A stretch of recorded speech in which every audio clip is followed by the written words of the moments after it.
What if the fate of an empire rested on the shoulders of a man who dared to defy fate itself? Napoleon Bonaparte, one man, 1,000 legends. A little Corsican with a big dream. Was he a genius or a madman? The line between brilliance and insanity has never been so tantalizingly thin. He burst onto the stage like a meteor blazing through the night, leaving a trail of stars and corpses in his wake. As the cannons roared and the blood spilled, did he see conquest or chaos?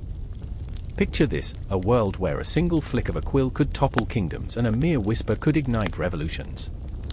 In this alternate universe, a man with a swagger and a hat the size of a small country manipulated politics like a puppet master, pulling strings, orchestrating battles with the precision of a maestro, each note a clash of steel, each symphony a tale of betrayal. For every ally, a knife hidden in the dark, for every victory, a shadow looming closer. Was it destiny or mere luck that catapulted him from the windswept hills of Corsica to the gilded halls of Paris? Every battlefield was a chessboard, every soldier a pawn in his game. But the real question gnaws at the edges of your mind. Who was the real Napoleon? The unwavering leader? Or the haunted villain? Think of him as the ultimate anti-hero, a blend of ruthless ambition and tragic vulnerability, striding through history like a colossus, leaving both adoration and disdain in his wake. He wore arrogance like a tailored uniform, yet within that bravado was the haunting echo of a man burdened by his own grandeur. And what of the people who followed him? Fanatics or victims? Did they cheer him on as he danced with the guillotine, or did they fear the madman behind the curtain? The tapestry of his reign is woven with threads of loyalty and treachery, threads that shimmer with the allure of power, yet are soaked in the blood of the fallen. The stakes were high. The stakes were everything. In an era where a single misstep could lead to the guillotine, could you trust your closest confidant? Or was betrayal just a heartbeat away? Napoleon's life was a riddle wrapped in a mystery, drenched in the kind of humor that twisted and turned like a serpent in the grass. Imagine him, sipping coffee while plotting the downfall of rivals, the same way a modern-day CEO would scheme over overpriced lattes, only with a far grimmer outcome. This isn't merely history, it's a pulse, a heartbeat, a living organism that thrums with secrets begging to be exhumed. As you grapple with the chaotic symphony of his rise and fall, the real enigma, the core of his legacy, remains tantalizingly out of reach. What drove him to conquest? Was it glory, revenge, or a desperate grasp for immortality? You're teetering on the edge of a dark abyss, a vortex of ambition, power, and the ultimate question, can a man truly rewrite the pages of destiny, or will he be crushed under the weight of his own dreams? The echoes of a time gone by resonate within these pages, daring you to confront the haunting legacy of Napoleon Bonaparte. Can you withstand the truth? Or will you succumb to the darkness? The trap is set. You're ensnared. Welcome to the enigma. Thunder cracked through the night, a cacophony that shattered the eerie silence of the Corsican hills. Lightning illuminated the jagged silhouettes of ancient trees, twisting like tortured souls against the darkened sky. In that moment, the world felt alive with an electric pulse, an omen. I stood there, heart racing, breath hitching as I clutched the cold stone wall of our family home. It was here, in the shadows of that crumbling fortress, that my life began, the birthplace of a leader forged in conflict, born into a family stained by history. Francesco! The voice pulled me back from the precipice of my thoughts. My mother, her face a mask of desperation, stormed into view, eyes wide and wild. We must leave.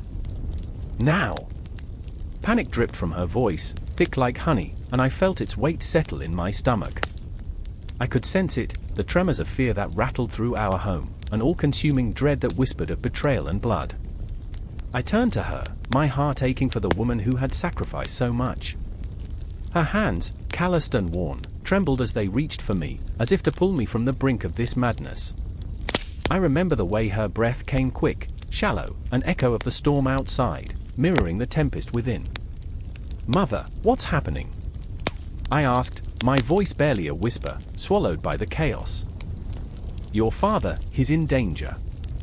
The words hung heavy in the air, thick with unspoken history and the scent of impending doom. My father, a man caught in the ruthless grip of Corsican politics, had created enemies in shadows and sunlight alike. I felt the weight of their hatred, the dark threads of revenge weaving through my young heart. The door slammed against the wall, and in stumbled Marco, my older brother, drenched and wild-eyed. "They're coming," he shouted, breathless. The world condensed around us, the air thickening with the fear of what lay beyond that door. Marco, the embodiment of raw courage, transformed before my eyes. His bravado cracked, revealing the vulnerable boy beneath, one who was merely trying to protect his family, just as I was.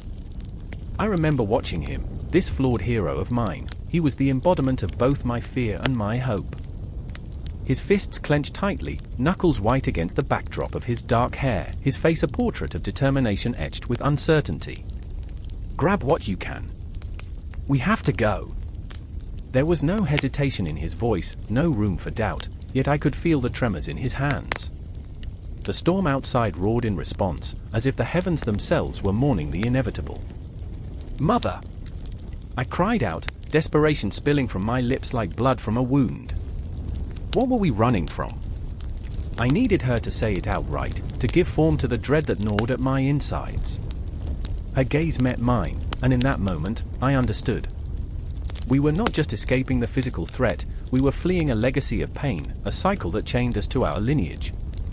The thunder rolled again, reverberating through my bones, a reminder of the chaos lurking just beyond our threshold.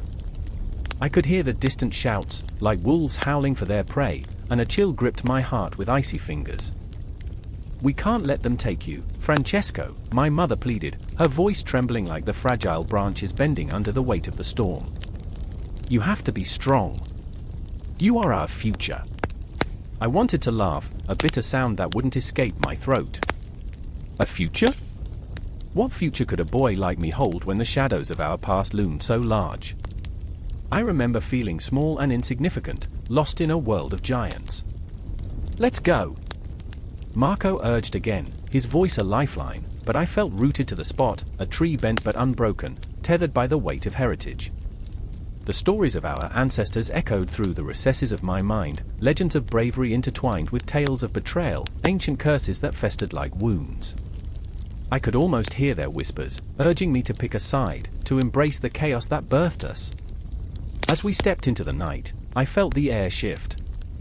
It turned heavy, laden with the scent of rain and fear. The world outside our door was a cacophony of darkness and light, where shadows danced as if mocking our plight. The silhouettes of our pursuers emerged, dark figures against the flickering glow of distant flames, their faces obscured but their intentions clear. "Run!" Marco shouted, propelling us forward.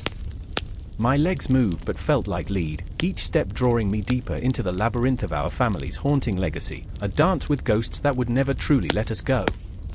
As we fled through the narrow streets of our village, I caught glimpses of familiar faces peering from behind closed shutters, eyes wide with terror and curiosity. They were not just spectators, they were witnesses to our unraveling. I remember the weight of their gazes, the silent judgment looming over us like a guillotine blade, ready to fall at a moment's notice.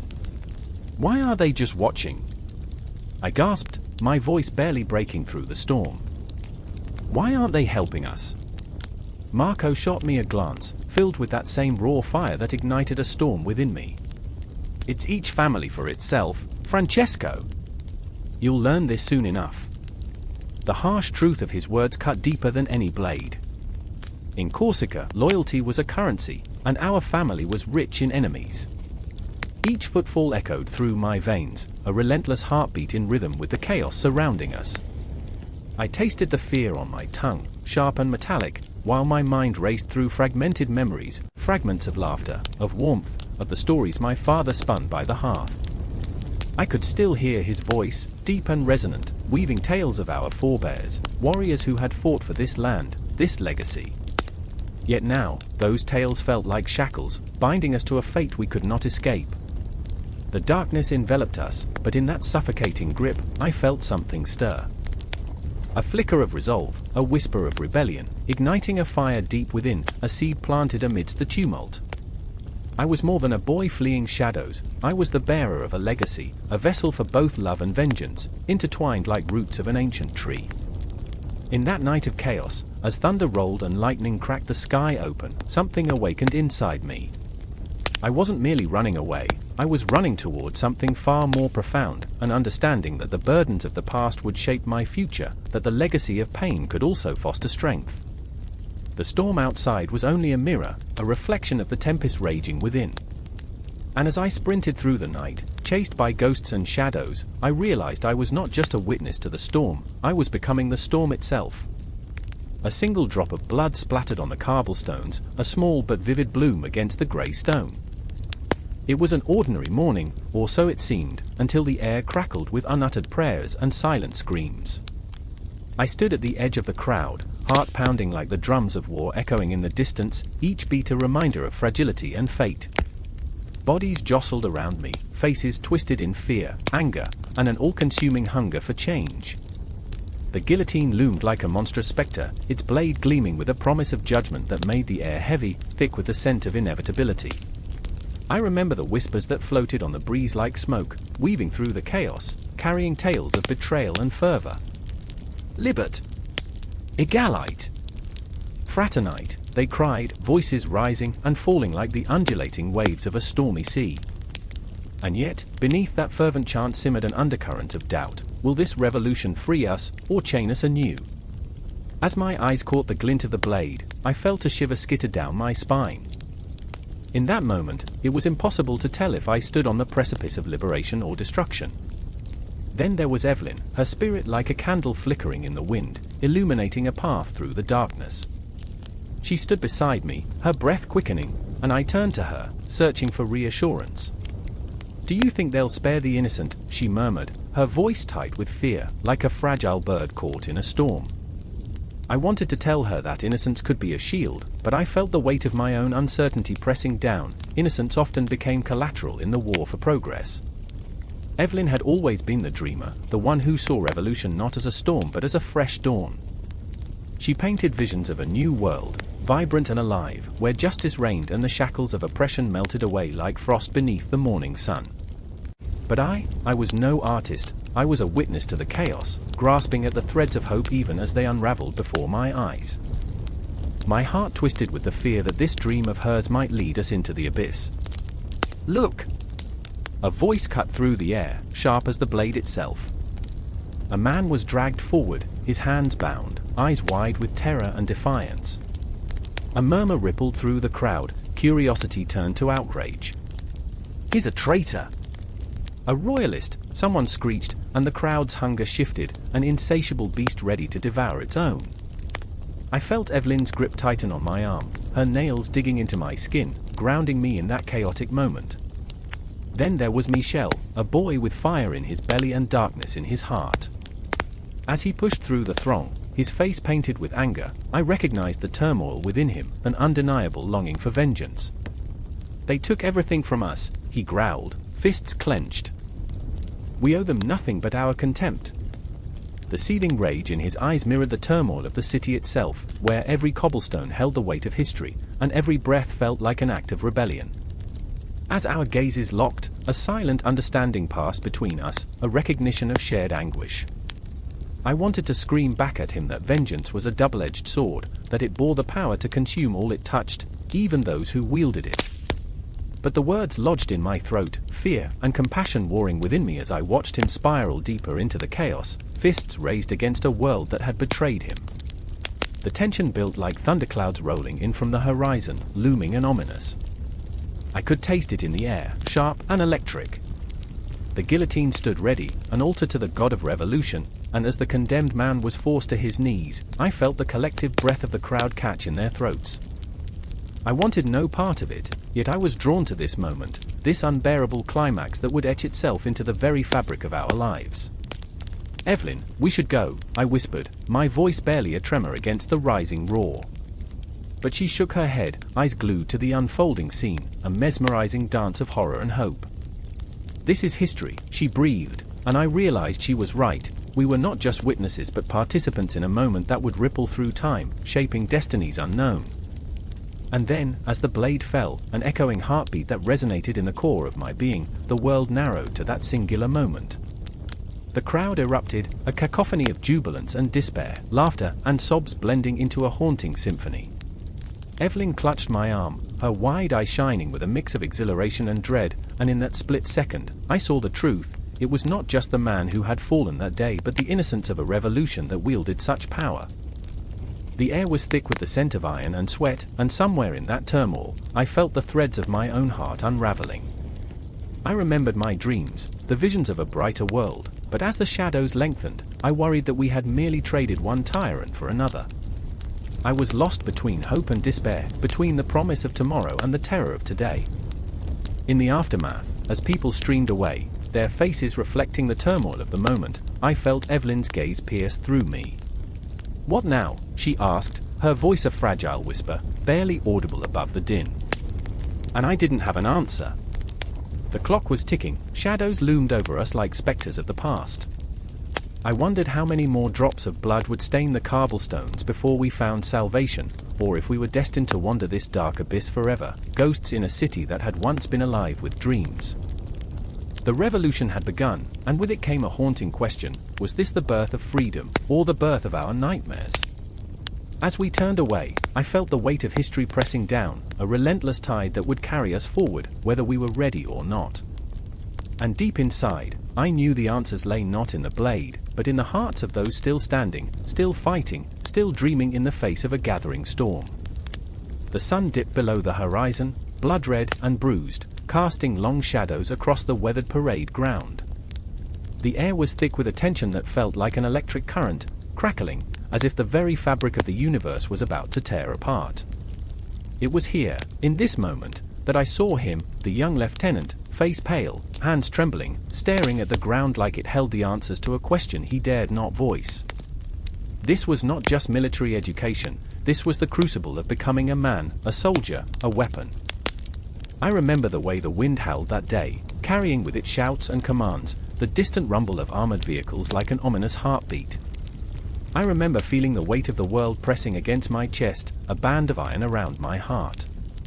He was there, too, my best friend, Daniel, eyes bright yet shadowed with doubt, his spirit flickering like a candle on the verge of going out. "What are we doing here?" he whispered, his voice barely audible over the din, a question that echoed in my own heart. We stood shoulder to shoulder, two boys swept into a storm, both yearning for something we couldn't articulate, both grappling with the ghosts of our pasts and the specters of our futures. The instructors barked commands, their voices sharp and unforgiving, and I felt the weight of their expectations bearing down on us. Each order was a knife, cutting deeper into the flesh of our aspirations. We were not just learning to march, we were learning to fight, to endure, to become something greater than ourselves. Yet the cost of that greatness loomed large, an ever-present specter. I remember the first night, the barracks echoing with the sound of restless bodies, the smell of sweat and fear mingling in the air. There was no solace in sleep, just the rhythmic ticking of the clock, counting down the moments until we would be thrust into the unknown. Daniel sat cross-legged on his cot, a photograph clutched in his hands, the face of a girl with laughter bright enough to light the darkest corners of his mind. "She believes in me," he said, voice trembling but resolute. "What if I can't live up to that?" The vulnerability in his admission struck me, a sharp pang that resonated deep within my chest. I wanted to tell him that we all wore masks, that beneath the bravado, we were all scared children pretending to wield swords. I wanted to tell him that the night was a tapestry of dreams and nightmares, stitched together with the threads of hope. But all I could do was nod, my own insecurities bubbling just below the surface like a tempest threatening to break free. Then came the first drill, the merciless sun beating down on us like a relentless judge, exposing every flaw, every weakness. We were pushed to our limits, the ground beneath our boots becoming a battlefield of sweat and grit. I remember the sound of our boots striking the earth, a rhythm that felt like the march of fate itself. Daniel faltered, stumbled, and for a heartbeat, time stretched, his world collapsing in slow motion. It was a moment suspended in eternity, the heavy silence wrapping around us like a shroud. "Get up," the instructor roared, and the words cut through the air like a blade. I rushed to his side, my heart thundering in my chest. "Come on, Daniel! You can't let them see you break." I felt the heat of the instructor's glare upon me, but in that moment, it didn't matter. All that mattered was Daniel. I grasped his arm, pulling him up, our eyes locking in a shared understanding. We were in this together, forged in the fires of uncertainty and fear. But as the days bled into weeks, the intensity only grew, and the weight of our paths became suffocating. I remember the night before our first live-fire exercise, the air heavy with unspoken fears. A few of us gathered in the corner of the barracks, voices hushed, the flickering light casting shadows like specters dancing on the walls. "What's it like?" one of the other recruits asked, eyes wide with a mixture of terror and intrigue. "What's it like to pull the trigger?" I felt the silence stretch, thick and palpable. Each of us carried our own demons, our own visions of glory and horror. We were not just soldiers, we were boys standing at the precipice of becoming men, teetering on the edge of morality and chaos. I wanted to scream, to tell them about the weight of the gun, how it felt like holding a piece of your soul in your hands, how every shot echoed in the chambers of your heart, reverberating long after the smoke cleared. But instead, I just shrugged, the words choking in my throat. Then came the day when we would confront the ghosts that had haunted us since we first donned our uniforms.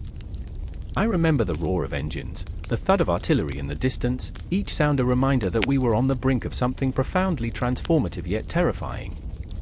As we stood in formation, rifles clutched tightly, I could see the fear etched in every face, hear the silent prayers whispered between clenched teeth.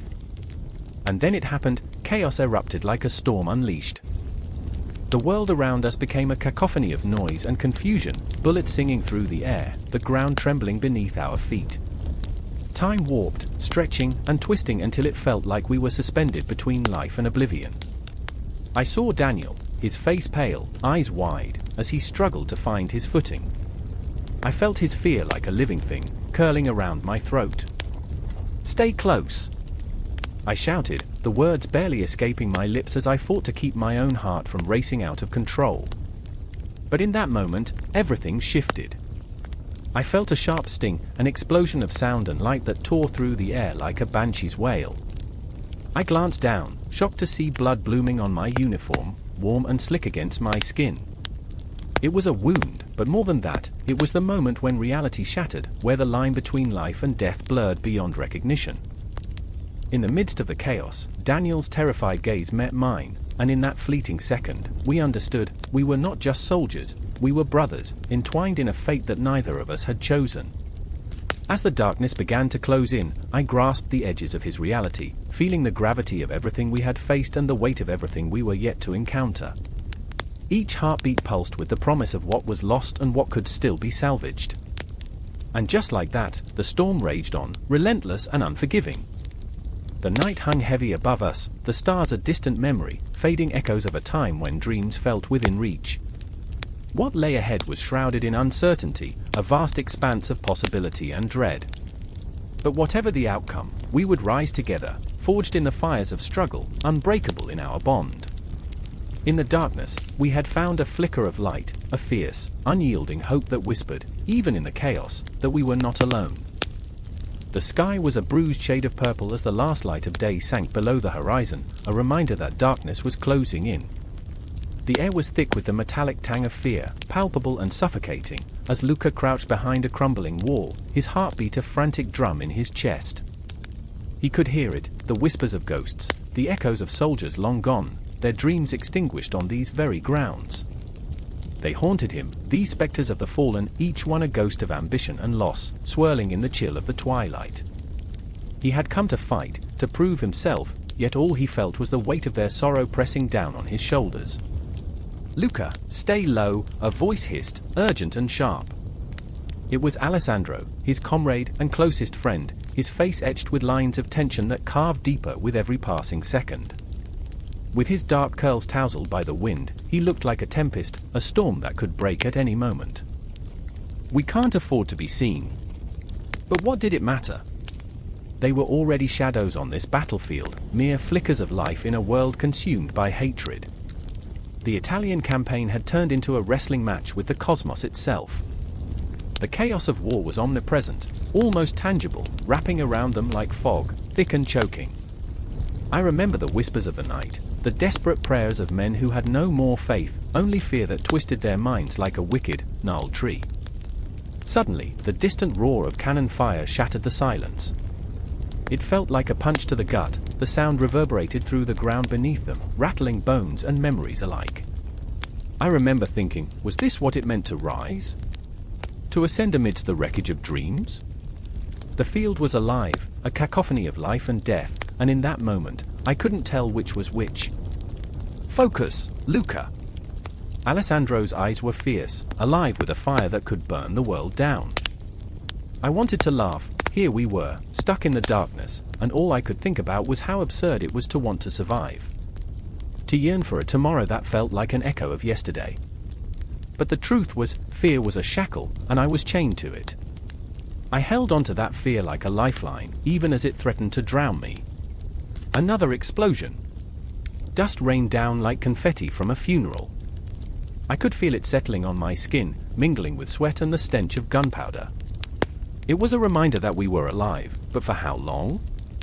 The shadows seemed to creep closer, wrapping around us, whispering our names. Luca, Alessandro, they taunted. They could sense our uncertainty. They could smell weakness. And then I saw him, Marco, a boy who had joined our ranks only weeks ago, his youthful exuberance now painted with the pallor of dread. His hands trembled as he clutched his weapon, eyes wide and unblinking, as if he were caught in a dream from which he couldn't wake. What if we don't make it back? He stuttered, his voice barely above a whisper, yet it sliced through the chaos. In that moment, I felt a pang of something close to sorrow for him. We were the same, Marco and I, bound by this unholy war, yet he still clung to hope like a child clutching a tattered blanket at night. We will, I found myself saying, my voice steady, though my heart was a tempest. We have to. The word spilled out, a desperate incantation. I wanted to believe them, wanted to believe that we could emerge from this nightmare, unscathed and triumphant. Yet, deep down, I felt it, a gnawing uncertainty, like a rat feasting on the remains of my bravado. Look! Alessandro's voice cut through my thoughts, sharp and commanding. There it was, a glimpse of movement, a flash of color against the desolate canvas of war. The enemy was approaching, an unyielding wave, and panic rippled through me like a live wire. The moment felt suspended, time stretching and warping, a cruel joke played by fate. I could see the faces of our enemies, twisted and hardened by their own ghosts, a reflection of our own turmoil, our own desperation. Each one of them was a story, a life interrupted, just like ours. The air crackled as the charge began. Stay close! I shouted, adrenaline surging through my veins, lifting me above the fear. We rushed forward, a tide of bodies against bodies, a blend of courage and cowardice coalescing into one desperate push. I could taste the dust, gritty and foul, and it filled me with a visceral determination. I thought of my family, of the laughter we once shared, and how far removed I felt from that world now. Would they even remember me? But there was no time to dwell. I felt the pulse of battle, the rhythm of life and death playing out in a brutal symphony. Each heartbeat echoed like a war drum, a reminder that I was alive, even when all around me was chaos. I found myself locking eyes with Alessandro amidst the fray, a silent promise exchanged in that fleeting moment, a pact forged in the furnace of war, a vow that we would not let the shadows claim us. The clash of steel rang out, a chilling song that resonated through the night. Bodies fell like brittle leaves, petals of life torn from the vine. I fought, not just with my weapon, but with every fiber of my being, fueled by the ghosts around us, by the dreams that still flickered like candles in a storm. I remember the heat of rage and fear mingling within me, the desperate urge to survive clashing with the weight of despair. And then, in the heart of the storm, it happened. A figure emerged, tall, menacing, with eyes like black holes gazing into the void. He was the personification of dread, the embodiment of the very darkness that chased us. My heart raced, each beat a desperate plea for courage. I felt time freeze, a moment suspended in a cosmic dance, and I knew that this was it, the confrontation that would define everything. Luca! Alessandro shouted, pulling me back to reality, but it was too late. The shadows were closing in, the battle raging, and we were at the center of it. I had to rise, to become more than I was, a flicker of hope in a world desperate for light. I could sense Marco beside me, trembling but resolute. Together, we found our ground, our feet planted in the soil of our ancestors, the weight of history resting on our shoulders. And as the storm raged on, that's when I knew that this was only the beginning. The Italian campaign was not just a battlefield, it was a crucible, a forge where men were turned into legends, or perhaps, ghosts. As the night deepened, and the echoes of war enveloped us like a shroud, I felt the pull of something greater, a promise that we would rise, together, or fall, consumed by the shadows. Time twisted and turned, and in that chaos, one thought remained clear: we were here, in this moment, where the past met the present, and the future hung in the balance. The air crackles with anticipation, a tense silence that fills the night like a heavy fog. I stand on the precipice of a forgotten world, the ancient sands whispering secrets beneath my feet. Shadows flicker at the edges of my vision, phantoms of a past that refuses to die. I breathe in the scent of damp earth and the metallic tang of fear, my heart thundering like the hooves of an army galloping toward destiny. Dahlia grips her amulet, a small, carved scarab, her knuckles white against its dark surface. The glimmering eye seemed to mock her fears, reminding her of the countless sacrifices made for a treasure that, if discovered, could change everything. She looks at me with a mixture of dread and determination, as if we are two mismatched stars caught in the same orbit, spiraling toward an inevitable collision. "Do you think they'll come for us?" she whispers, the tremor in her voice barely concealed. I want to assure her, to tell her that the legends of ancient curses are just that, legends. But deep down, a shadow stirs, echoing her fears. The more I learn, the more I feel the weight of our ambition, a beast that has no appetite for mercy. I remember the stories, the warnings: do not disturb the slumber of kings. But here we are, treading the line between ambition and madness, our dreams buried beneath the shifting sands. "Only if we find it," I reply, forcing a grin, battling the chill creeping up my spine. It feels foolish now, this bravado I wear like armor, as if laughter can somehow shield us from the horrors buried in the dust. I feel the pulse of the desert, a heartbeat thrumming in my ears, urging us forward. The moon hangs low, casting eerie shadows that stretch and writhe, almost alive. It's a siren song that calls us, pulling us deeper into the belly of the beast. Then there's Marcus, a man of ambition, charm, and secrets that coil around him like vipers. He moves through the shadows, a specter of his former self, eyes shining with a fervor that can ignite the world or burn it to ashes. "We're so close," he hisses, urgency fueling his words, as if the mere sound can conjure the treasures of the past. But I see it in him, a darkness, a desperation that clings to him like a shroud. He believes that the past holds the key to his future, that the dead will rise to grant him power. Close? Or too close? Dahlia counters, her voice steady but laced with fear. The tension crackles between them, an electric charge that could ignite the night. I can see it, the way Marcus's gaze lingers on her, filled with an intensity that borders on obsession. But it's not her beauty that captivates him, it's the hope she embodies, a flickering flame in a realm of shadows. I fear what he may do if that flame wanes. "Trust the process," he murmurs, his voice a silken thread meant to ensnare. "We're on the brink of greatness." Greatness! Such a delicate word, laced with poison. I remember the tales of those who sought it, how their names echoed through time, but not as heroes. No, they became ghosts, whispers scattered by the winds of time, leaving only ruins in their wake. The wind picks up, howling through the night like a banshee, and suddenly, the air feels electric with uncertainty. I can almost taste the trepidation, a bitter tang on my tongue. We press forward, our footsteps soft against the ancient stones, the only sound the rhythmic crunch beneath our boots. Each step feels like a pulse in the silence, a heartbeat in the dark. Around us, the walls rise, ancient hieroglyphs carved deep into stone, telling stories of gods and pharaohs, life and death. I reach out, tracing the lines with my fingers, they pulse with a history that feels too alive. A chill runs through me, a reminder of what we disturb, what we awaken. And then, the first sign, a flicker of movement in the shadows, a whisper of fabric brushing against stone. My breath catches, heart racing as I turn. Marcus's face pales, his bravado faltering, and for a moment, I see the boy he once was, lost in the weight of his dreams. "Did you see that?" Dahlia's voice trembles, dread saturating her words. The darkness thickens, wrapping around us like a predator. I feel it, the silent gaze of countless eyes watching, judging, waiting for us to falter.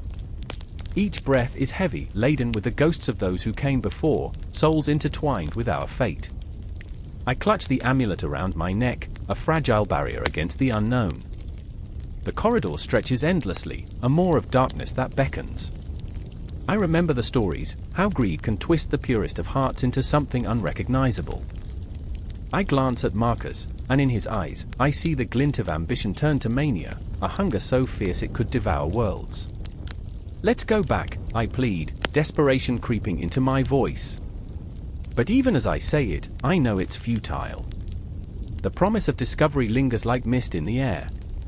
No, Marcus snaps, his voice rising. We can't turn back now. We're too close.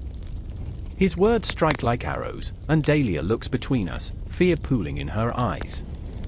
I feel the divide, the fracture beginning to form, and I know we're standing on the edge of something vast, a chasm that could swallow us whole.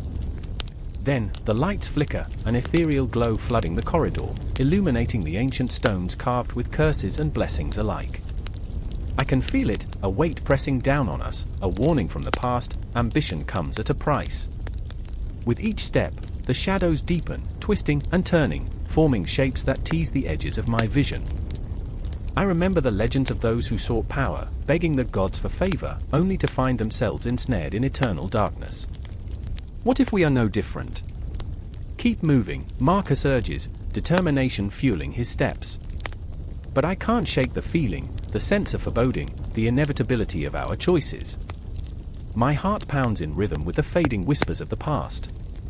Whatever lies ahead, I know this, we are not alone. The air vibrates with unspoken truths, echoes of souls lost to ambition. And as we step deeper into the unknown, I can't help but wonder if perhaps these walls will tell our story too, an echo in the vast emptiness of time. The shadows stretch and wane, and I realize, in this moment, we are all prisoners of our desires, weaving a tapestry of ambition that may yet unravel us all. The darkness waits, patient as time itself. The clock ticks down, and the sands of fate shift beneath our feet. The expedition has begun, and there's no turning back now.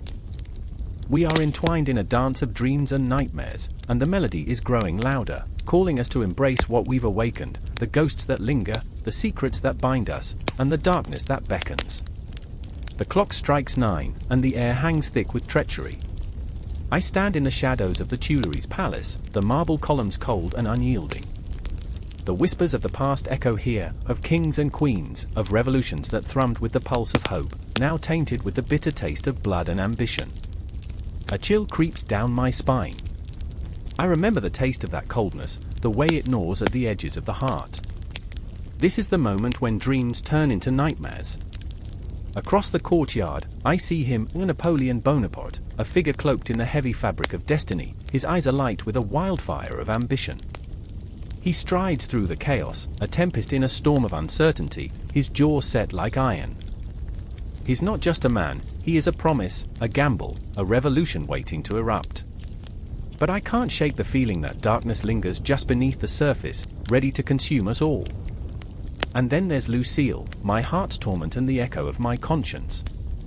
She stands at the edge of the crowd, her fingers trembling, her face pale as a spectre.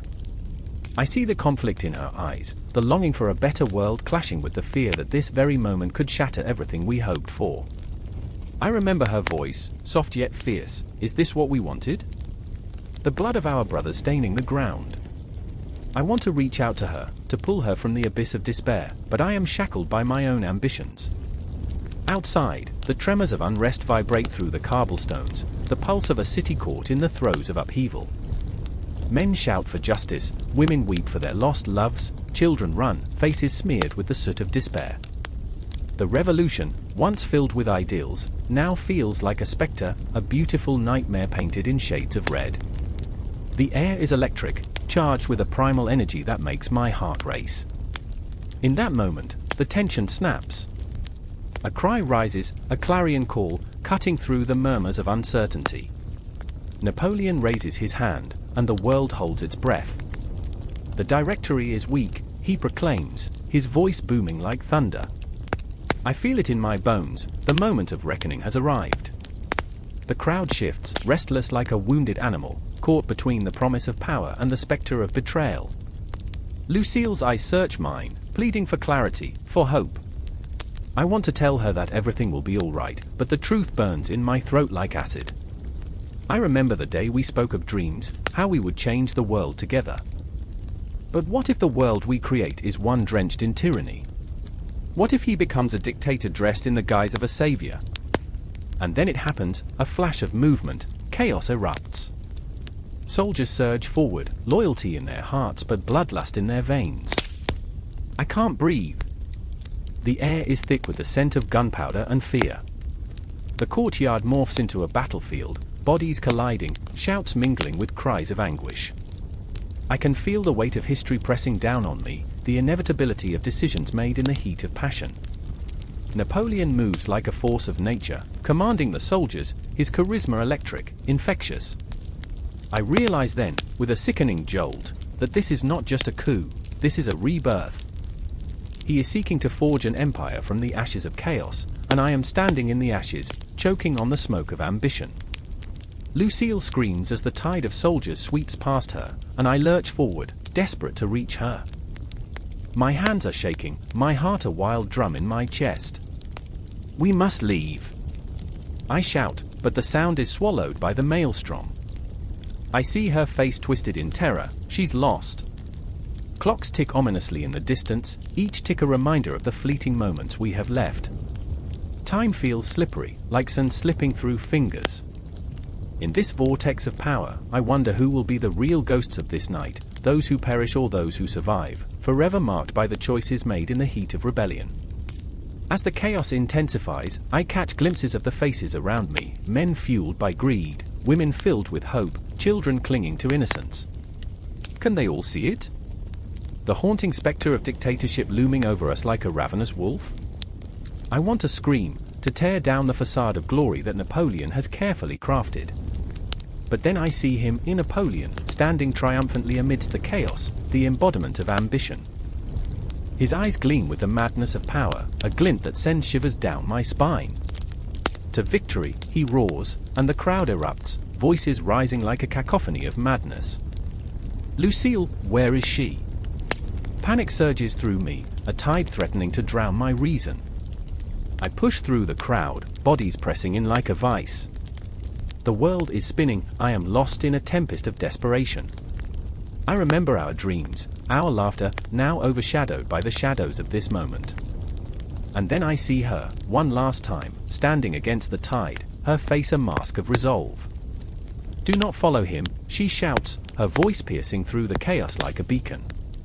But the crowd surges, a mindless entity drawn to the magnetism of power. Time is slipping away, and I stand at the precipice of choice, the weight of my decision hanging heavy in the air. This coup isn't just a question of leaders, it's a question of loyalty, of love, of dreams slowly being devoured by ambition. As the echoes of the coup reverberate through the night, the shadows deepen, and I am left with a choice that could shatter our world forever. Who will I become in this new dawn? A spectator or a participant?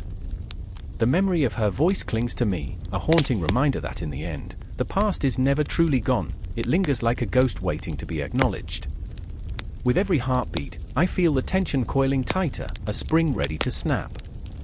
The air crackles with promise and peril, and I stand at the edge of a chasm, teetering between the pulse of revolution and the echoes of love, a heartbeat away from the abyss. The air was thick with the acrid taste of smoke and desperation, curling around the remnants of a once vibrant city, now reduced to ashen echoes. A distant cry shattered the silence, a haunting wail, as if the very ground mourned its own loss. I stood there, heart pounding, the chaos swirling around me like a storm, and all I could think was, this is where it all begins. I remember the flames licking the night sky, illuminating shadows that danced with sinister grace, and in that flickering light, I saw their faces, etched with fear, determination, and a longing for change. Beneath the skin of the city, beneath the ruins, lay two souls intertwined in their struggle for governance and reform. Livia, a fierce-hearted woman with eyes like burning coals, had dedicated herself to the cause of justice. but there was a fracture in her resolve, a crack that deepened with every scream that echoed through the streets. The weight of expectation bore down on her, heavy like iron shackles. She was a dreamer, yet the reality of bloodshed clawed at her ideals. I remember her voice, raw and desperate, a symphony of hope and dread, when she said, "We cannot let their blood be in vain." That haunting phrase hung in the smoky air, a promise, a curse. And then there was Marcus, a reluctant leader whose charisma felt like a beautiful mask over his insecurities. He stood tall, but I could see the tremors in his hands as he clutched the scroll of reforms, demanding accountability, demanding change. But the weight of his role was suffocating. He had tasted power, and it left a bitter residue on his tongue. "What if I fail?" he whispered one night, the stars above indifferent witnesses to his turmoil. I remember staring into those blue depths, seeing his vulnerability, feeling the gnawing anxiety that clung to him like a shadow. In the heart of the crumbling city, the makeshift consulate rose, not as an edifice of hope, but a monument to desperation. Its walls, patched with the remnants of dreams, bore witness to the whispers of change and the cries of despair.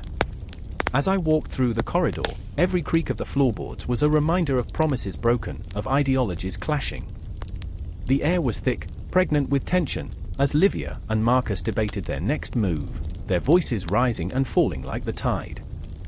"I will not stand by while they bleed us dry." Livia's words cut through the tension, fierce and unyielding.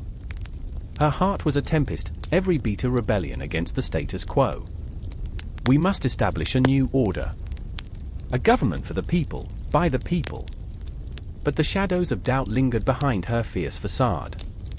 I saw it then, the chink in her armor, the flicker of uncertainty that mirrored the chaos outside. With each fiery declaration, she stoked the flames of a revolution that could consume them both. Marcus paced, a lion caught between the thrill of the hunt and the dread of the outcome. "And if we falter, Livia? If we unleash chaos instead of order?" His voice wavered, his hands trembling as he wrestled with the gravity of their choices. The walls seemed to close in, their breaths heavy with the weight of what was at stake. "Can we truly provide governance without spilling more blood?" The words hung, suspended in the charged air, like a ghost haunting the living. Time slipped through our fingers like grains of sand, each moment a reminder of the stakes involved. Dreams of a better tomorrow danced tantalizingly on the edge of their reality, but the specter of failure loomed large. I watched them, two flawed warriors caught in a tempest of their own making, hearts beating in defiance of the darkness surrounding them. Each decision they made was a thread in the fragile tapestry of hope, each argument a battle in the war for their souls. Outside, the city was a living thing, breathing, aching, pleading for salvation. Shadows crept along the cobblestones, whispering stories of those who had fought before them, tales of rebellion and ruin. Night fell like a shroud, wrapping the city in its embrace, and I felt every heartbeat echoing through the silence, the rhythm of fear, the pulse of courage. I remember the moment when they stood on the precipice of their destinies, the weight of their choices pressing down, 1,000 unshed tears pooling at their feet. It was here, in the flickering candlelight, that the air crackled with a promise, a challenge. "We cannot turn back," Livia said, each word a dagger aimed at the heart of indecision. Her eyes blazed with a fire fueled by the unquenchable thirst for justice. "If we do, we become no better than the tyrants we seek to overthrow." Marcus looked at her, and for a heartbeat, the world fell away. "Then we fight," he said, and in that moment, the shadows retreated just a little. I felt the surge of their shared resolve, a force that transcended fear, a bond forged in desperation and hope. But with that resolve came a weight, an understanding of the depths of despair they might have to face. "We fight," I echoed in my mind, knowing that their fight was not just against an oppressive regime, but against their own insecurities, their own doubts. And as they prepared to face the dawn, the city shuddered, as if responding to the stirrings of revolution. I could almost hear the heartbeat of the universe echoing their resolve, the cosmic dance of fate aligning itself with their dreams. The shadows lingered, but now they felt different, charged with possibility, pregnant with change. I stood on the edge of that moment, the air electric with tension, knowing that the path before them was fraught with peril. But I also felt something else, an undeniable truth that surged through their veins: they were alive. They were ready to challenge the night, to snatch the future from the hands of despair, and that, I knew, was the most terrifying and beautiful thing of all. The clock strikes midnight, a single chime echoing through the damp streets of Paris, slicing through the thick fog that wraps the city in an eerie embrace. A figure darts past, casting no shadow, only the heartbeat of urgency thrumming in their chest. The light from a distant lantern flickers, revealing the pale, haunted face of Lucy, her eyes wide, brimming with a mixture of hope and despair. She clutches a crumpled document to her chest, the Napoleonic Code, its ink still wet with the ink of ambition. This is no ordinary piece of paper, it's a lifeline, a weapon, and a promise wrapped in bureaucracy, and it holds the weight of her future. I remember, she whispers, trembling fingers tracing the words that could either save her or damn her. I remember when the world was chaos, when justice was as capricious as the wind. She glances over her shoulder, the shadows shifting, whispering secrets of betrayal and fear. The air around her is fraught with tension, thick enough to choke on. She is a woman marked by the past, a survivor of the reign of terror, where blood flowed like wine and the guillotine was the grim reaper in disguise. But tonight, she is not just a victim, she is a fighter, a woman who has tasted the bitter sting of oppression and is prepared to reclaim her voice. Across the cobblestone street, the dark silhouette of Charles stands, his brow furrowed in contemplation. He is a lawyer, a man of laws, yet a prisoner of his own making, caught between his duty to uphold the Napoleonic Code and his growing disillusionment with its harsh machinations. The law, once a noble pursuit, now feels like a shackle, binding him to a system that favors the powerful and crushes the weak. He recalls the faces of the accused he has defended, the way their eyes flickered with desperation, the way their fates were dictated by the whims of men in fine clothes. I remember, he murmurs, the sound barely escaping his lips, the day I realized justice is just a game played by those who hold the dice. Tonight, he stands at the threshold of a decision, a choice that could shatter or liberate him. He looks at Lucy, her spirit aflame in the dark, and he knows she embodies everything he has lost: hope, resilience, the burning desire to make the world right. We are the ghosts of a revolution, he thinks, feeling the weight of the past pressing down on him. We haunt the corners of this city, echoing our cries for freedom. The world around them feels alive, pulsating with the urgency of their shared plight. In the distance, the sound of laughter and music seeps through the walls of the grand houses where the elite dance, oblivious to the storm brewing just outside their doors. Charles feels a pang of bitterness as he watches the revelry. They bathe once a year, he thinks wryly, so romance was earthy. He chuckles darkly to himself, the absurdity of it all rising like bile in his throat.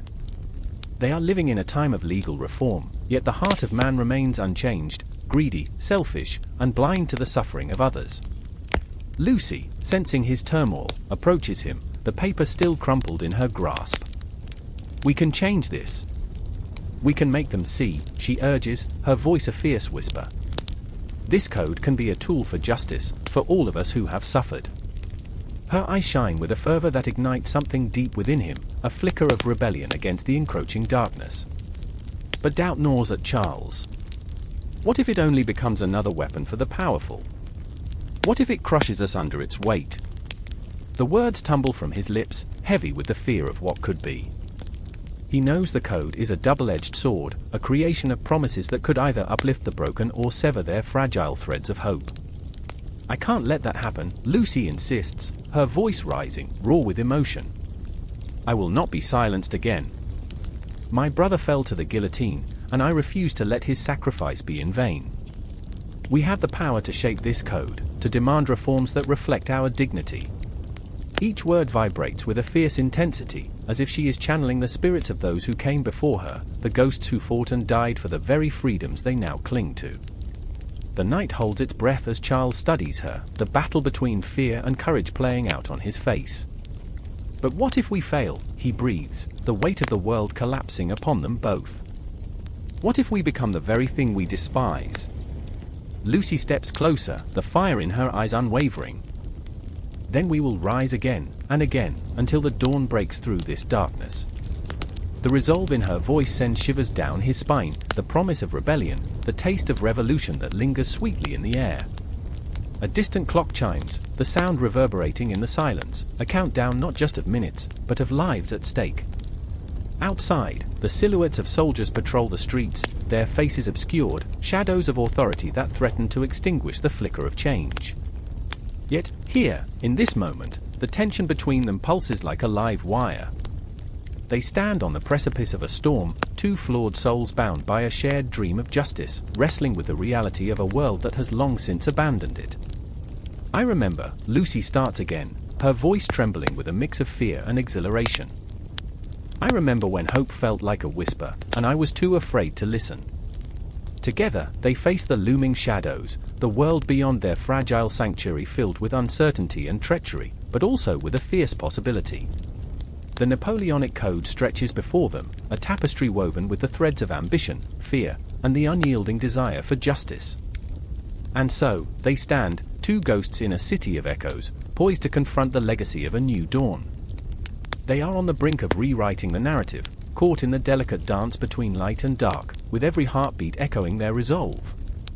The world may shatter, but in that moment, they are alive, together, ready to fight against the tyranny of their time.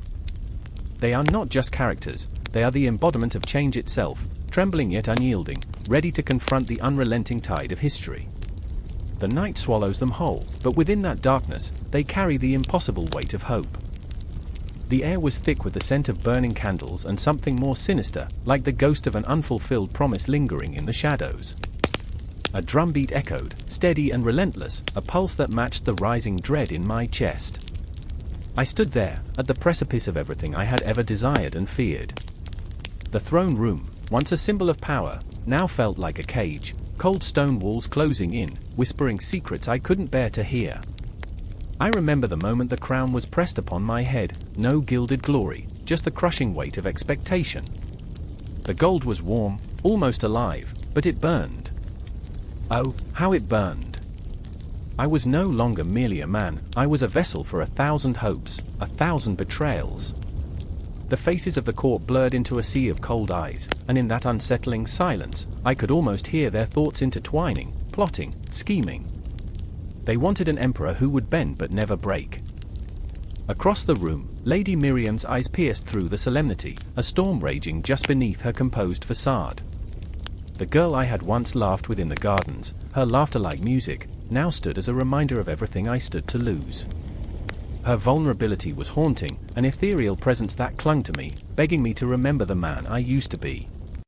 But how could I? The crown weighed heavier with every heartbeat. I couldn't afford to be a man who loved, love was a luxury, and I was about to command an empire. Do you feel it? She whispered, her voice trembling. The eyes of the world? They are watching you, waiting for you to falter. I did feel it, an electric charge filling the room, vibrating through the floorboards and rattling my bones. I could see her spirit flickering like the candles, fighting the shadows that threatened to engulf us. I wanted to reach for her, to pull her close, but I was encased in this role, this mask. My heart battled with my duty, longing to scream, to run away from this gilded prison, but every inch I moved was tethered to the throne, to the weight of my bloodline.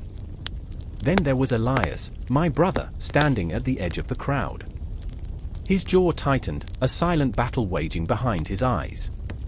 A shadow of resentment crossed his face, a man torn between loyalty and envy. I remembered our shared childhood, the endless games of knights and dragons, how we dreamed of glory. But here, in this moment, our dreams twisted into something grotesque. He had wanted the crown, too. That ambition, once a light, now cast a dark shadow between us. I see you, he mouthed, and the admission hung heavy in the air. I felt the weight of his gaze like lead pressing against my heart. I wanted to scream back that I saw him, too, his struggles, his desires, but the words fizzled into silence. I was the chosen one, anointed by fate's cruel hand, and he stood there, a ghost of what could have been. As the high priest stepped forward, his voice a thin blade slicing through the tension, I felt my pulse quicken. The ceremony began. With this crown, you are bound to your people, your destiny. Each word dripped with gravity, anchoring me deeper into a reality I never wanted. I remember the whispers of the earlier days, the promises made in the dark corners of taverns, as we drank to dreams of glory and power. Our blood is our bond, they said, and I thought it a blessing. Now, it felt like a curse. Another heartbeat echoed, a reminder that I was not just an emperor but a prisoner to the love and hatred that coiled around my heart. Every face in the crowd told a different story, the loyalists, the traitors, the lost souls yearning for a savior. A woman in the back, her eyes alight with rebellion, held my gaze for a fleeting moment. A flicker of hope? Or a warning? My heart raced, my mind swirling. I wanted to understand her, to know if she was a friend or a foe, but there was no time. The weight of the moment bore down, the world trembling under the weight of history. The high priest lifted the sword, the glint of metal reflecting the flickering candlelight, and I felt time stretch and warp. This was it, the moment of my rebirth and my doom. I could lose everything with a single misstep. My mind was a cacophony, drowning out the solemn chants. I remembered the tales of those who had come before me, their crowns stained with blood, their legacies haunted by the ghosts of their choices. Will you lead with honor? His voice thundered, pulling me from my spiraling thoughts. Will you protect your realm? I wanted to shout, to promise loyalty and courage, but what did I know of honor? How could I protect a realm when I couldn't even protect myself from the shadows creeping into my soul? As I opened my mouth, the words caught in my throat, a surge of panic gripping me. Miriam's eyes were pleading, and Elias looked ready to break, each second stretching into eternity. And then it struck me, the realization that this was not just the coronation of an emperor, but a reckoning. I was an echo of my lineage, a fleeting breath in a long history of thrones built on sorrow. The clock in the corner chimed, time's relentless march, a reminder that moments like these could reshape destinies, and there was no going back. I felt the weight of the crowd, a collective breath, the tension thick enough to choke with fear, hope, and betrayal. The high priest brought the sword down, the clang reverberating through my bones, and I understood that this moment would change everything. Yet, as I stood there, on the brink of becoming emperor, I realized that the battle was not just for the throne but for the man I could still be. I remember the fleeting thoughts, the ghosts of my past haunting the edges of my consciousness, whispering that love and duty could coexist, that perhaps in this turmoil, I could find a way to embrace both. But the shadows were gathering, and the echoes of my choices would haunt me as surely as my ambitions had shaped me. And so, the crown settled upon my brow, the weight of the world anchoring me to my fate. I took a deep breath, and in that suspended moment, I knew the true fight was only beginning. Would I rise? Would I fall? I had no answers, only a heartbeat, echoing through the silence, every pulse a reminder that the real coronation was yet to come. The air hung heavy in the dimly lit room, thick with the scent of sweat and desperation. A clock on the wall ticked, each second a deafening reminder of time slipping through fingers like grains of sand. I could almost feel the pulse of the world outside, the throbbing heart of a continent torn asunder by ambition and greed. And there, in the flickering candlelight, stood Lucien, his face a mask of turmoil, eyes burning with a feverish intensity. "What have we done?" he whispered, as if the shadows could offer him absolution. I remember my own hands, trembling, stained with ink from the urgent letters I'd penned. Each word a plea, a desperate act of defiance against the suffocating grip of the continental system. It was not mere trade barriers, it was a stranglehold, a choking vine wrapping around the very essence of life, squeezing until breath came shallow and despair set in.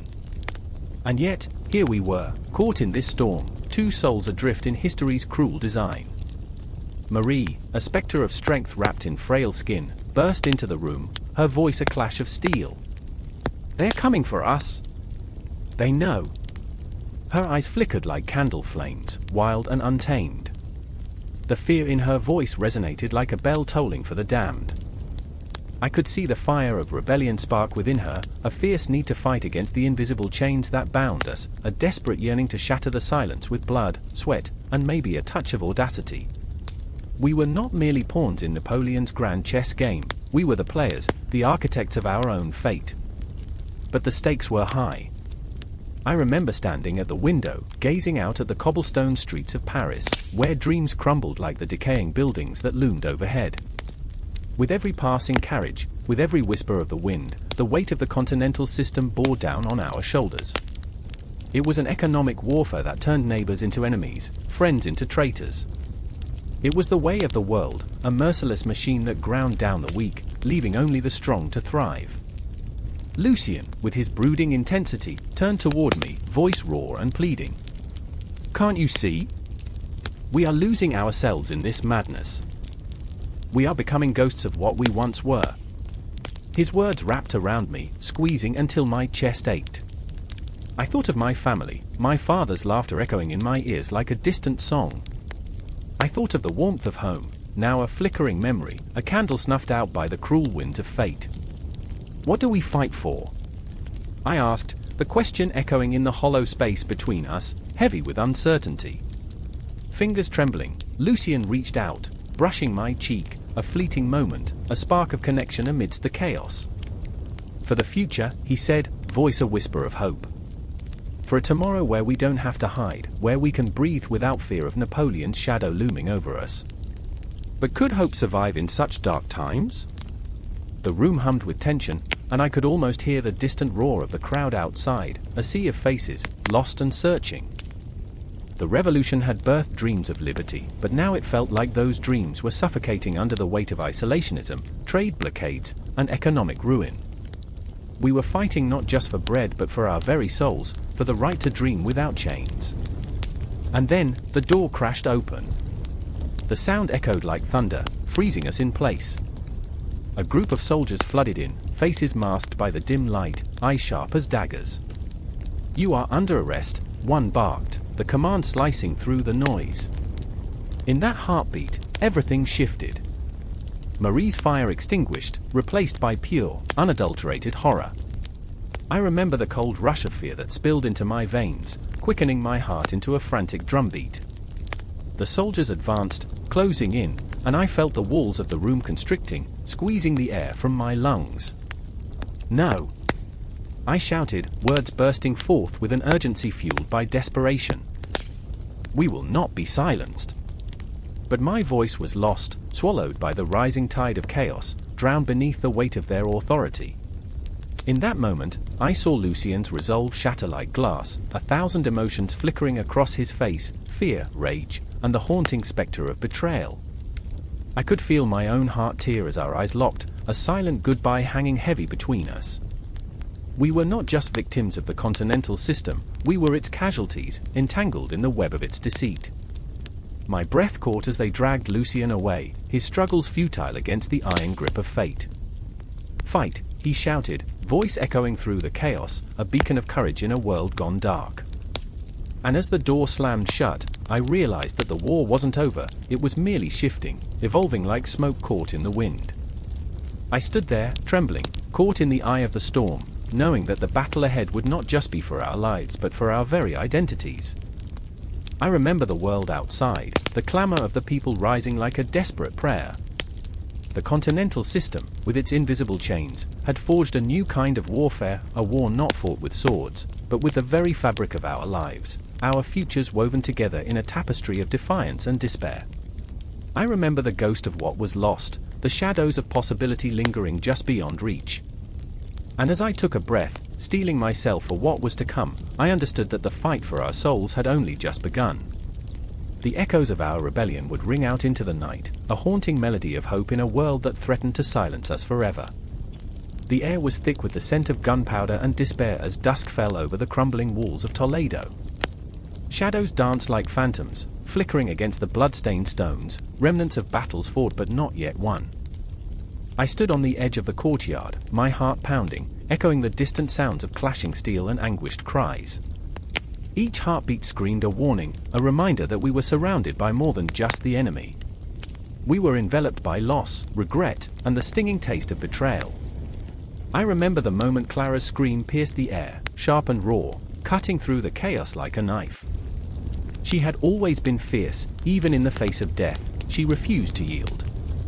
I could see her, a silhouette against the dying light, eyes wide with terror yet burning with defiance. "Use your fire, Pedro," she yelled, her voice a flame of hope in the suffocating darkness. And I, a coward at heart, always hesitating, gripped the hilt of my sword, my knuckles white, as if the metal itself might provide the courage I so desperately lacked.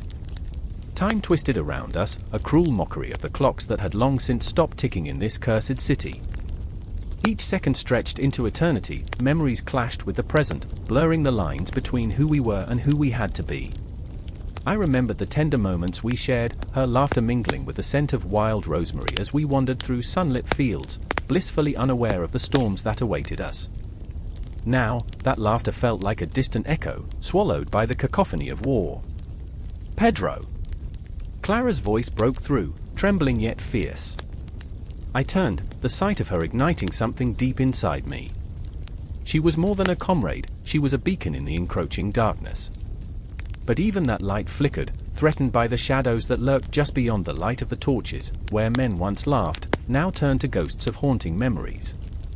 I could see the fear etched on her face, the same fear that clawed at my own insides like a ravenous beast.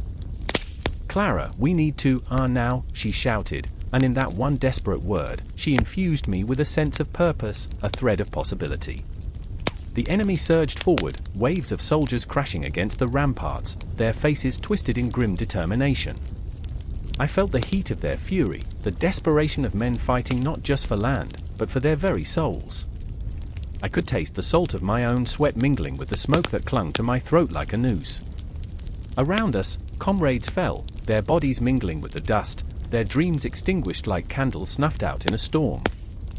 I remember Jorge, who once spoke of love in the midst of battle, promising to dance with his beloved once the war was over.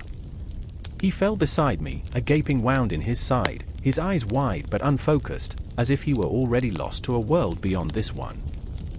"Pedro," he wheezed, "the stars, remember the stars." But what stars could I see? All I saw was the darkness closing in, threatening to swallow us whole. With a roar, I charged forward, propelled by a primal urge to protect Clara, to shield her from the horrors that sought to claim her. Every step felt heavy, as if the earth itself conspired against our survival. I could hear the whispers of the dead, their voices entwined with the clashing of swords, urging me to fight, to remember, to keep going. But in the chaos, a single thought burned through the fog of fear: if I fell, if I failed, would Clara remember the stars? The clash of metal rang in my ears, a relentless symphony of despair. I struck, one enemy after another, my blade moving with an instinct born from sheer desperation. But even as I fought, I could feel the tendrils of doubt wrapping around my heart. What good was this bloodshed? What future could there be in a world where love and laughter were drowned beneath the weight of such violence? Then came the moment, the confrontation that would define us. A soldier, his face hidden beneath a tattered mask, lunged at Clara. Time slowed. I could see her eyes, wide and terrified, shimmering with unshed tears. Without thinking, I moved, a desperate instinct driving me. I felt the weight of the world on my shoulders as I plunged my sword into the darkness, piercing through flesh and shadow. A gasp escaped my lips, mingled with a cry of anguish from Clara. The soldier fell, but in that instant, I caught the flicker of something in his eyes: fear, desperation, perhaps a memory of love lost. I stumbled back, the weight of what I had done crashing over me like a tidal wave. The blood on my hands felt like sin, raw and unrelenting.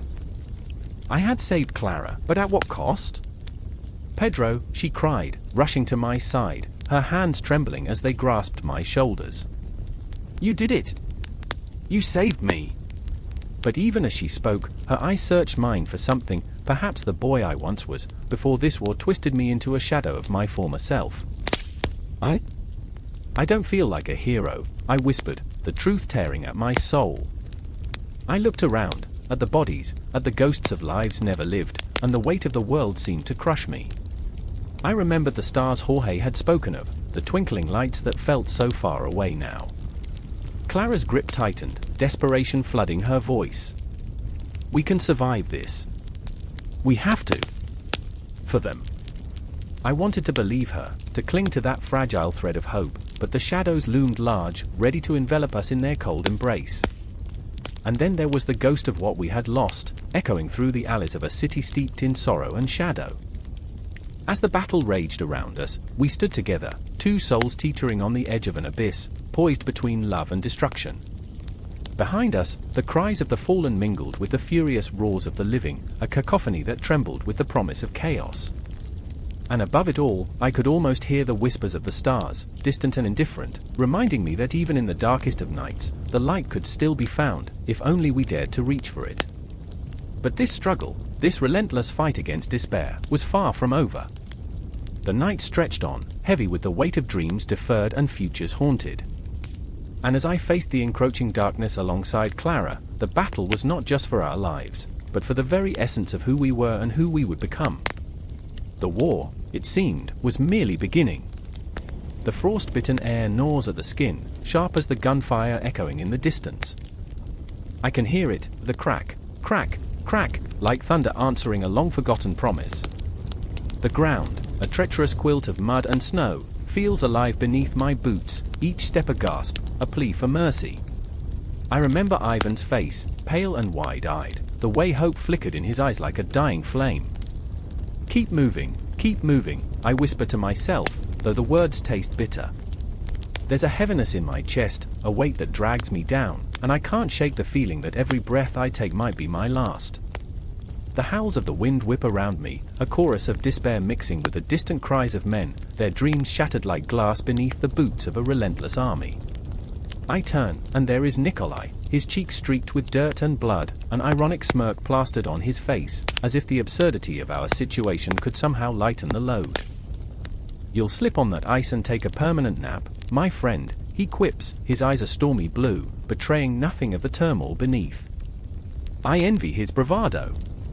I wish I could laugh. The sky, an expanse of grey, looms over us like a judgmental god, waiting for the moment we falter. I remember the warmth of home, the smell of bread baking, the laughter of my sister, her voice lilting like a song. In this moment, the memory feels like a ghost, haunting me, mocking me. The city of Moscow seems a world away, a distant whisper of light swallowed by the darkness of war. I hear Ivan's voice, trembling yet fierce. We fight for our families, for the life we left behind. But what is left of that life?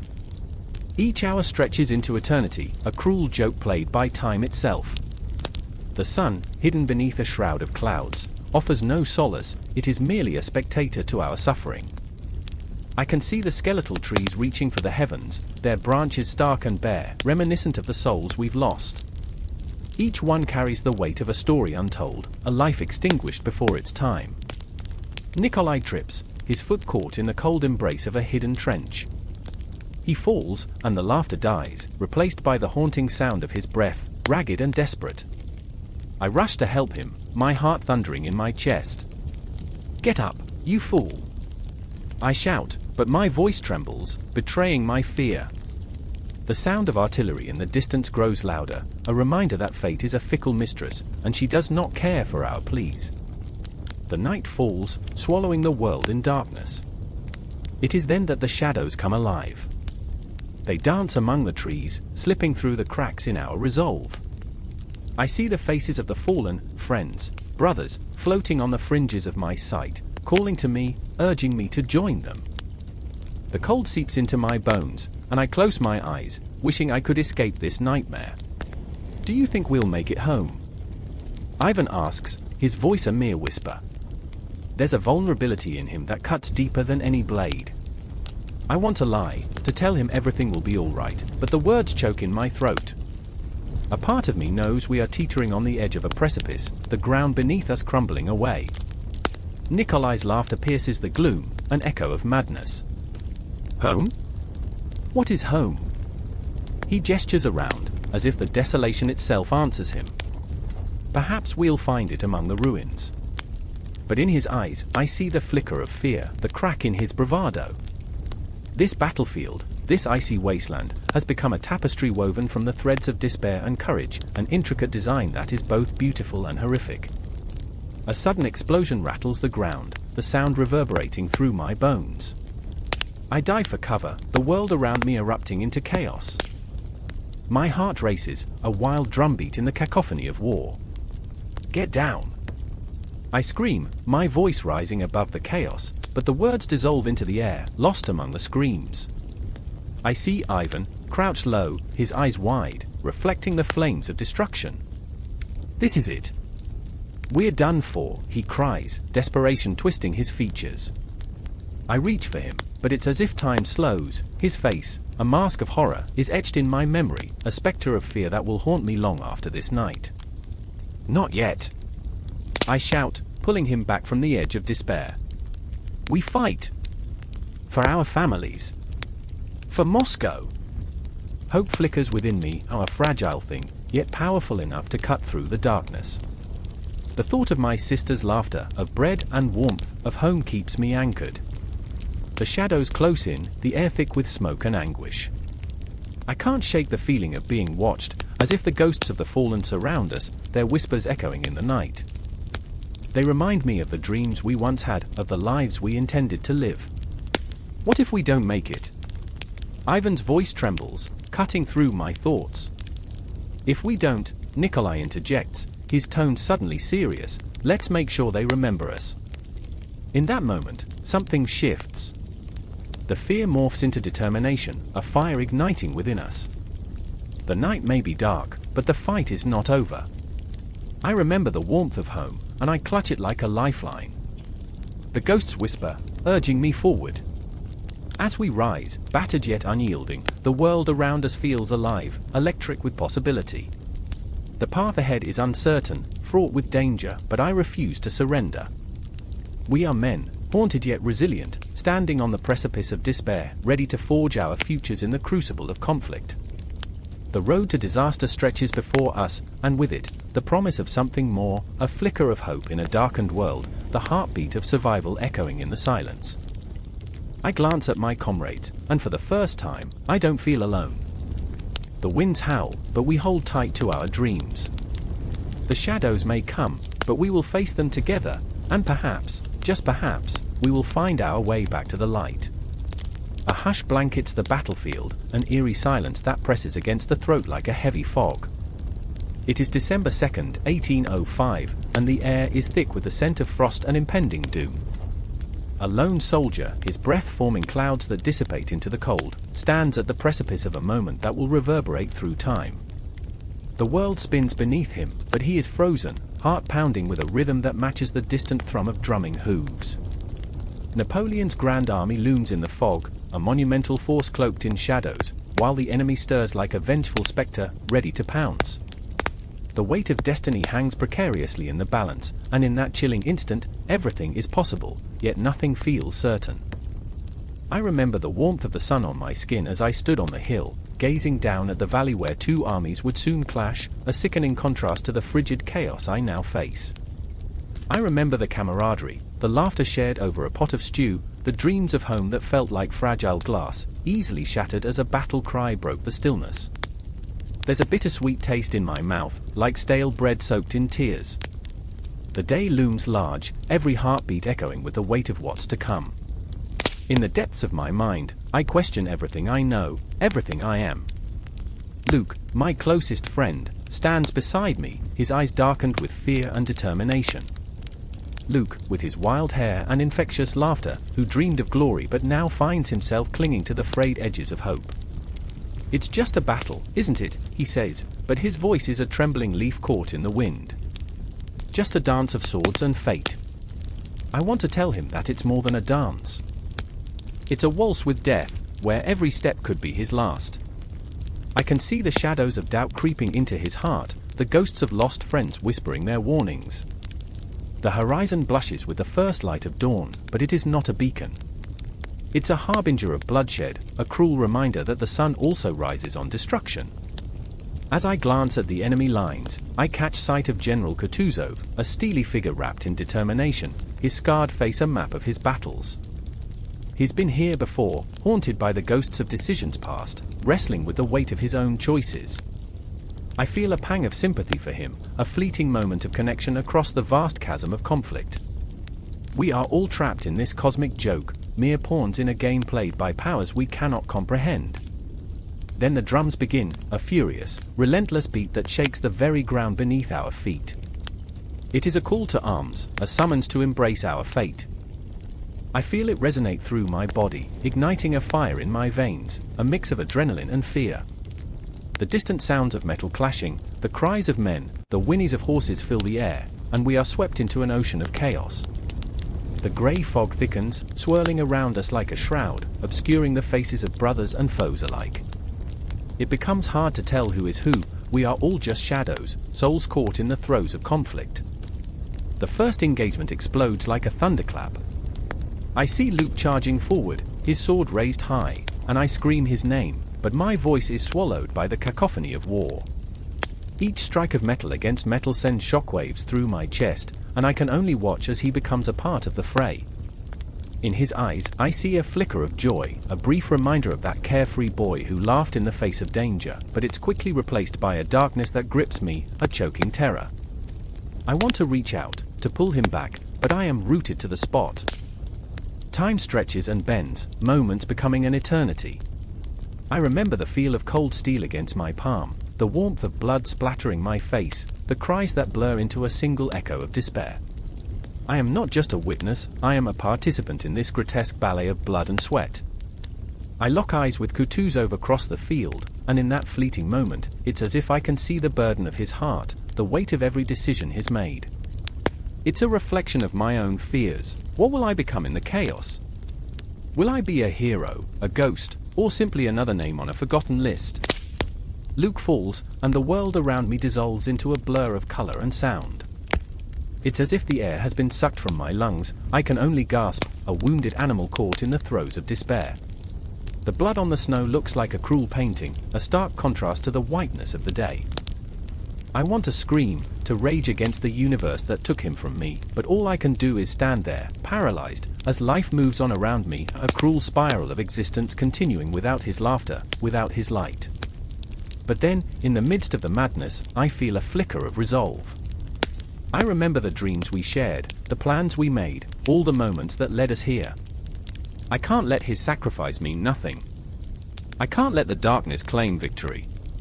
I plunge into the fray, steel in hand, heart pounding like war drums, each step a battle of its own. I weave through shadows, ghosts of fallen comrades whispering tales of bravery and folly, urging me on. I am a conduit of their voices, an echo of their strength, and for every soul lost, I will fight tenfold. As the sun hangs low in the sky, casting an orange hue over the battlefield, I realize that Austerlitz is more than a mere confrontation. It's a testament to the human spirit, a mirror reflecting our darkest fears and brightest hopes. I swing my sword, feeling the connection, every clash a reminder of life's fragility, every moment a chance to rise above despair. I fight not just for victory, but for Luke's laughter, for the dreams we birthed under the stars, for every flickering heartbeat that refuses to be extinguished. The battle rages on, a storm of chaos and fury, and I am swept into its embrace. I fight, and in my heart, I carry the weight of the world, a burden that is both a curse and a blessing. This is not the end, it's a beginning wrapped in the memory of loss, a dance with shadows that will echo for eternity. The universe spins on, indifferent, yet here, in this moment, I am alive. The air crackled with tension, like the moment before a storm. The streets of Mainz lay eerily quiet, shadows stretching and contorting in the dying light. I stood there, breath hitching in my throat, heart pounding, thump, thump, thump, as if it were shouting warnings that no one else could hear. The weight of the world pressed down, a shroud woven from dread and uncertainty. Everything was about to change. I remember the faces of my friends, their eyes wide with fear, the whispers of our dreams now trapped beneath the rubble of impending chaos. Karl, my childhood companion, stood beside me, hair tousled and eyes blazing with defiance. He was always the brave one, or foolish, depending on who told the story. What if we join them? He asked, voice trembling but resolute. What if we become part of this new empire? The question hung in the air, heavy with promise and peril. I could see the fire in his gaze, igniting a spark in my chest, even as dread clawed at my insides. I remember the clock tower in the distance, its hands moving with a cruel indifference, ticking down to an uncertain fate. It was a monotonous reminder of the time we had left, a countdown to the moment when our lives would spiral into unrecognizable chaos. I felt the bittersweet ache of nostalgia, the way memories blurred around the edges, softening the sharpness of reality. Childhood laughter tingled in my ears, a ghostly echo of a time when we believed in heroes, when the world was a playground rather than a battleground. And then there was Elise. Her presence was like sunlight breaking through a dense fog, warming the chill of uncertainty that surrounded us. With auburn hair cascading like autumn leaves, she was a tempest, wild and free, yet burdened with the weight of expectations. "I can't stand by while they choose for us," she said, fists clenched, a storm brewing behind her eyes. Her determination flickered like a candle in the wind, fragile yet fierce. "Whatever they decide, we must forge our own fate." I wanted to believe her, to wrap her in a promise of safety, but fear twisted in my gut. The silence shattered when the distant clang of metal echoed through the streets, a grim herald of what was to come. Soldiers marched, their boots striking the ground in a rhythm that felt like a funeral march. My heart raced, matching the cadence of their advance. The Confederation of the Rhine, a name that rolled off the tongue like a curse. A union forged in blood and betrayal, and yet, I could almost see the tantalizing allure of power in its glimmering facade. The choice hung before us, heavy and oppressive, like the air before a thunderstorm. I remember the taste of fear, metallic and bitter, swirling in my mouth as I caught a glimpse of the flags bearing the emblem of our would-be rulers. It felt like a taunt, a whisper of fate teasing us from the shadows. Karl's gaze drew me back. He was leaning closer, the urgency of his breath warming my ear. "We must act, now. Before it's too late." I could feel the tremor in his words, carrying the weight of desperation. The fire in him was infectious, spreading through my veins, igniting a flicker of rebellion. "What choice do we have?" I found myself asking, though deep down, I feared the answer. The air thickened with the ghosts of dreams deferred. I thought of my father, a soldier-turned-farmer, who had once spun tales of honor and glory. But those tales had been drowned in the mire of reality, leaving behind the bitter taste of disillusionment. I was left wondering whether he had ever believed the stories he told, or if he too had been trapped in the web of someone else's narrative. Elise, sensing the battle in my heart, grabbed my hand, grounding me in the storm. "Together, we can change everything," she urged, her voice a gentle breeze against the tempest. Her eyes glistened with unshed tears, and in that moment, my chest tightened with the weight of unspoken promises. If we stand together, we can defy them. How could I refuse her? The warmth of her grip sent shivers racing along my skin, igniting a hope I thought extinguished. But what if standing together meant falling apart? The drums of war grew louder, resonating through the cobblestone streets, as if the very earth trembled under the weight of history. Shadows lengthened, twisting grotesquely as the sun dipped beyond the horizon, swallowing the light whole. I felt the chill of night closing in, wrapping around us like a funeral shroud. And yet, there we stood, three souls caught in a tempest of loyalty and fear, poised on the precipice of a decision that could rewrite everything we knew. I could see it in Karl's clenched jaw, the way he wavered between anger and hope.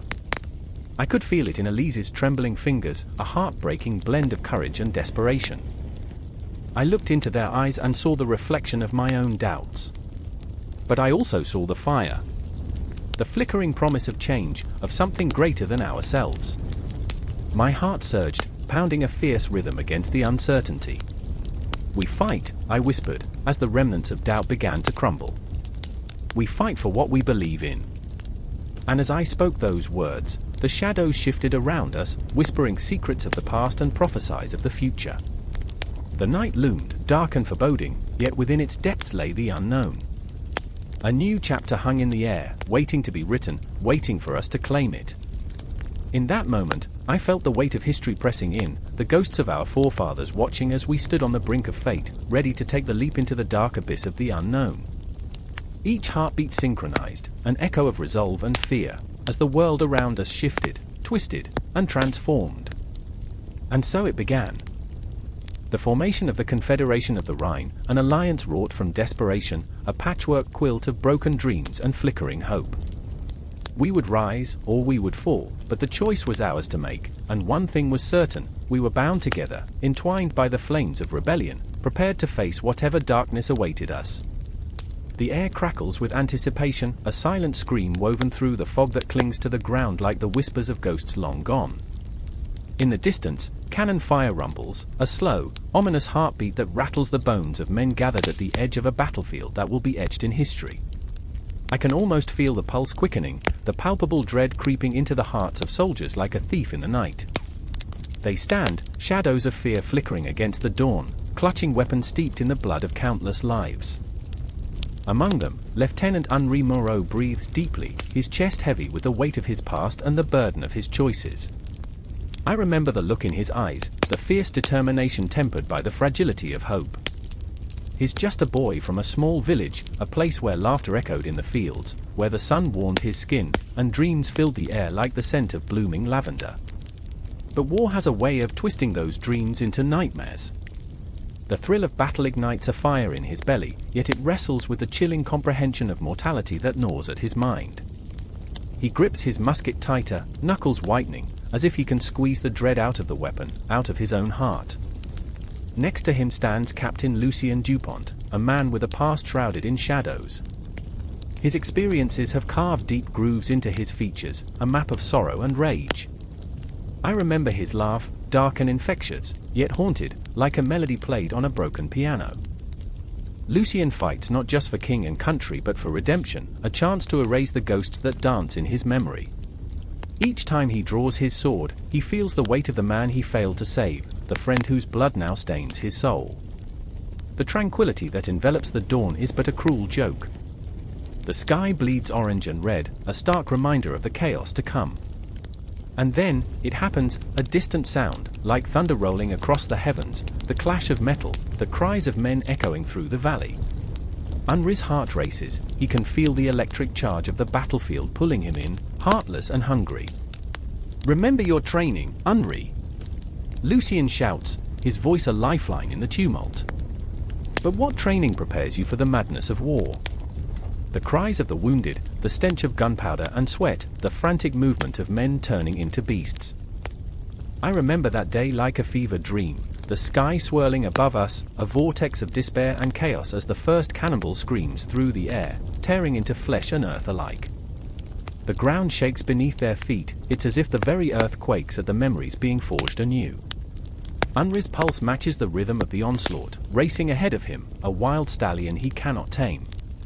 He thinks of his mother, of her gentle hands, of her lullabies that once soothed him to sleep. He longs for the simplicity of home, yet the thrill of war wraps around him like a lover's embrace, intoxicating and terrifying, each moment stretching into eternity. Forward! Lucien roars, charging into the fray, a lion leading his pride into the jaws of madness. Behind him, soldiers follow, hearts pounding like war drums. The clash of swords rings out, a symphony of violence that drowns out every rational thought. Blood paints the earth, and the cries of the fallen rise like smoke. I remember the moment a soldier falls to Lucien's side, his lifeblood pooling in the dirt, a testament to the randomness of fate. "Stay with me!" Lucien shouts, holding the dying man's gaze, but it's too late. Life slips away, and with it, another piece of Lucien's soul crumbles into dust. The darkness curls around him, whispering of despair, of loss, of the incomprehensible weight of sorrow that follows every man who has tasted battle. In the chaos, Henri's world narrows to a single point, the enemy soldier charging towards him, eyes wide with fury, desperation. Time slows. I remember the moment stretching infinitely as he raises his musket, heart pounding, sweat mingling with grime, the taste of fear hot on his tongue. He pulls the trigger, and a shot rings out, a sudden release, a moment of clarity, the breath of life extinguished. But the victory is hollow, a bitter draught that leaves a sour taste in his mouth. The man falls, and Henri is left standing, adrenaline thrumming through his veins, but with it comes an overwhelming wave of nausea. He's killed, and for what? For glory? For honor? Or just for survival? The answers slip through his fingers like grains of sand, leaving only the weight of his choices. Lucien fights on, a whirlwind of fury and pain. Each swing of his sword feels like a prayer, a desperate attempt to find meaning amid the madness. He sees in the faces of his enemies not monsters, but reflections of himself, men driven by the same fears, the same desires. In that fleeting connection, he glimpses the absurdity of it all, the tragic comedy of their existence, two sides of a coin, spinning in the air, waiting to land in blood-soaked mud. The battle rages on, a tempest of chaos and carnage, and through it all, the clock ticks relentlessly. Time becomes an enemy, stretching and contracting, a cruel reminder of mortality. Each second feels like an eternity, a moment suspended between life and death. And as the sun sinks low, casting long shadows over the battlefield, a haunting silence begins to settle. I remember the aftermath, the cries fading into whispers, the echoes of violence lingering like the ghost of a lover's touch. Bodies lie scattered, stories ended, dreams unfulfilled. Henri and Lucien stand amidst the wreckage, two souls forever changed, marked by the scars of conflict. They share a look, a silent acknowledgement of the abyss they have stared into, and the darkness that will follow them like a shadow. The battlefield, once alive with fury, now breathes heavy with the weight of loss. The cosmos above bears witness to their pain, stars flickering like distant hopes in a vast, indifferent sky. Henri thinks of his village, of laughter and lavender, and he knows that he will never truly return. Lucien feels the burden of his past settle deeper, a cloak he cannot shed. And as they walk away from the carnage, a familiar refrain echoes in their hearts, a reminder of dreams lost and futures uncertain. The war is far from over, and they are but players in a grand, tragic theatre, each performance more poignant than the last. They carry on, but the spectre of what they have witnessed will haunt them, a reminder that the price of glory is steep, and the cost of survival weighs heavy on the soul. In the distance, another battle brews, a flicker of violence on the horizon, calling them once more to the storm. A choice looms ahead, an endless cycle of conflict and resolution, as they march onward into the fray, pulled by an invisible thread that binds them to the tides of history. The cold air bit at Marie's cheeks as she stood on the balcony, her heart pounding like a war drum in her chest. Below her, the streets of Paris swelled with life, shadows dancing in flickering lantern light, a thrumming heartbeat of a city caught between revolution and empire. Women in tattered gowns jostled alongside men in uniform, the tumult of voices rising in a chorus of hope and despair. She could almost feel the pulse of history beneath her feet, seeping into her bones, a relentless reminder that she was both a part of it and yet so painfully apart. "Marie!" A voice pierced the night, sharp as a knife. It was Lucien, her brother, a flicker of a man always caught between loyalty and ambition. She turned, her breath shallow, caught in a web of emotions. Fear coiled tightly in her stomach. Lucien's ambitions were like a tempest, wild and unpredictable. "They're gathering for another protest. You need to come inside." His eyes flickered with something she couldn't read. Was it concern? Or was it an edge of desperation, the kind that comes from wanting too much in a world that gives too little? "I can't hide in here, Lucien," she replied, her voice a tremor of defiance. "They speak of freedom, of a new way to live." Her heart ached with every word, heavy with the weight of dreams and the suffocating reality of her existence. A woman's worth in this world was measured by her ability to bear children, to support the men who fought and to serve a life written by others. She was not an image of a delicate flower, she was a storm waiting to break. The air shifted, a silence thrumming with unspoken thoughts. "And what of your dreams, Marie? Would you cast them aside for the chaos below?" Lucien stepped closer, his voice a low rumble, but it wasn't anger or disdain she saw in his eyes, it was fear, fear for her and fear for the world he sought to conquer. "I would rather be a part of the storm than shelter in the eye of it," she shot back, each word a spark igniting the tension between them. She remembered her mother's whispered tales of women who had fought alongside men, not just as lovers or mothers but as warriors in their own right. Those stories were her lineage, a ghostly echo of resilience and strength. Marie had dreams that stretched beyond the narrow confines of her gender, dreams that wrapped around her like ivy and threatened to choke her if she didn't let them flourish. Meanwhile, in the shadows of the busy street below, another woman stood, her heart drumming a different rhythm. Emily watched the scene unfold, her brow furrowed with the knowledge that the crowd below was not simply fighting for freedom, it was also a battleground for hearts. She had her own ambitions, ones that twisted her stomach into knots. As a seamstress, she was skilled in the delicate art of fabric and thread, but she longed to thread her own life into the fabric of the world, to stitch herself into a narrative that was her own. The fabric of her present life felt tattered, stained with the fears of a woman who was both invisible and essential. She had stitched countless uniforms for men destined for glory on the battlefield, but she was no less a warrior in her own right. A warrior against the chains of a cruel society that dictated her worth. Every thread she pulled, every seam she stitched, was laced with a silent rebellion. She wanted her voice to rise above the clamor of swords and politics, to scream that she existed, that she mattered more than the sum of her parts. "Emily! Come!" A voice beckoned from within the shop, but her eyes remained fixed on the riotous pulse of life beyond her door. "The women are gathering!" Her heart twisted. Women like her, with dreams and desires, had begun to forge a path. Emily was torn. To join them was to risk everything, the safety of her small existence, the comforts of anonymity. But to remain hidden was to suffocate, to allow her spirit to wither under the oppressive weight of expectation. And so, that night, the streets of Paris echoed with the chants of women, their voices swelling like the tide against the shore. Marie stood at the forefront, her heart roaring in her chest, her spirit unfurling like a banner in the wind. Libet! Egalite! Sororite, they cried, a fierce unity binding them together, each one a thread in a tapestry of revolution. Her body thrummed with the power of their collective voices, and she felt as if the very cosmos was aligning in that moment, a starry sky igniting a fire within her. But fear lingered in the air, a dark cloud ready to burst. The men of the city were not all allies, they were shadows lurking, their intentions murky. They watched with predatory eyes, ready to pounce at the first sign of weakness. Lucien, torn between brotherly love and the lure of power, stood at the edge of the crowd, his face etched with conflict. The fire in Marie's eyes burned brighter as she caught sight of him, her heart a wild creature wanting to pounce with joy and yet aching for the familiar bond they once shared. "Join us, Lucien," she shouted, her voice breaking the air like thunder, but he remained still, caught between two worlds, a brother and a soldier, a protector and a rival. What she saw in his eyes was not just fear for her but a reflection of his own battling emotions, a heart divided by loyalty to a sister and loyalty to a cause he believed might tear them apart. As the protest surged, the tension escalated, each heartbeat a countdown to something irrevocable.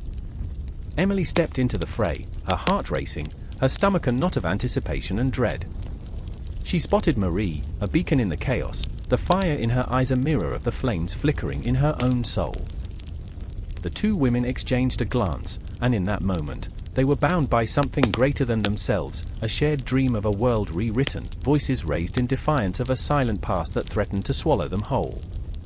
The night crackled with electricity, the air thick with the weight of unspoken words, and in that breathless moment, the past collided with the present. The streets of Paris, bathed in shadows and flickering light, became a canvas painted with the raw brushstrokes of hope and despair, of ambition and fear, of sisterhood and sacrifice. And somewhere in the echoes of their voices, beneath the chaos, the universe held its breath, waiting. The thunderous applause echoed through the grand hall, a deafening roar of adulation that clashed violently with the tempest raging within. I stood at the edge of a vast sea of faces, all eyes trained on a figure draped in the finery of conquest, a man carved from ambition and drenched in glory. Napoleon Bonaparte, crowned in all his militaristic splendor, a comet blazing across the darkened skies of Europe. But behind that facade of triumph lay a family tethered to him by blood, ambition, and an inescapable, choking dread. I remember the moment the thunderstorm broke. It was a night shrouded in the shadow of an impending betrayal, the air thick with secrets and the pungent aroma of fear. Josephine, his beloved, stood at the periphery, her heart a battlefield of love and despair. She clutched a glass of wine, the crimson liquid swirling like the chaos in her mind, her thoughts racing as she fought to reconcile the man she adored with the monster he was becoming.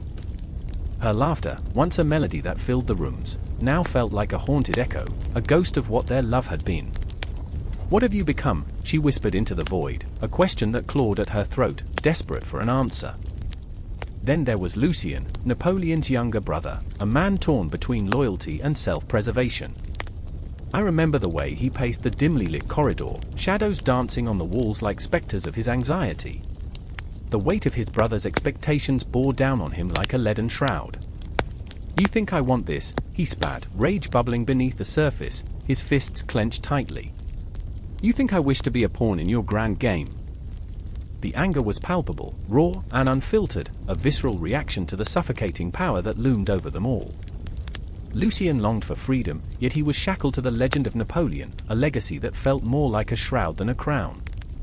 And in the midst of their turmoil stood Caroline, the sister caught between admiration and fear. I remember the way her heart raced when she heard whispers of conspiracies, of alliances forged with cruel intent. Her hands trembled as she grasped the fabric of her gown, a flimsy barrier against the storm. "What will become of us?" she murmured, eyes wide with trepidation, as if the very walls of their world were closing in. Each tick of the clock was a taunt, a reminder of the fleeting nature of power, and with it, their fragile existence. The walls seemed to pulse with the echoes of their raw emotions, a living entity that felt every heartbeat, every sigh, every whispered dread. Josephine's heartache was a symphony of longing and loss, a relentless tide pulling her under. "He loves me," she breathed, the words a fragile lifeline that felt more like a noose. But the truth was a haunting specter, lurking just outside her periphery. Love twisted into possession, and within that dark embrace, hope began to suffocate. Meanwhile, Lucien's rebellion simmered beneath his skin, a feral beast yearning to break free. "I will not be another tool in his arsenal," he vowed, yet the sharp, biting chill of doubt nipped at his resolve. Each moment with Napoleon felt like walking a tightrope over a chasm of despair, a misstep leading to irrevocable ruin. His thoughts spiraled, the shadows of treachery wrapping around him like a shroud, beckoning him to forge his own path, to strike out against the gilded chains of brotherly love. Caroline's eyes darted between them, her heart pounding in sync with the unsteady rhythm of their lives. "We could unite," she suggested, her voice trembling. "Stand together against this," the words hung in the air, heavy with disbelief. But the reality was a specter that loomed larger, a truth too bitter to swallow. The bonds of blood could either bind them to glory or strangle them in betrayal. The clock ticked on, each second a reminder of their inevitable confrontation. I remember the moment the storm broke, the tempest unleashed. Napoleon returned, eyes wild with the fervor of conquest, a lion fresh from the hunt. "You think you can challenge me?" he roared, the very walls shuddering with his fury. His gaze swept over his family, a predator sizing up its prey. Josephine flinched, Lucien's jaw tightened, and Caroline held her breath, the air thick with dread. What was once a family was now an arena, the stakes spiraling into the abyss. "We are not your subjects." Lucien spat, defiance burning in his chest. "We will not be sacrificed on the altar of your ambition." The words hung heavy in the air, a declaration that shattered the silence, igniting the simmering tensions. Napoleon's laughter echoed, chilling and hollow, reverberating through the hall. "You dare question me? You are nothing without me." Each syllable was a dagger, piercing their hearts, leaving behind wounds so deep they would never heal. The irony was palpable. They stood against the very man who had raised them to power, but now, they found themselves on the precipice of destruction. In that moment, time warped, the air electrified with the weight of their choices, their conflicting desires. I remember how the shadows lengthened, how the past seeped into the present like an unwelcome ghost. "What have we become?" Josephine whispered again, despair tinged with haunting beauty. Her voice shattered the tension, a fragile thread binding them to their humanity, a reminder of the love that once flourished amidst the tyranny of ambition. The darkness closed in, a suffocating fog that threatened to consume them whole. Each heartbeat echoed with the unspoken truth that their familial ties were both a sanctuary and a prison. The game was never just about power, it was about loyalty, love, and the devastating cost of ambition. And as the storm raged on outside, inside they stood, hearts pounding, caught in the relentless grip of their fate. Each character a mirror of humanity's struggle, their flaws laid bare for the universe to see. What would become of them? Would they rise as one, or would the weight of their bonds drag them into the abyss? The world outside faded, the tempest swallowed them whole, and in that haunting moment, they were left with one undeniable truth: they were bound together, for better or for worse, in this dance of power and despair. The clock struck midnight, the city swallowed by shadows, each tick echoing through the cobblestone streets like a heartbeat, each heartbeat a reminder of the ominous weight pressing down, suffocating all hope. I stood there, breathless, surrounded by the acrid scent of smoke and fear. The square was alive. Torches flickered like frightened fireflies, illuminating faces twisted with rage and desperation. In that moment, I felt time unravel, threads of fate tangling around me, squeezing my throat tighter. Anna stood at the fringes of the crowd, her voice trembling like the leaves rustling in the wind. "They want our blood, Jacob. They want to take everything." Her eyes, pools of uncertainty and fire, searched for something: safety, truth, identity. I could see the turmoil written across her face, a battlefield of emotions, her heart a constant drum of conflict. She was a daughter of the soil, yet the soil was now soaked with the intensity of nationalism, a fever that demanded loyalty while threatening to tear asunder. And then there was Jacob. A soldier, once proud, now haunted by the ghosts of his fallen brothers. The uniform clung to him like a shroud, heavy with expectation and soaked in memories he could never shake. As he pushed through the throng, his fists clenched at his sides, a battle raging within. "I remember the cheers," he whispered to himself, the flags billowing in the wind. "But now, it feels like a funeral dirge." His eyes darted around, catching glimpses of fervor and betrayal in equal measure. He was both the protector and the shattered, the hero and the haunted. The air crackled with tension, like a storm brewing just beyond the horizon. It was impossible to ignore the clash of voices, a cacophony of promises and threats. "For our nation," shouted one man, a fierce fervor igniting his words, the crowd responding like moths drawn to a flame. "For our freedom," echoed another, the cry piercing through the night like a siren song, seducing souls to join the fray. Anna's heart thundered in her chest as she grabbed Jacob's arm, desperation spilling from her lips like an unspooling thread. "Please, we can't let this happen. This isn't just about borders or flags. It's about us, our lives, our stories." How could she be so resolute in the face of chaos? It gnawed at Jacob, the weight of her expectancy suffocating him. He wanted to believe, wanted to fight, but he could feel the insidious tentacles of doubt creeping in. What was this nationalism but a veneer, a mask hiding the ugliness of humanity's greed? A sudden roar erupted from the crowd, a wave of bodies surging forward, voices congealing into a singular, primal scream, an anthem of rage, a declaration of existence. I could hear the clash of shields, the screams of the fallen, the rhythmic pounding of boots against the cobblestones, all merging into a symphony of despair. I felt it in my bones, a visceral connection to history's haunting echo. But among the shouts and the chaos, I caught Anna's gaze, and in that fleeting moment, the world around us dimmed. "What if we are the ones to rewrite this story?" she pleaded, her voice trembling but charged with a fierce light. "What if we can choose compassion over conflict?" I could see the flicker of hope dancing there, fragile yet unyielding, a beacon in the darkness that surrounded us. "Compassion?" Jacob scoffed, his voice laced with bitterness. "Compassion doesn't fill the belly of a hungry child. It doesn't shield us from the blade of a rival nation." Yet, even as he spoke, the weariness in his tone betrayed him. He was torn, a soldier, yes, but also a dreamer, cursed with the knowledge that the world was not just black and white. The specter of war loomed over him, casting shadows on his very soul. And then it happened. A spark ignited in the heart of the crowd, a figure brandishing a flag stained with the colors of nationalism, waving it high above the cacophony.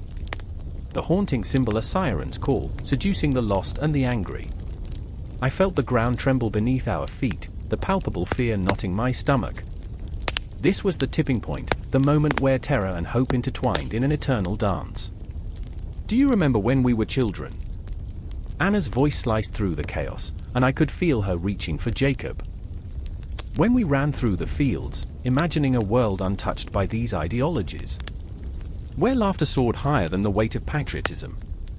Her words floated through the air, and for a brief moment, I could see it, the sun-drenched fields, the laughter echoing in perfect harmony. But the laughter was fading, the sound drowned out by the anthem of nationalism swirling around us. The crowd's fervor morphed into a beast, and I could feel its breath hot against my neck, a simmering anger begging to be unleashed. Jacob's fists clenched tighter, the weight of his duty pressing down like a millstone. "This is our moment," he said, but his voice, once filled with certainty, now wavered like a candle in the wind.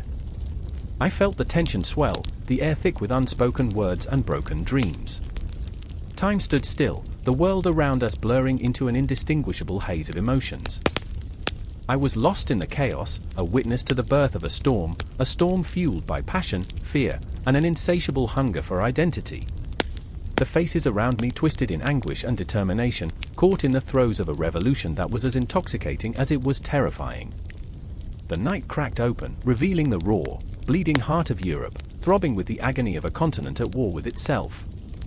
I could sense the clash of ideals, a symphony of desperation and despair weaving ever tighter around us. Each heartbeat echoed louder, each breath heavier, as Anna and Jacob stood at the precipice of an uncertain future, the choices they made forever altering the tapestry of their lives. And in that moment, as the first shouts of violence erupted, I felt the ground shift beneath me, a reminder that history does not simply happen, it is forged in the crucible of human emotion, shaped by the very souls of those who dare to dream. As the world around us spiraled into chaos, I held on to the whisper of Anna's hope and the shadows of Jacob's doubt, knowing that their intertwined fates would lead them toward a confrontation that would echo through the ages. The night was far from over, and as the city trembled on the brink of upheaval, the story of nationalism in Europe unfolded, an unending loop of pain and passion, loss and love, bound forever to the souls of those who dared to stand for something greater. The clock struck midnight, its chimes echoing through the empty cathedral, a haunting reminder of promises made and broken. Shadows danced on the stone walls, flickering like the wavering faith of those who dared to whisper their doubts. Father Anton stood before the altar, his heart pounding like a war drum, each beat a drum roll for the reckoning to come. He could feel the weight of the world pressing down on him, as heavy as the crucifix hanging above. Is this what God wants? He thought, his soul wrestling with a monster of betrayal. His breath hitched, and the silence around him seemed to pulse, a living entity filled with the anguished cries of countless souls who had come before. He could almost hear their whispers, pleading for justice, for the truth. He remembered the faces of the faithful, their brows furrowed in desperation as they clung to their beliefs, even as the church they trusted turned its back on them. I remember, across town, in a small, dimly lit tavern, Elena wiped the bar top with a rag as tattered as her spirit. She could hear the laughter and shouts from the other patrons, their lives pulsating with the vigor she had once known. But now, she was a ghost, drifting through the remnants of her former self, hidden behind forced smiles and false cheer. They bathed once a year. So yeah, romance was earthy, she chuckled to herself, but the humor was a thin veil over her sorrow. She recalled the day she first stood before the altar, her heart brimming with hope, belief igniting a fire within her.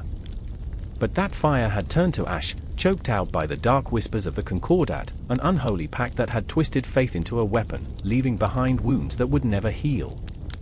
What have we become, she thought, her heart aching for the community she once loved, now splintered and broken. And then there was Leo, a young scholar, whose mind was a labyrinth of ideas and doubts, the very embodiment of conflict. He stood in his cluttered study, surrounded by stacks of books, each one a universe of thought, yet none could provide the answers he sought. The church was supposed to be a refuge, he muttered, running his fingers through his hair, leaving it even more disheveled. But look at us! Bound by rules, shackled by silence. He remembered the first time he had dared to question the doctrine, the looks of horror that had gripped his peers, the way the air had thickened with unspoken fears. I remember, it echoed in his mind, a mantra of rebellion against a system that suffocated creativity and truth. The Concordat loomed over him like a dark cloud, a reminder of the power that silenced reason and fed on the very marrow of faith. As midnight struck, the three of them were unwittingly drawn together, their fates intertwining like the threads of a frayed tapestry, each tugging at the strands of belief, hope, and despair.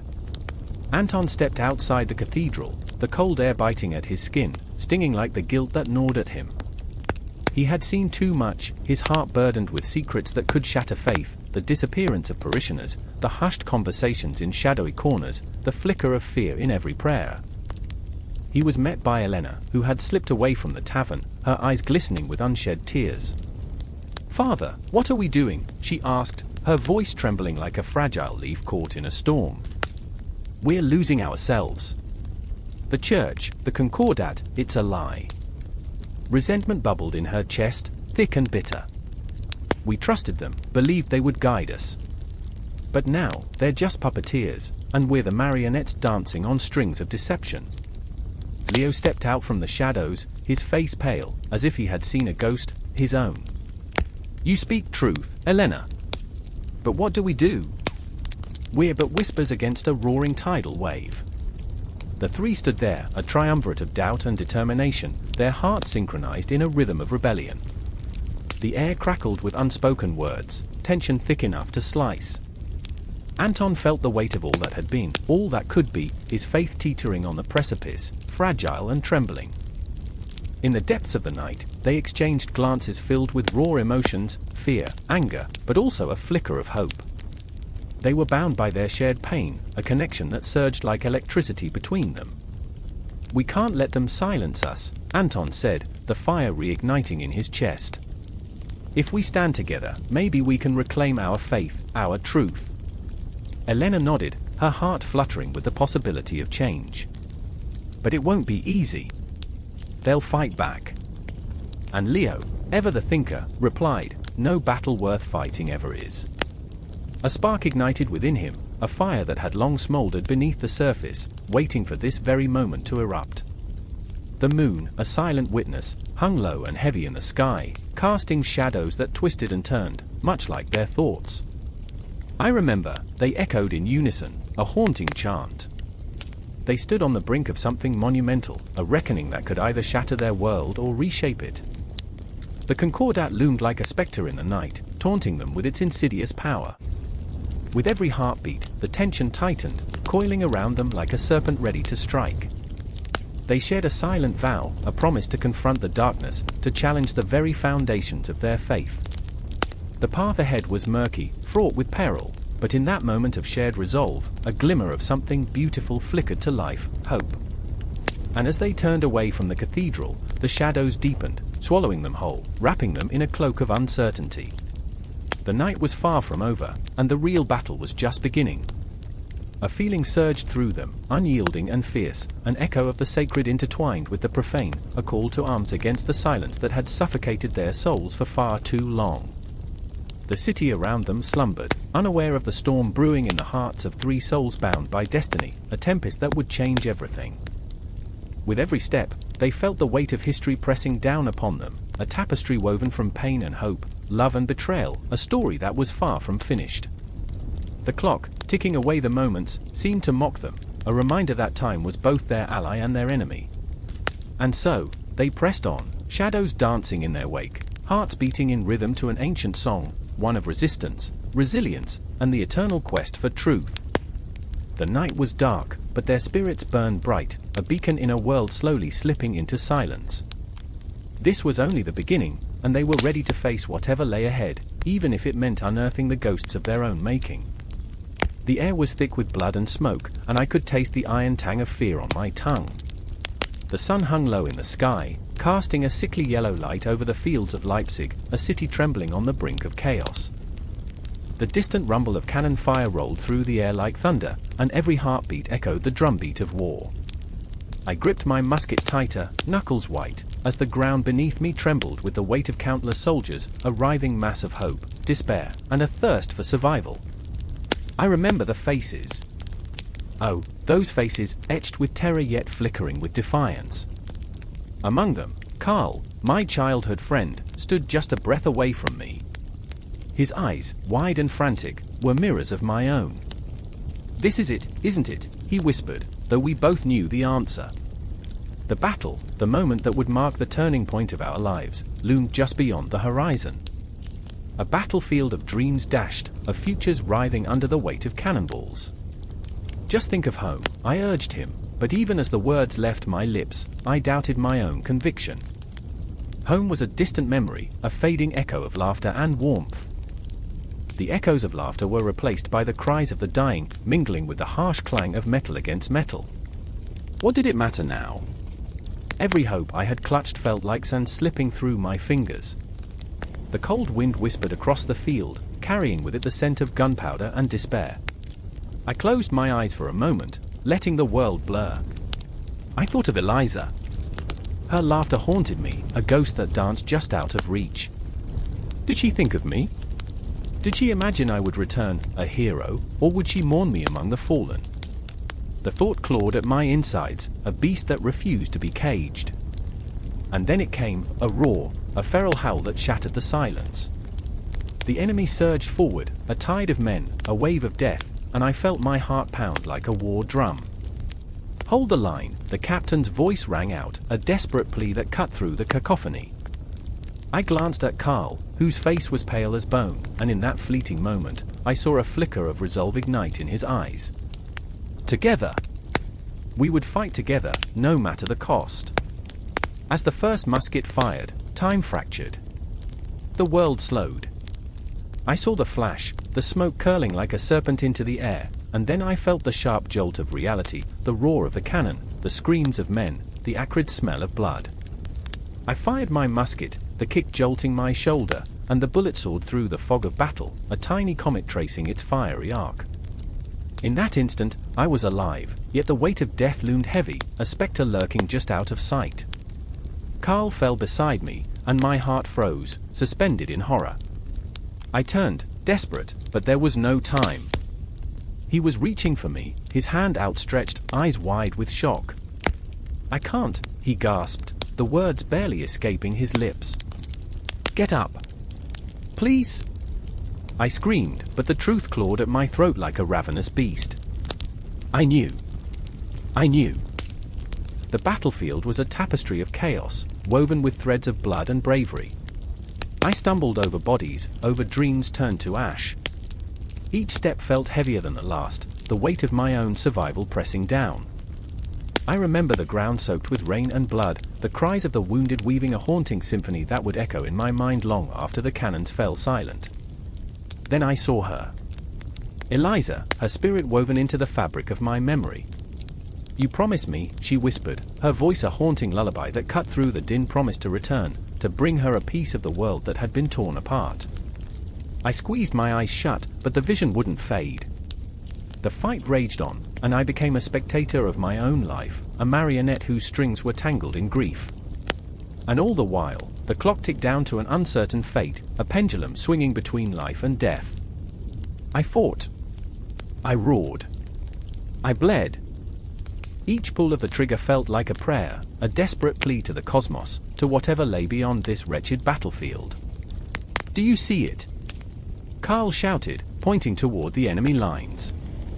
I followed his gaze, and there it was, a glimmer of hope, the forces of our allies, a surge of reinforcements breaking through the horizon like a beam of sunlight breaking through the storm clouds. But as the cheers erupted around us, I felt the weight of dread settle heavily upon my chest. Hope was a double-edged sword, and I could feel the sting of its promise. Then, all at once, the air shifted. A hush descended, a moment suspended in time, as if the universe itself held its breath. The enemy faltered, confusion spreading like wildfire among their ranks. Was this our moment? I turned to Carl, but he wasn't there, just an echo of his laughter, a fading ghost. I was alone, adrift in a sea of chaos, the cries of men merging into a symphony of anguish. As the battle surged forward, I felt the tide turning, the weight lifting, but it came with a cost. Each moment stretched into an eternity, the faces of fallen comrades flickering past as if caught in a dream. "I remember," I whispered, voice cracking under the weight of loss. I remember, the sun dipped lower, painting the horizon in shades of crimson and gold, a final, painful reminder of what we fought for, what we stood to lose. And yet, amidst the chaos, a flicker of hope ignited within me, a stubborn ember refusing to die out. I would fight for Carl. For Eliza. For the ghosts that danced in the shadows. And in that moment, I knew, this was not just a battlefield, it was a reckoning. The Battle of Leipzig was not merely a clash of armies, it was the crucible in which our souls would be forged anew. The turning point was not the fate of nations but the pulse of humanity itself, tethered to the fragile thread of hope. As the sun set, I stood tall, heart racing, breath heavy with anticipation. We would rise together, or we would fall together. The choice was ours. The moment was now. The sun hung low, a molten orb spilling crimson light on the jagged cliffs of Elba, casting an eerie glow that felt almost alive, pulsing with the heartbeat of a world undone.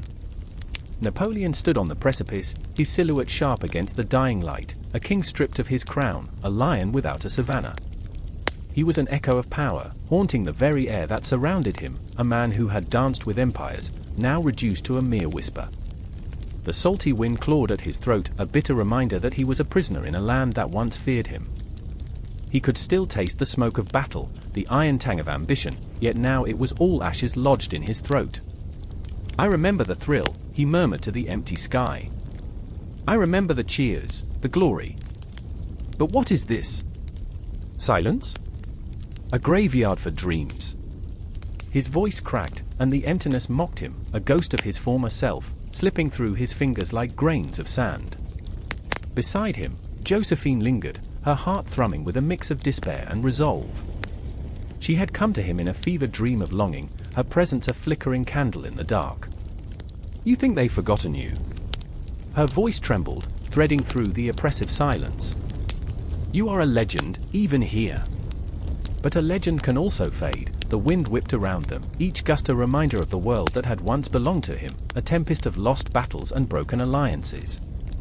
But Josephine, with her wild curls and fierce spirit, refused to fade into the shadows. "You were never meant to be a ghost, Napoleon. You were meant to conquer." Her words hung heavy, weighed down by the sorrow of their situation, yet ignited a spark somewhere deep within him. Napoleon turned, his gaze fierce, igniting something volatile in the depths of his soul. "Conquer? What is left to conquer? A small island?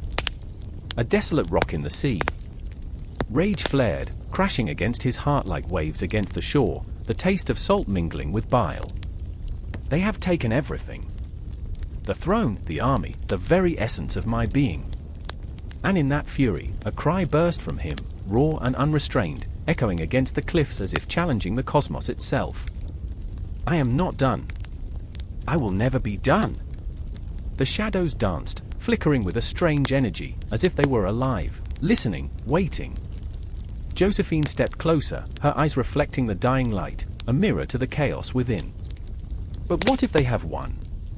What if exile is a cage, not a cradle? What then?" Her voice was steady, yet the tremor betrayed her fear. She knew the man before her, could feel the weight of his ambition, the tempest that surged within, but she also saw the cracks, how the glory had etched lines of despair across his once magnificent demeanor. He didn't answer, the silence stretching between them, thick and suffocating. Instead, he gazed out at the horizon, the waves lapping against the rocks below, a relentless rhythm, a constant reminder that time marched on, indifferent to his plight. "I remember," he whispered, the confession slipping through his lips like a prayer. "I remember the elegance of power, the taste of victory. But does the world remember me?" From the shadows of the encroaching night, a figure emerged, Lucien, Napoleon's brother, full of the wildness and warmth of family. He arrived like a tempest, his laughter echoing through the gloom. "Ah, brother! You seem to have misplaced your crown, but never fear, I have brought your favorite wine." He held out a bottle, the glass catching the fading light, a glimmer of hope in the darkening world. But his eyes, those piercing blue eyes, held a depth of concern that twisted the air. "You cannot drown in memories, Napoleon. You must rise like the phoenix from the ashes. We cannot let them break you." Napoleon snatched the bottle, the glass cool against his palm, yet the warmth of his brother's spirit ignited something buried deep. "Rise? From what?" "The bitter taste of defeat." His laugh was harsh, a jagged edge against the night. "What is left of me? Just a man on an island, pacing like a caged beast." Lucien stepped forward, the weight of their shared history forming an invisible tether. "But you can fight, not just with armies but with ideas. Your mind is your greatest weapon. Even in exile, you can ignite change, inspire those who still believe." The air crackled with a tension born of desperation, of dreams and fears colliding. "I remember the blood of my enemies, the roar of my soldiers."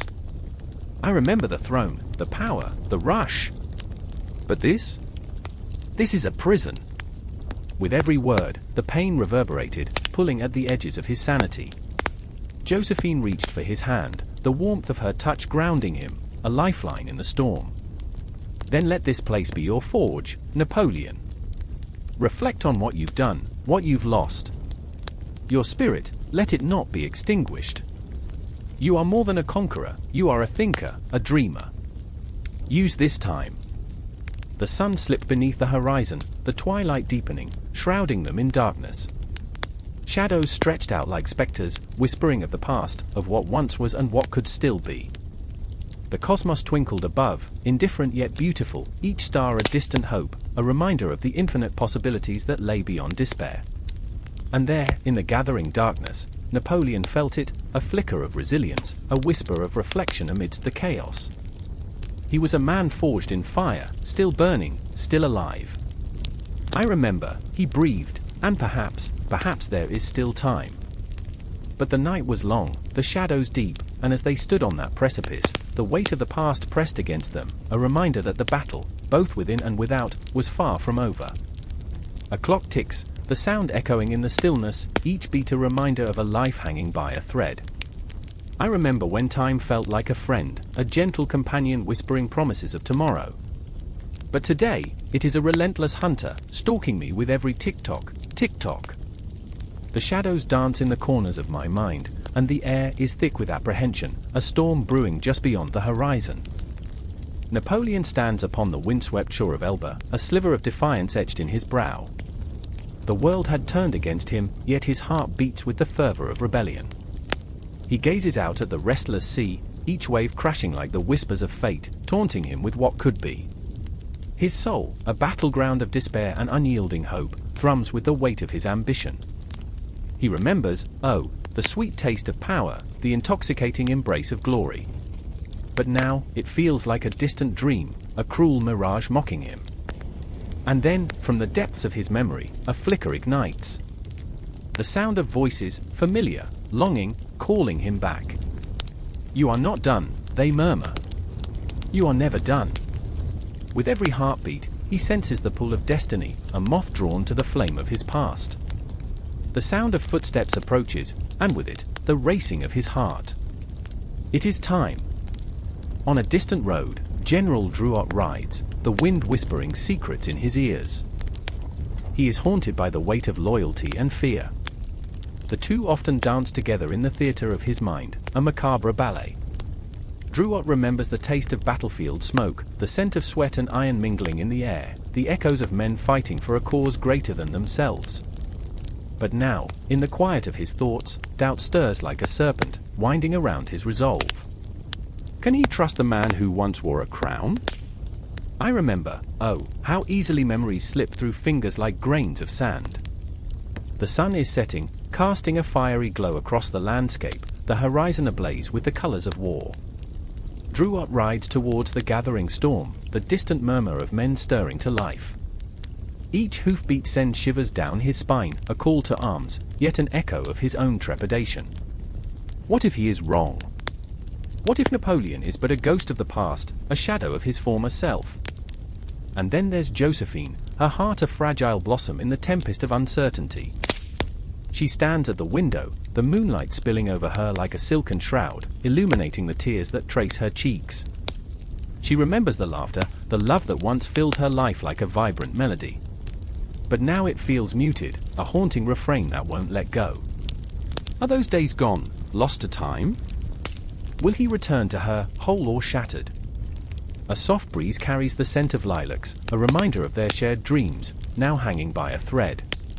Josephine's heart aches, a pendulum swinging between hope and despair. She watches the horizon, searching for a figure, a silhouette that might carry her heart home. But what if that figure brings with him the storm of his ambition? What if the man she loves is no longer the man he was? The tension thickens, electric in the air as Napoleon arrives at the first village. A spectre, cloaked in the memories of his past. The peasants whisper tales of him, their eyes wide with fear and awe. He is a conqueror, they murmur, a demon reborn. But as he walks among them, He feels their eyes piercing through him, searching for the man they once revered or the monster they fear. Each step forward feels heavier, weighed down by the ghosts of decisions made, battles fought, and lives lost. "Will you follow me?" he asks, his voice a storm, a challenge. The villagers hesitate, uncertainty flickering like a candle flame. His gaze pierces through their hesitation, igniting the flicker of hope that still lives in their hearts. They remember the glory, the unity, the pride. Drouot arrives at the heart of the throng, a loyal general torn between duty and fear. He sees the hope in their eyes, a reflection of his own turmoil. What if he leads us into darkness? He wonders, the question a weight on his chest. But as he watches Napoleon, the man he once called friend, he can't help but feel the tug of loyalty, a bond forged in blood and sacrifice. Josephine feels the pull of destiny in her veins, a call to return to the man who had her heart. But what does she return to? A king? A madman?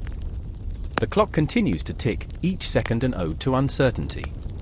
She stands still, the moonlight glinting off her tears, a fragile rose waiting for the storm to pass.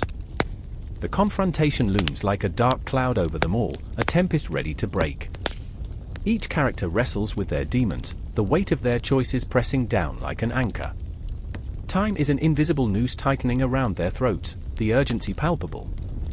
Then, amidst the murmur of the crowd, Napoleon steps forward. "I am back," he declares, voice echoing through the air like thunder. "And I will not be forgotten." The words are a battle cry, a promise wrapped in defiance. The villagers respond, hesitantly at first, but soon their voices rise, merging into a chorus of hope and uncertainty. Drouot's heart races. "Can we trust him?" he whispers to himself, the shadows of doubt clawing at his mind. He takes a step forward, caught between loyalty and fear, a tightrope walker on the edge of an abyss. Josephine, standing in the shadows, feels the weight of the moment fracture her heart. What will this mean for us, she wonders, the question a ghost that lingers in the air. And as Napoleon raises his arms, the moon hangs high, a silent witness to the chaos brewing beneath it. The storm is coming, and with it, the promise of everything, all that was lost, all that will be gained, or perhaps, all that will be shattered once more. The clock ticks on, an unyielding reminder that time waits for no one, and the dance of power continues, a macabre waltz under the watchful gaze of the cosmos. In that moment, everything feels possible and impossible, a weighty paradox that hangs delicately in the air. The curtain rises, and the play begins anew, the characters caught in a loop of dreams and nightmares, their hearts pounding in unison with the ticking clock. The return to power is here, and with it, the promise of chaos. The stage is set, and there is no turning back. The sun rose like a dying ember, casting a pallid light over the muddy fields of Waterloo, where the souls of men clashed with the ferocity of thunder. I remember the silence that preceded the storm, a stillness so profound it choked the breath from my lungs. The air was thick with the scent of fear and gunpowder, it clung to our uniforms like a shroud. Each heartbeat echoed the unspoken dread that danced among the ranks, an orchestra of uncertainty. The clock was ticking, each second a step closer to annihilation. And there was Louis, his brow furrowed, expression as tense as a drawn bowstring. A soldier through and through, yet beneath the armor and grit lay a heart that pulsed with vulnerability. He had a family waiting for him in Picardy, a wife whose laughter was a melody he replayed in his mind like a favorite song to stave off the darkness. "If I survive this," he whispered, "I'll never take another day for granted." There was a tremor in his voice, a crack in the bravado, and I could see the ghosts of his dreams flicker behind his eyes. Then there was Clara. Oh, how could I forget Clara? A nurse who had seen more death than most men could fathom, her hands trembling from the weight of lives lost and lives saved. Her heart, a fragile thing, beat for those who had none. I often caught her staring into the distance, as if hoping to summon the spirits of the fallen to guide her through the hell unfolding around us. She was a warrior in her own right, with an unwavering resolve that shattered beneath the weight of her memories. "They call us to fight, but I only want to heal," she lamented, the words torn from her throat like a prayer in vain. The rumble of cannons broke the stillness, reverberating through the earth like a warning shot from the heavens. I felt the ground tremble beneath my feet, a reminder that the end was nigh. Louis and Clara, each fighting their own battles, found themselves entwined in this web of chaos. The battlefield was their stage, and on it, they were not merely soldiers and nurses, they were fragile beings, wrestling with the enormity of existence. "Look!" The French, someone shouted, and the sound ignited a wildfire of panic. Men surged forward, a tide of uniforms and determination, while a cacophony of shouts and cries filled the air, a symphony of despair. I could see Louis, his face twisted in determination, charging toward the enemy like a crazed bull, a force of nature fueled by hope and desperation. But hope was a fickle mistress. I remember that moment, the moment before the world exploded. The sound of muskets firing, a rain of death descending upon us like a torrential storm. Clara was there, tending to the wounded, her hand stained with the crimson truth of mortality. "Stay with me! Stay with me," she cried, desperation flooding her voice as she pressed bandages against open wounds, fighting time itself. Each life she touched was a fragile thread in the tapestry of fate, and she wove them together with trembling hands. But the tide of battle was unforgiving. I watched as men fell, bodies collapsing like marionettes with severed strings, faces twisted in anguish. The earth drank deeply, greedily, absorbing their blood like a parched sponge. I remember the weight of it, the visceral reality of war. There was no glory here, only the raw, bleeding truth. Louis fell, his body crumpling to the ground, and time slowed. I felt my heart shatter, pieces of it scattering like leaves in a tempest. Clara's scream pierced the cacophony, a haunting wail that clawed at the very essence of existence. "Enno," she cried, rushing to his side, her hand shaking as she cradled his head, her eyes wide with disbelief. "Stay with me, Louis! Stay with me!" But the light was slipping away from his gaze, extinguished like a candle snuffed by a bitter wind. I could see the warmth fade, the color draining from his face. In that moment, the world fell silent for Clara, the chaos drowning in the depth of her sorrow. I wished to reach out, to pull her from the abyss, but I was rooted to the spot by the weight of despair. I could taste the salt of my own tears as I stood there, a witness to the tragedy unfolding. The battlefield was a graveyard of hopes and dreams, soldiers and nurses bound together by a single moment of horrific beauty. Clara's fingers clutched Louis's uniform, shaking as if to grasp the last thread of life, but it unraveled like a cruel joke. "You promised," she whispered, her voice cracking, a fragile echo of their shared dreams. "You promised you would come back to me." And then came the shadows, creeping forth like a dark tide swallowing the light. The sun hung low, casting an eerie glow over the carnage, a ghostly reminder of the lives erased in an instant. The battlefield was a canvas splattered with the colors of agony and loss, and in that moment, I felt the crushing weight of history bearing down on us all. A cold wind swept through the ranks, chilling us to the bone, a harbinger of what was to come. Clara knelt beside Louis, her cries drowned by the thunder of approaching cavalry. The ground shook beneath our feet, a pulse of fate that danced between us, and in that blur of chaos, time ceased to exist. We were just fragments, echoes of a world on fire, lost in the cosmic swirl of violence and despair. War, the great equalizer, stripped us bare, revealing our deepest fears and unfulfilled desires. The battle raged on, a cacophony of chaos and destruction, but within that whirlwind, I could see the flickering remnants of humanity fighting to survive. Louis' sacrifice hung heavy in the air, and Clara's anguish was a wound that would never heal. I remember the moment the clouds broke, revealing the stars overhead, tiny pinpricks of light in an abyss of darkness. Each one a reminder of lives lived and lost, dreams shattered, and hopes extinguished. The battle was far from over, but in that moment, I realized something trembled within us all, a fragile resilience that would not be snuffed out. Clara, cradling the remnants of love amidst the ruins, whispered to the stars above, "Tell him I fought for him." And in that voice, I felt the enormity of the human spirit, the refusal to surrender even when faced with the inevitable. As the night descended, a suffocating blanket of uncertainty, I knew we were caught in a storm of our making, and still, we fought on. The battle raged, a tempest of fury and heartbreak, unrelenting and unforgiving.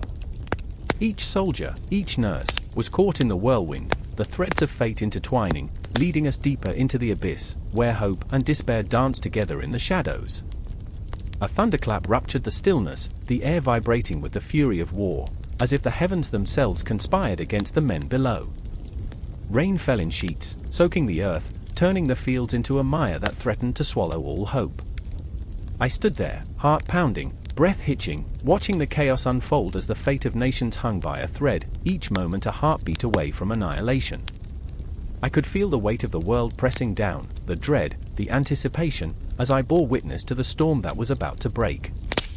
Wellington, the Duke, stood firm, his face an iron mask, yet within his chest, a tempest raged. He felt the burden of responsibility like a crushing weight, each soldier a life tethered to his decisions.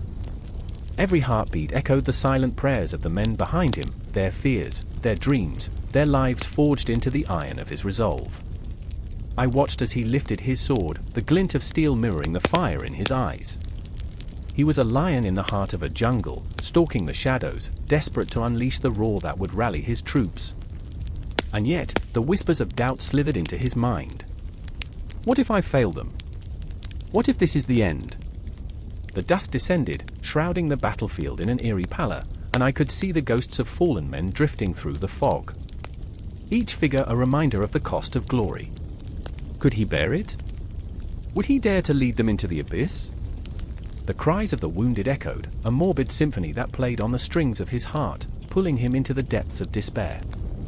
Blücher, the Prussian general, thundered across the field, his presence electric, an unstoppable force radiating defiance. He was a man of steel, devoted to honor and vengeance, yet even he wrestled with shadows, the specters of doubt that loomed large, threatening to extinguish his fiery resolve. "I am nothing without my men," he murmured to himself, the rain mixing with the sweat of his brow, painting his face with the colors of struggle. The weight of command bore down on him, a relentless tide that threatened to drown his spirit. Would he rise or fall? His heart raced as he felt time slipping through his fingers, like grains of sand in an hourglass. Around them, the chaos was palpable. Men shouted, their voices raw with fear, hope, and desperation, as cannon fire tore through the air, the sound of death like thunder rolling through the valley. I felt it in my bones, the electric tension, each explosion a reminder of mortality. The ground shook beneath my feet, the very earth trembling under the weight of impending doom. This wasn't just a battle, it was a crucible, a fiery trial that would forge legends or bury them alongside countless bodies. Wellington! Blücher! The cries erupted from the lips of the soldiers, a chant rising from the ashes of despair. They called for their leaders, but what could those men offer in the face of annihilation? "We fight for glory," echoed through the ranks, but beneath the bravado, I sensed the gnawing fear, the doubt, the crippling awareness of mortality. The wind howled through the trees, a ghostly lament for the souls lost to the desire for power. I stood frozen, engulfed in the moment, feeling the fear that clawed at my heart, as Wellington and Blücher stood at the precipice of destiny, their fates intertwined like strands of fate woven by the hands of the cosmos. As the battle raged on, I glimpsed the poignant truth: the essence of humanity lay not in glory, but in vulnerability. Here were two men, flawed yet noble, wrestling with their internal demons while the world around them crumbled. "What will I become?" Wellington whispered into the storm, his voice lost in the cacophony of despair. His self-doubt, visceral and raw, cut through the air like the swords of his soldiers. I remember my first battle," Blücher's thoughts spiraled into memory, a flicker of light in a world of shadows. The thrill of charge, the scent of gunpowder. But I also remember the faces of my fallen comrades. His heart felt like a weight, an anchor pulling him into the depths. He longed for triumph, yet knew that victory could come at an insurmountable cost. The skies darkened, and the thunder rolled once more, a harbinger of the tumult to come. I felt the electric tension between the two leaders. They were bound not just by duty, but by a shared dream of liberation, yet each held the burden of their own fears. Will history remember me? Wellington thought, battling the ghosts of doubt that lurked like a predator in the shadows. As the first rays of dawn broke through the darkness, illuminating the battlefield with a ghastly light, both commanders stood at the brink.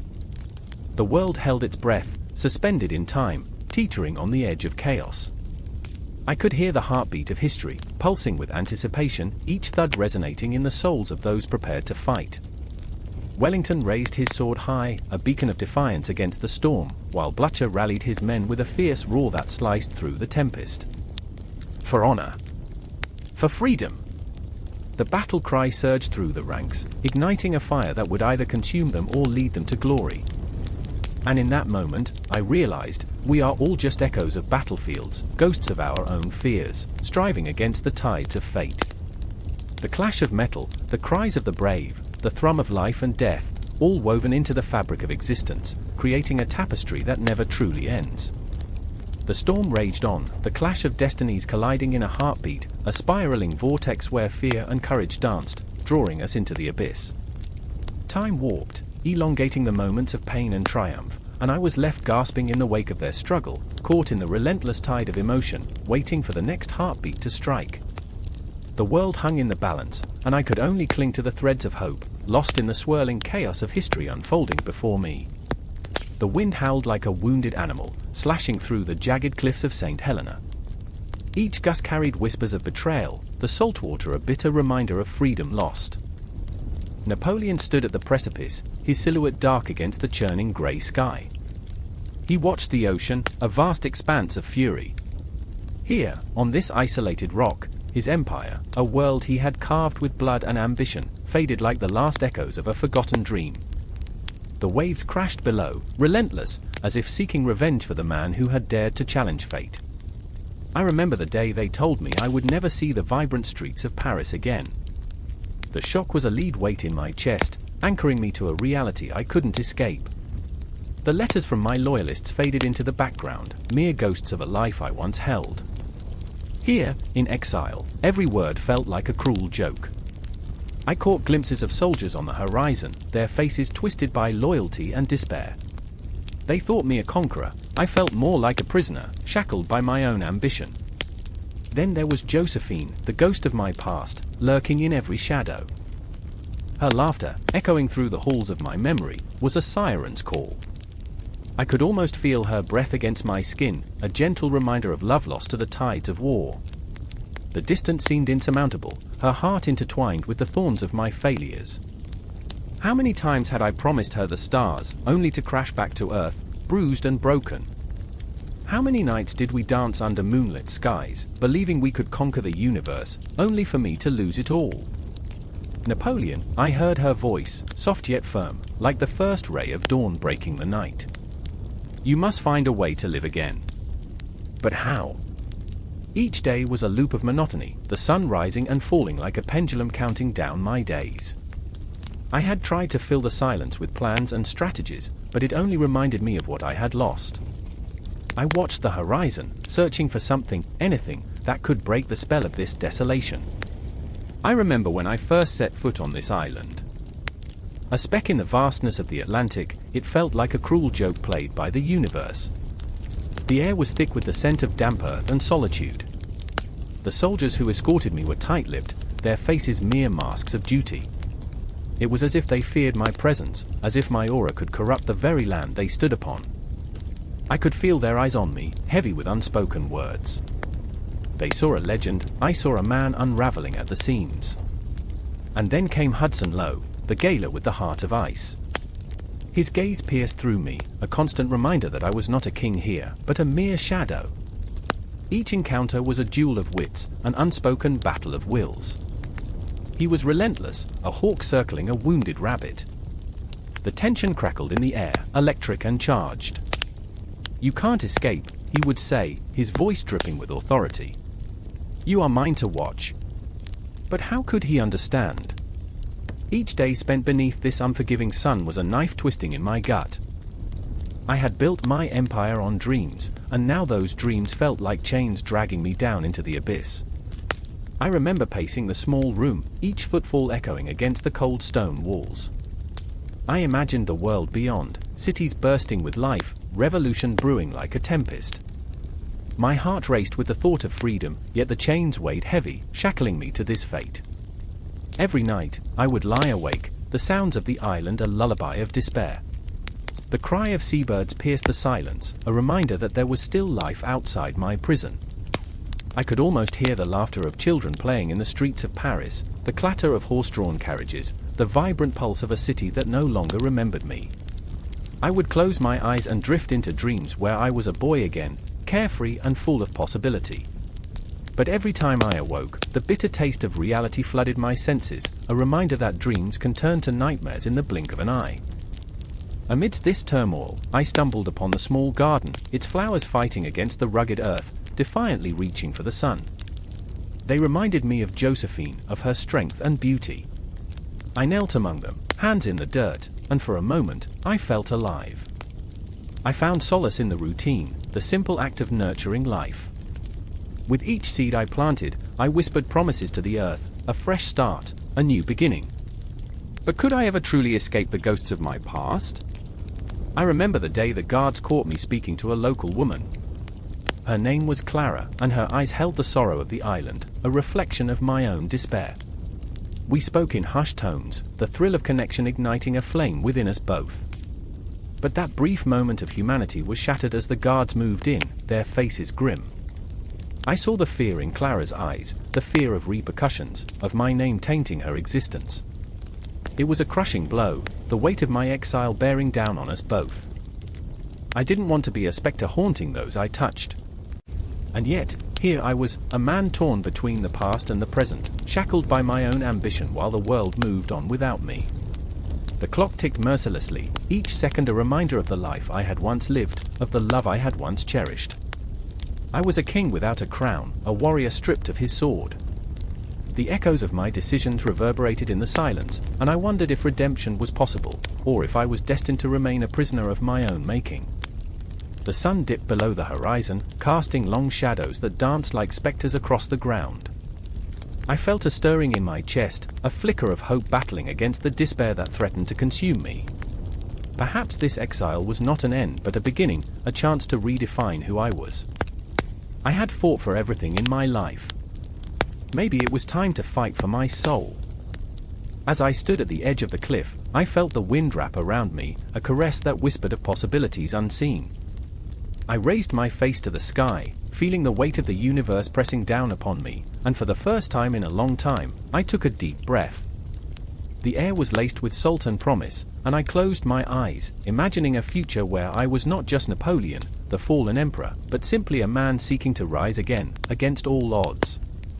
And in that moment, a storm brewed on the horizon, dark and intense, mirroring the turmoil within. Where would it lead? What awaited just beyond the cliff?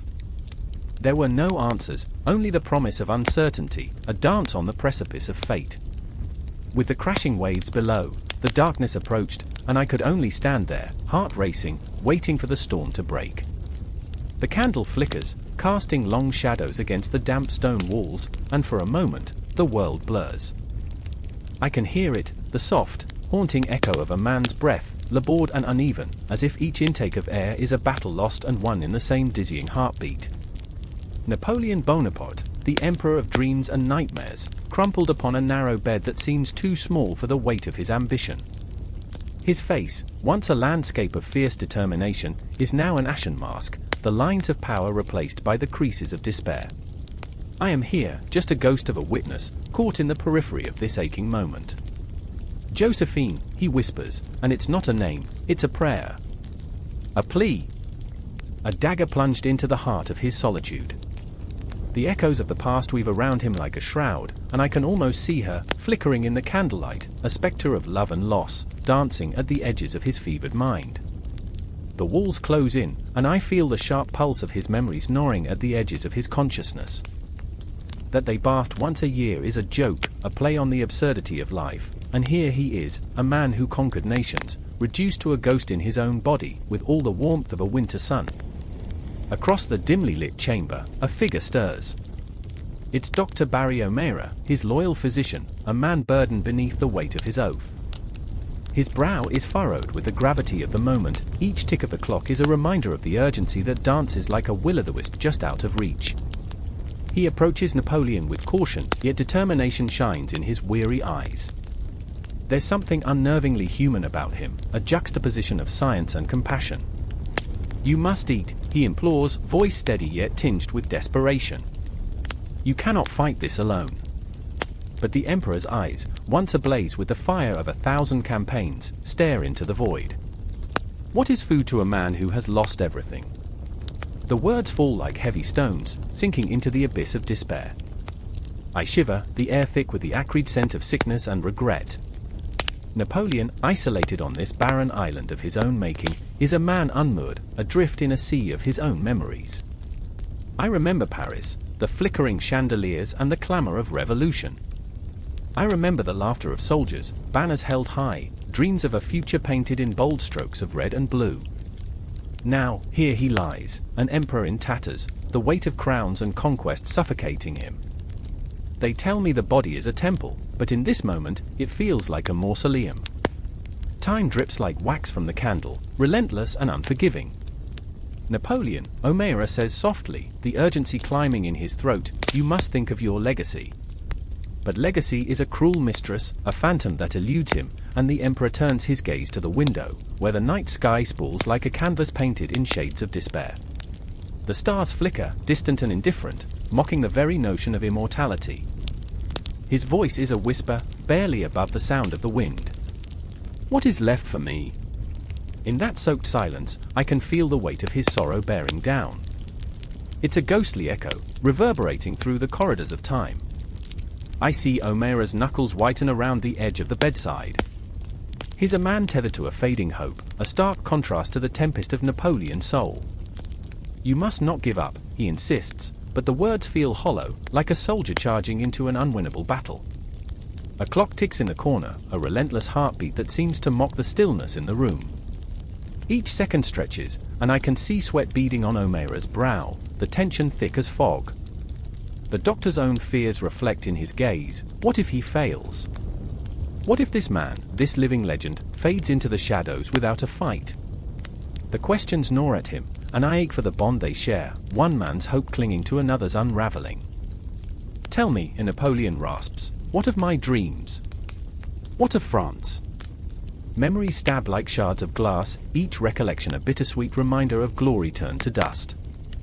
It is not over, O'Meara breathes, but can he even believe those words? Outside, the moon hangs heavy, a watchful eye overseeing this tragic tableau.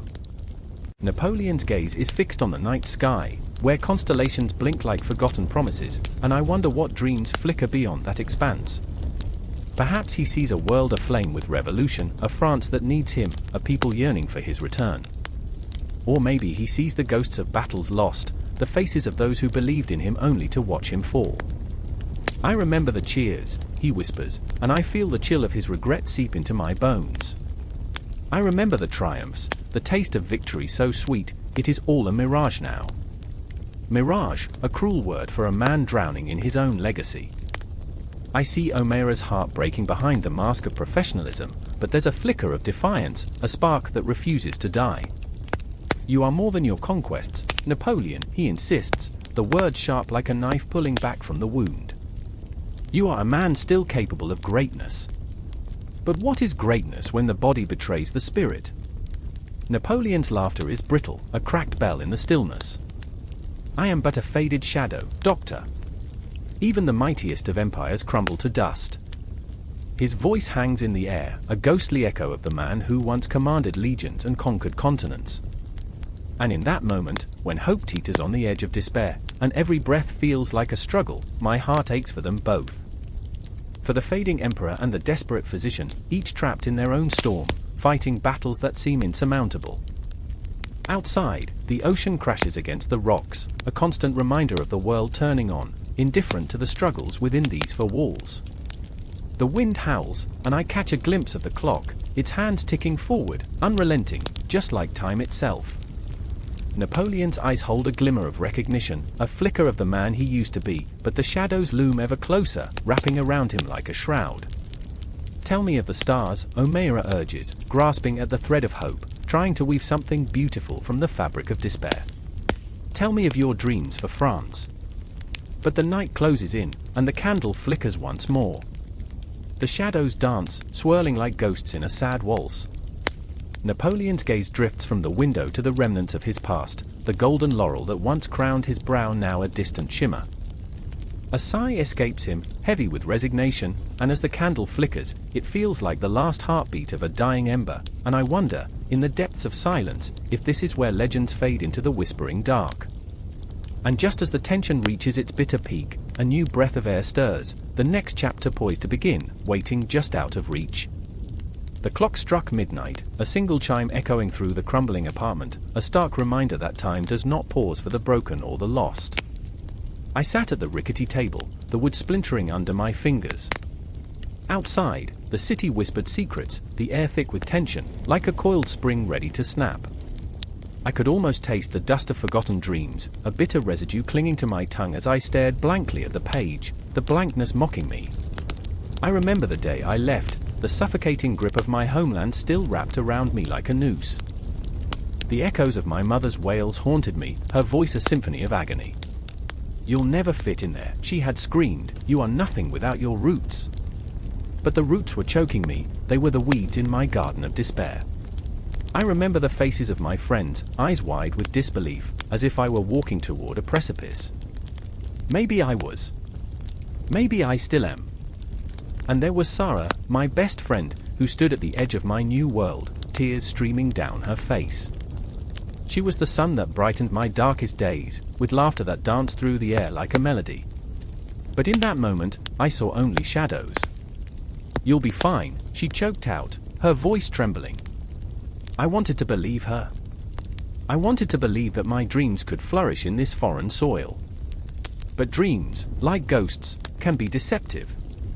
They linger, but they don't always manifest. The first week in this new city was a whirlwind of confusion and loneliness. I wandered through streets that felt both familiar and alien, the neon lights bleeding into the darkness, illuminating the corners of my heart where hope had once resided. I remember standing in front of a cafe, the scent of burnt coffee wafting through the air, when I met Alex. He sat in the corner, scribbling furiously in a leather-bound notebook, his brow furrowed as if he were wrestling with demons. "Writer?" I asked, my voice barely louder than a whisper, a thread of curiosity weaving its way through the chasm of my solitude. He looked up, eyes like storm clouds, grey and piercing. "More like a ghost," he replied, a smirk tugging at his lips. "Chasing shadows and fading memories." We bonded over our shared exile, two lost souls adrift in a sea of despair. But he was different. He wore his demons like a badge of honor, a twisted pride in the chaos that surrounded him. I could see the scars etched into his skin, a map of battles fought and lost. "You write to escape," he said, his voice steady, "but what happens when the writing becomes the prison?" His words echoed in my mind, a haunting refrain that twisted my gut. I had come here to find freedom, yet with every sentence I penned, I felt shackled by the weight of my own narrative. I remember the nights we spent at that cafe, laughter mingling with the bitter taste of coffee, hearts laid bare as we poured our souls onto the page. But even in those fleeting moments of connection, the shadows loomed larger, creeping closer. My dreams felt like fragile glass, beautiful yet precarious, waiting for the moment when the weight of reality would shatter them into 1,000 irretrievable shards. I watched as Alex wrestled with his ghosts, his fingers flying across the page, the ink pooling like blood. Then came the night when the city exploded in a cacophony of sirens and screams, a harsh reminder that we were never truly free. I remember the news blaring in the background, stories of oppression and exile reverberating through the air, the words wrapping around me like barbed wire. "They're coming for us," Alex said, his voice laced with fear. "We're the unwanted, the forgotten." A chill ran down my spine, a premonition that clung to me like a shadow. I wanted to shake off the feeling, to believe in the beauty of our words, but the reality was clawing at my throat. We were both prisoners of our pasts, shackled by the memories we couldn't escape. Then it happened. The confrontation. The culmination of our fears laid bare under the flickering fluorescent lights of that cafe, where dreams had once flourished. Alex slammed his notebook shut, his fury erupting like a volcano. "You think writing will save you? You think pouring your heart onto the page will change anything?" I felt the sting of his words, a slap that resonated deep within me. "What do you want me to say?" I shouted, my voice trembling, the walls closing in. "That I'm happy drowning in this exile? that I don't miss the smell of home. The air was thick with tension, heavy with unspoken words and shattered dreams. Alex's expression shifted, a flicker of understanding sparking in his stormy eyes. "You're not alone," he said, softer now, the anger deflating like a punctured balloon. "You never were." In that moment, something shifted. A flicker of hope, perhaps? Or maybe just the faintest glimmer of acceptance. I realized we were both writing to escape, but our stories were interwoven, bound by the same pain. We were lost, yes, but we were also alive, alive in our struggle, alive in our quest for something more. I remember the sound of my heartbeat, a rapid thump beneath the weight of our confessions. The city outside raged on, the sirens a distant echo, but within that cafe, a fragile connection was forged. We were not just writers, we were survivors, and perhaps that was enough. But as I sat back at my table, staring at the blank page once more, I felt the shadows creeping in again, whispering doubts that felt as real as the ink smudged on my fingertips. The moment hung heavy in the air, a lingering question: what if writing was not the escape, but the reflection of our chains? The night deepened, and the city simmered with the weight of our secrets. Each tick of the clock was a reminder that time waits for no one, that the narrative was not finished yet. We would write, we would fight, and we would confront whatever lay ahead, but in this moment, as the weight of possibility pressed down on us, we were simply two souls, breathing life into the silence. And so, the ink bled on, the ghosts of our pasts dancing in the shadows, weaving through our words, waiting for the next chapter to unfold. The wind howled like a wounded beast, and darkness wrapped around the battlefield like an ominous shroud. A low rumble of distant thunder echoed the dread building in the hearts of the soldiers. In that instant, time itself seemed to hold its breath, the air thick and electric with anticipation. I stood there, heart pounding, surrounded by the acrid scent of gunpowder and the metallic tang of blood. My hands shook as I gripped the hilt of my sword, a cold reminder of the chaos lurking just beyond the horizon. There was a flicker of movement to my right. Jean, the ever-hopeful optimist, whose laughter could slice through the darkest nights like a candle through fog, now faced the reality of our impending doom. He caught my eye, and for a split second, I saw the boy beneath the hardened soldier, the one who still believed in glory and honor. "This is it, isn't it?" he whispered, the tremor in his voice betraying the confidence he forced upon himself. I remembered the stories he told of heroes and legends, the great Napoleon, who had conquered with cunning and fervor. Now, the warmth of those tales felt like ashes in my mouth. Across the field, the silhouette of our commander loomed like a specter, his uniform crisp and unyielding. Pierre, the strategist, a man whose brilliance rivaled even the brightest stars in the night sky.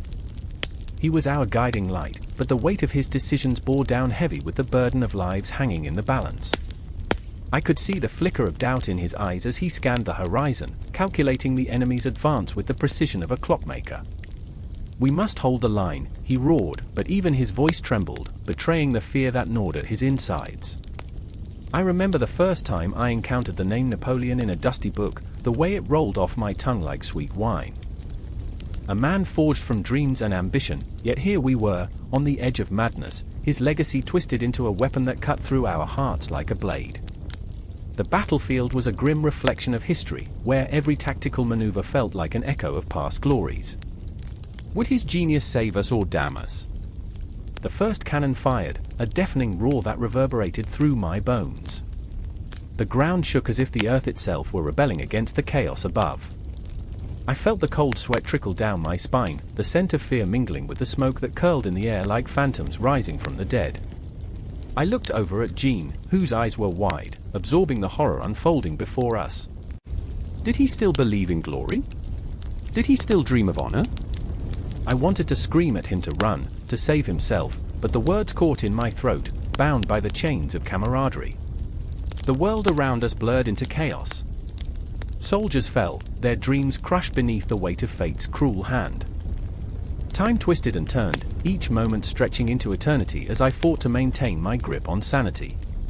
I remembered the stories Jean told, the vibrant tales of battles won by tactics that danced like fireflies in the night. But now? Now those strategies crumbled like dust in the wind. I felt my heart race with each cannonball that soared overhead, a relentless reminder of the impending doom. The air was thick with despair as we clashed, swords meeting with a metallic shriek. I lost myself in the rhythm of battle, fueled by the primal instinct to survive. Each face I struck down was a ghost of history come to haunt me, the echoes of their lives whispering in my ear. Did they dream of victory, too? Did they long for the love they left behind? The question spiraled inside my mind, a tempest of guilt and sorrow.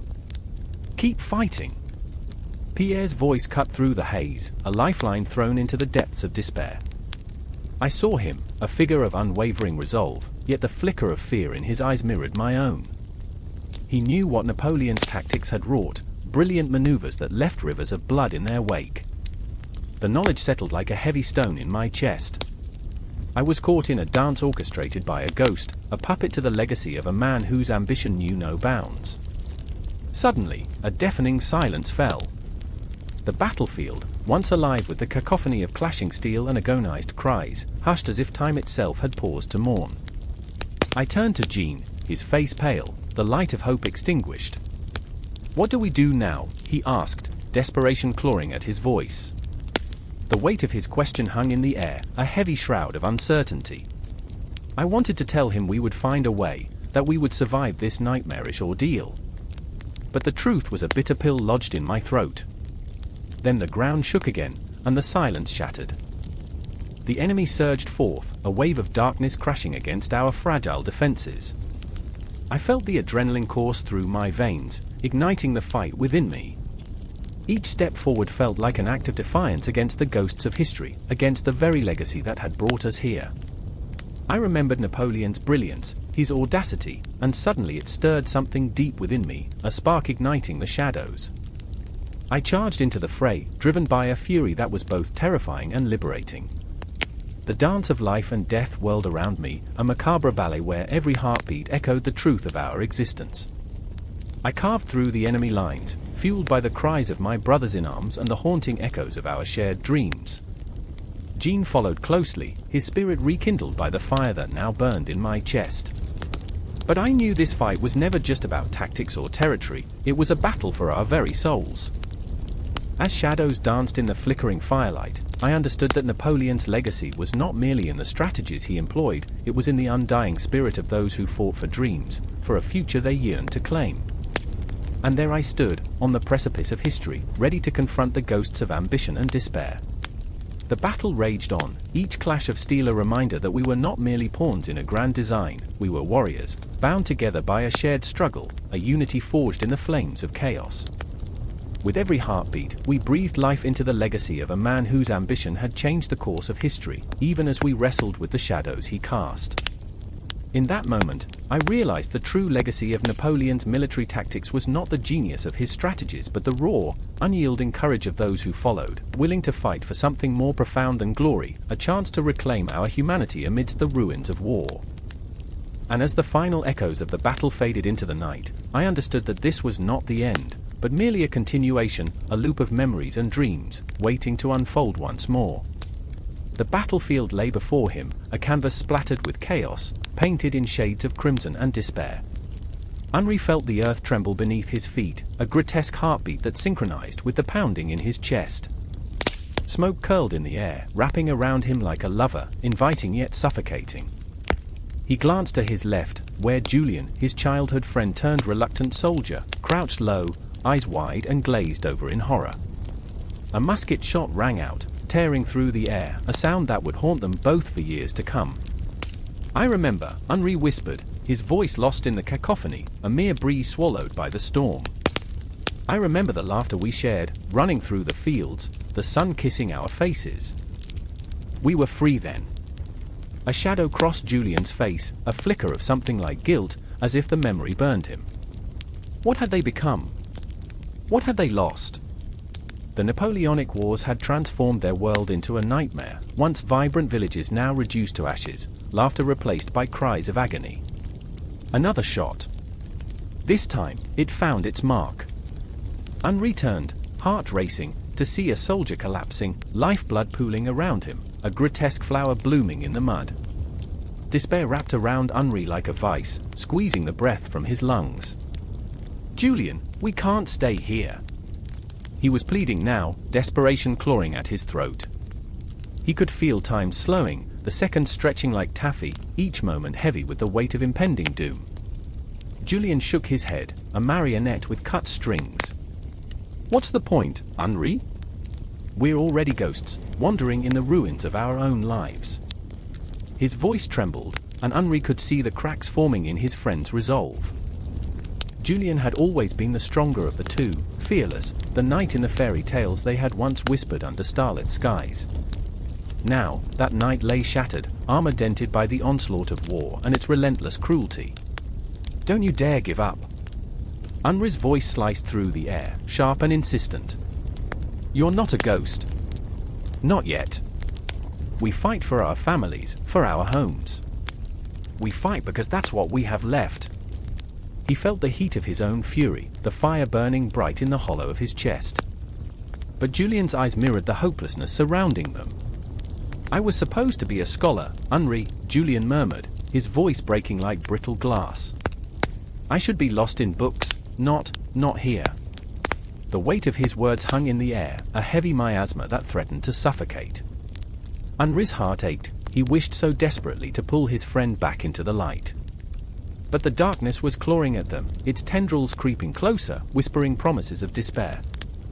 Then came the thunder, not of a storm but of approaching cavalry, hooves pounding like a war drum. Panic surged through Henri's veins, and he grabbed Julian's arm, yanking him into the shadows of a nearby copse. They crouched together, hearts racing in synchrony, breath mingling in the cold air. "We can't die here, Julian.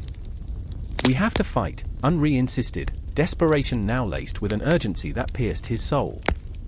The sound of hooves faded, replaced by the eerie silence of a battlefield washed in grief. In that moment, time fractured.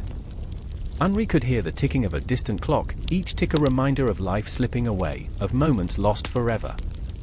He thought of his mother, hunched over the hearth, the scent of fresh bread wafting through their tiny home. He thought of Marie, the girl with the auburn hair and laughter like sunlight, who had promised to wait for him. "I will come back," he insisted, though doubts gnawed at him like rats in the dark. "Henri!" Julian's voice broke through, raw, a splinter of panic. "You heard them, didn't you? The whispers of the dead? They're calling for us." His eyes glimmered with terror, and Henri felt a chill crawl down his spine. The ghosts of the fallen were not just figments of imagination, they were real, their sorrow palpable, wrapping around them as tightly as a shroud. Just then, the sky darkened, an ominous omen that settled over the land like a heavy blanket. Henri reached out, gripping Julian's shoulder, grounding him. "They want us to remember," he whispered, urgency bleeding into every word. "They want us to fight back against the shadows. We owe them that much." But part of him trembled at the thought of all they had lost, the dreams shattered like glass beneath a boot. Footsteps echoed behind them, a reminder that they were not alone in this twisted tragedy. The air crackled with tension, the promise of confrontation looming like a storm cloud ready to unleash its wrath. Henri's heart thundered as he and Julian exchanged a glance, unspoken words passing between them. They were bound by fear, by friendship, and by an unyielding desire to survive. Suddenly, a figure emerged, a silhouette against the flickering flames of the distant campfires. It was a commanding officer, his presence a dark shadow looming over their fragile hope. "What are you two doing here?" he barked, voice a whip cracking in the suffocating night. It was a challenge, a demand for compliance, and Henri could feel the walls closing in, the weight of expectation and dread pressing down on him. Henri began, but the words caught in his throat. What were they? Just two boys caught in a war not of their making, fighting against ghosts and their own despair. The officer's gaze bored into him, unyielding, and in that moment, Henri's resolve hardened. "We're soldiers," he declared, though the truth felt like a lie. "Then act like it," the officer growled, before turning away, leaving them to grapple with their own turmoil. The shadows stretched and twisted around them, a tapestry of sorrow woven from the fabric of their lost innocence. And as the night deepened, Henri could sense the ghosts drawing closer. Their whispers filled the air, a haunting melody that intertwined with the wind.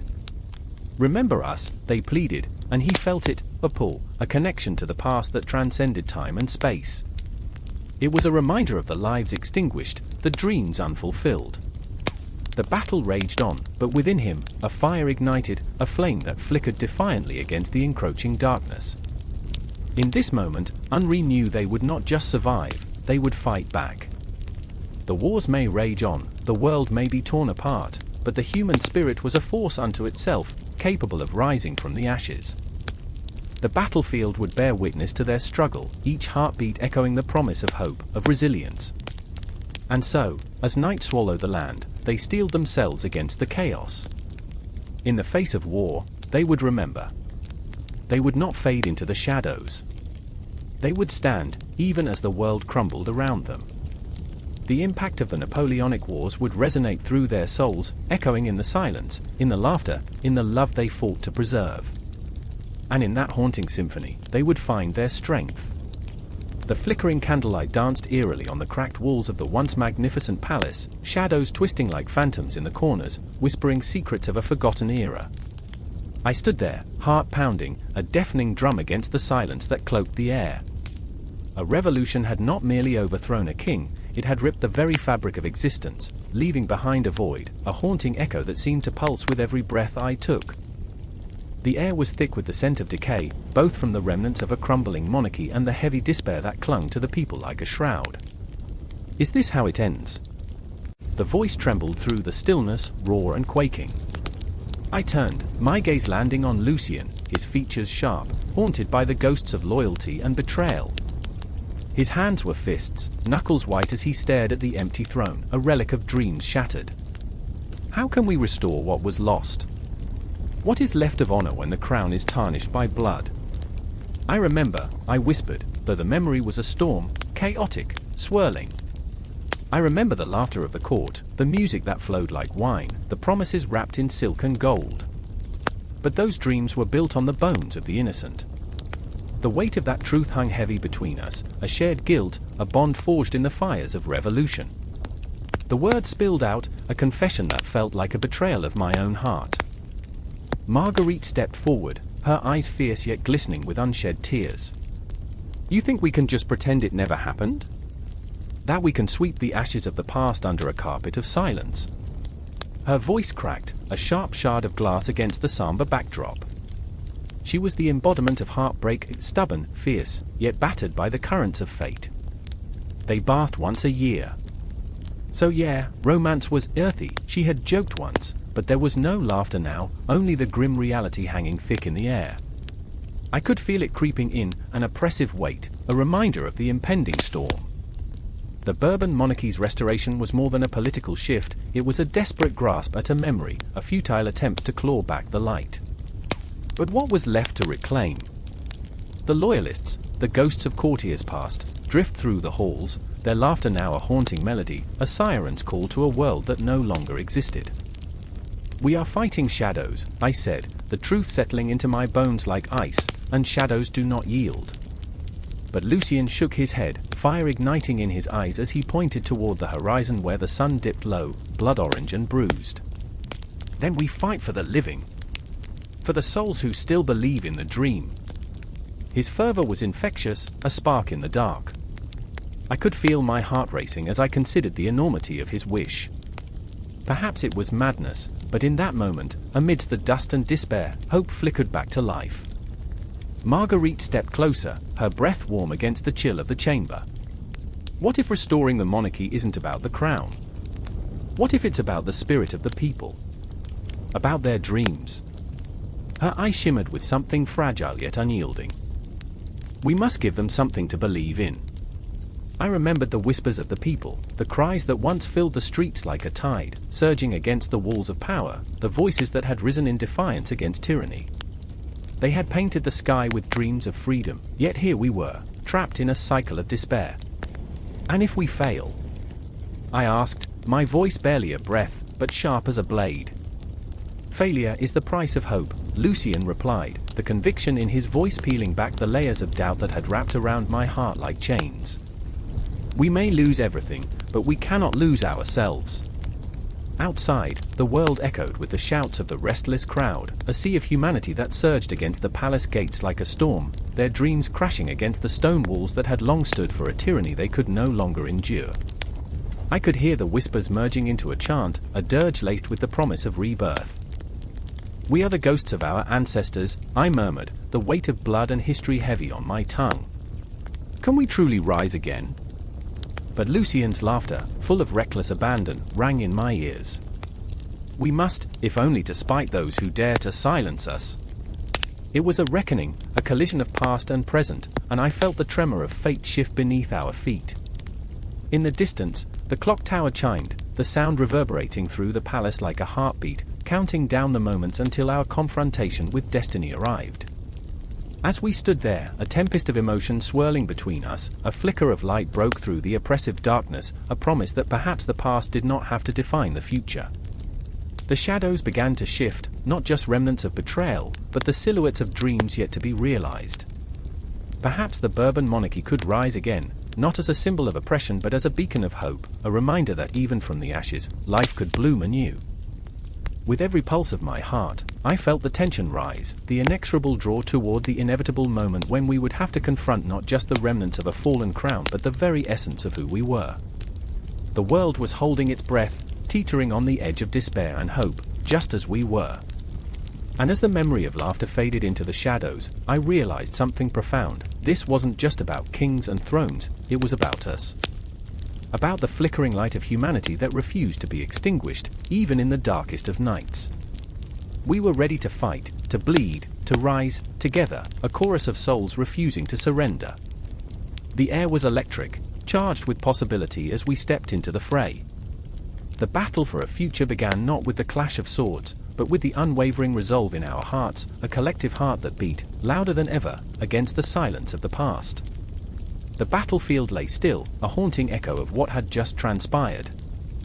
The air was thick with the smell of gunpowder and despair, a pungent reminder of the sacrifice made beneath the muted sky. Clocks ticked in a rhythm almost mocking, as though they counted down to something more sinister than death itself, a legacy.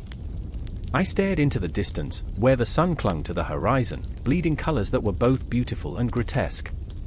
It was here, amidst the wreckage, that the myth of a man began to unravel. I remember the whispers, like shadows, creeping through the ranks of soldiers who'd once marched with unyielding faith behind the figure of Napoleon Bonaparte. They spoke of glory, of a greatness that soared beyond the realm of mortality. But now? Now the silence was suffocating. The very ground was saturated with dreams shattered under the weight of ambition. And I was there, watching, feeling, aching. Emily stood beside me, a woman who had once been a nurse, her hand skilled in the art of healing, but now stained with the remnants of life that had slipped away. Her gaze was fixed on a broken soldier, eyes dulled by desperation. "He believed," she murmured, her voice barely a whisper, trembling with unspent emotion. "He thought he could change the world." Her heart was a fragile thing, burdened by the knowledge that conviction was sometimes a mask for delusion. I saw her flinch as the soldier's breath hitched one last time, a fleeting reminder that belief could also lead to devastation.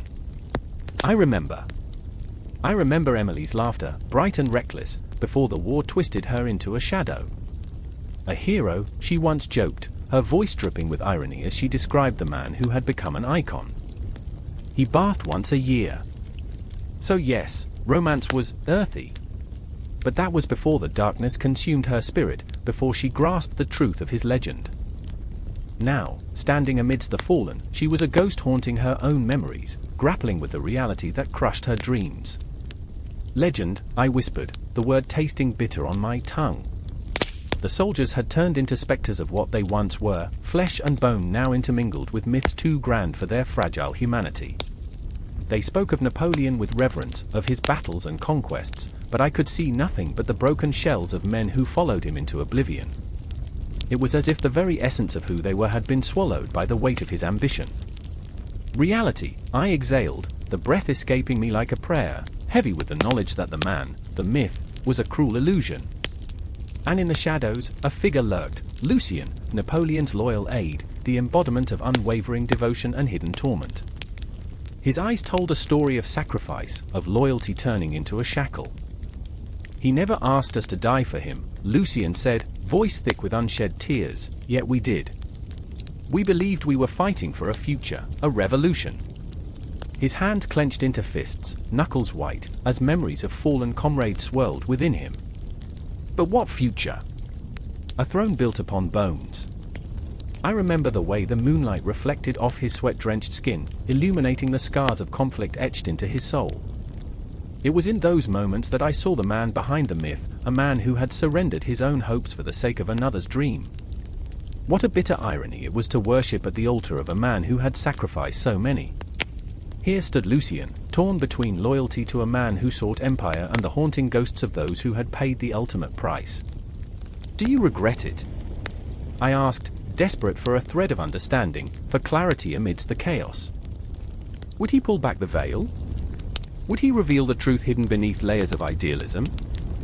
Lucien's eyes darkened, a storm brewing within, and for a heartbeat, I thought he might shatter beneath the weight of his revelations.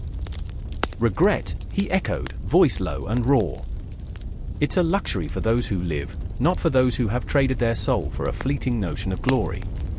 Emily's eyes glistened with unshed tears, glancing from Lucien to the horizon where embers of a dying sun flickered, a reminder that even the brightest flames extinguish. "We are not just the myths we create," she said, her voice trembling with the intensity of her convictions. "We are the consequence of our choices." Her words hung in the air like a palpable entity, wrapping around us, suffocating yet illuminating. I remember the laughter of soldiers, the bravado, the belief that they would be remembered as heroes. Yet all that remained were whispers of a past too grand for the present.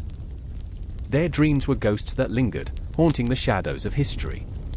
The real Napoleon was not the conqueror immortalized in tales, he was a man fueled by ambition, flawed, human, and tragically mortal. And here we were, three souls intertwined in a narrative spun from war, loss, and the relentless pursuit of a legacy that may have never existed. The battlefield lay before us, a canvas painted in shades of despair and hope, a tapestry woven with the threads of human emotion. I could feel the air crackle with tension, the weight of unspoken truths hanging like a noose. As the sun slipped beneath the horizon, darkness enveloped us, a shroud for our fears and regrets. The night whispered secrets long buried, echoing through the ruins of our hopes, reminding us that legends are but shadows, flickering against the backdrop of a cold, unforgiving reality. There would be no peace, no closure. The myth of Napoleon lay tangled in the hearts of those who had lived, loved, and lost. We stood together, a trio bound by the fragility of existence, caught in the interplay of legend and reality, forever at the mercy of what could have been. The truth hung in the air, an intangible weight, as the stars blinked above, a reminder that even in darkness, the light of memory endures. Time marched forward, relentless, and we realized the confrontation was not with the past, but with ourselves. And it would never truly end. The sirens wailed like banshees in the night, a piercing reminder of chaos clawing at the fringes of sanity. I stood there, heart pounding like a war drum, as shadows danced across the crumbling walls of the city. The air was thick with smoke and desperation, the taste of ash-like betrayal on my tongue. I could see them through the haze, Maya, her face a mask of determination, and David, caught in the throes of doubt, as if the weight of the world had compressed his shoulders into stone. Maya, a firebrand of a leader, had always believed in the promise of change, but tonight, the light in her eyes flickered like a dying candle. She was a tornado contained in a human shell, fierce and unstoppable, yet haunted by the ghosts of her past. "They need us," she shouted over the cacophony, her voice raw and trembling. "If we don't fight now, we may never get another chance." David, standing beside her, felt like a feather caught in a violent storm, torn between loyalty and fear. His hand shook as he clutched a makeshift weapon, a jagged piece of metal, glinting ominously under the flickering streetlights. "But what if we fail?" he asked, the question slipping from his lips like a prayer. It echoed in the silence that followed, reverberating in the hollow spaces of our hearts. I remember the night, the way it felt like the world was holding its breath. The distant sounds of chaos were swallowed by the weight of their uncertainty. I felt the rawness of their emotions, their intertwined fates, a delicate web trembling in the face of impending doom.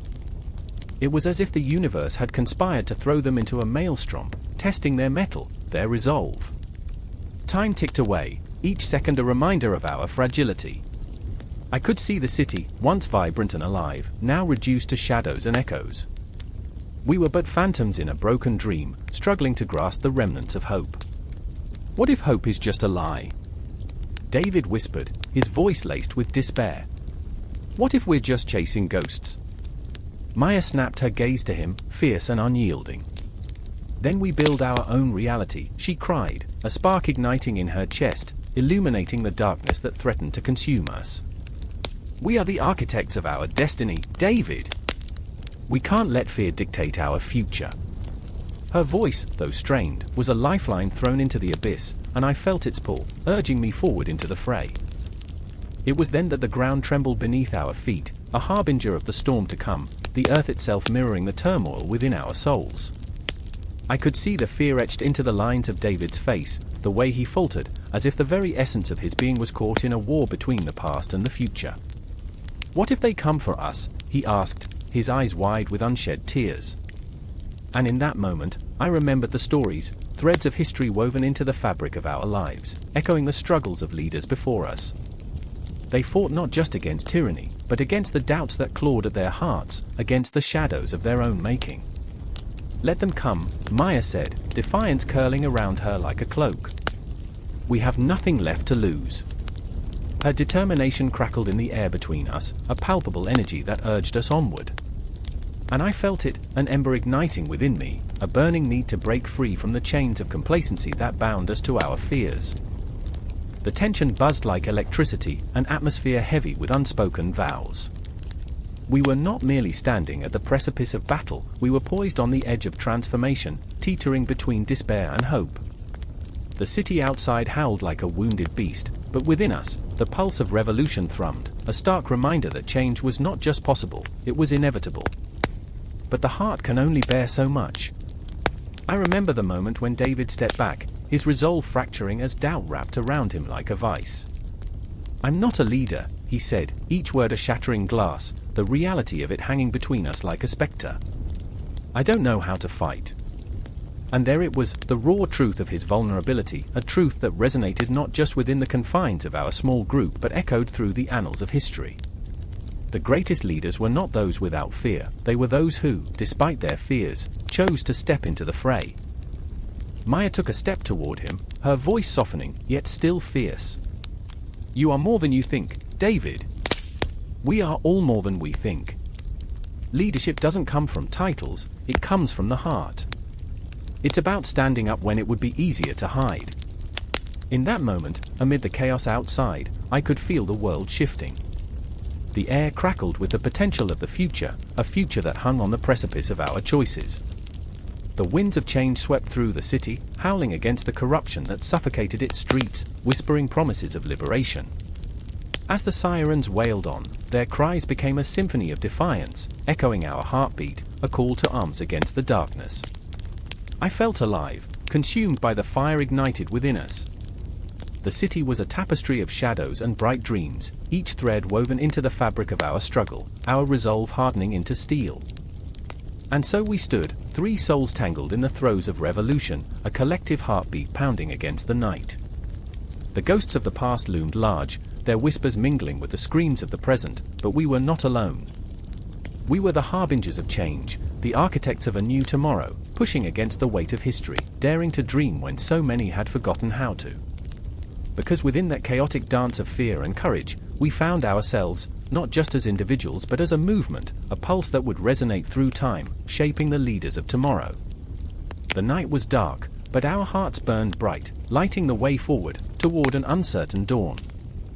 And in that moment, as the city trembled beneath us, we understood that the story was far from over, it was only just beginning. The moon hung low, a ghostly orb smothered in shadows, casting its pale glow over the Tuileries. I stood there, flesh prickling against the chill of the night, as whispers of history played tricks upon my mind. It was a moment steeped in the weight of 1,000 breaths held, an electric silence that gripped the air like a noose. In that eerie stillness, one could almost hear the echoes of ambition, desperation, and creativity clashing like swords in the dark. Napoleon was a conqueror, yes, but also a curator of dreams, a patron of artists whose hearts beat in time with the pulse of a nation. The grand halls echoed with the footsteps of those tasked with shaping his vision, a vision tinged with the intoxicating scent of power and the acrid taste of fear. The art. Oh, the art! It was a tempest of colors, a symphony of forms, but beneath this opulence lay the stark reality of lives tethered to glory and despair. I remember the moment I met Elise, a painter whose brush danced with the fire of her soul. Her canvases were alive, every stroke a scream or a sigh, vivid and raw. She painted the world as she felt it, chaotic, beautiful, and utterly broken. Yet, there was a shadow that dulled her light, a fear that clung to her like a shroud, the weight of expectation. Napoleon's demands were ironclad, his vision relentless. Annelise, with her heart laid bare, stood precariously on the brink of despair, struggling to breathe beneath the overwhelming pressure to create greatness. Then there was Lucien, Napoleon's estranged brother. A man trapped in the crossfire of loyalty and rebellion, he grappled with the relentless ache of family ties. To love Napoleon was to dance with a tempest, to risk everything for a brother whose ambitions eclipsed the sun. Lucien's heart was a battlefield, torn between the desire to support his brother and the desperate need to carve out his own identity, a flickering flame in a world where shadows loomed large. He felt the weight of art pressing upon him, an expectation to produce something worthy of a throne, yet all he could conjure were shadows of his own failures. Their worlds collided on that fateful night in the Tuileries, under the watchful eye of the moon that bore witness to their struggles. Elise worked feverishly, each stroke a catharsis, as her paintbrush whispered secrets only the canvas could understand. She painted not just for Napoleon but for herself, every color a scream, every swirl a plea for freedom. Her hands, ink-stained and trembling, betrayed her uncertainty. Would he see the raw truth in her work, or would he demand a facade? Lucien entered the gallery, his heart pounding like a war drum. He watched as Elise poured her soul onto the canvas, and something inside him stirred, an ache, a yearning. He craved her passion, her defiance against the looming spectre of Napoleon. What if he demands more? He whispered, an uninvited thought gnawing at his insides. What if he crushes you under the weight of his vision? Her gaze met his, and in that instant, they became kindred spirits, two souls adrift in a tempest of ambition and art. "This is my truth," she said, her voice steady despite the tremor in her hands. "Can't you see? This is what I live for." But Lucien could see so much more, the peril, the stakes. Napoleon expected perfection, not the wild beauty of raw emotion. Annelise, with her vibrant hues and chaotic strokes, could shatter under that weight.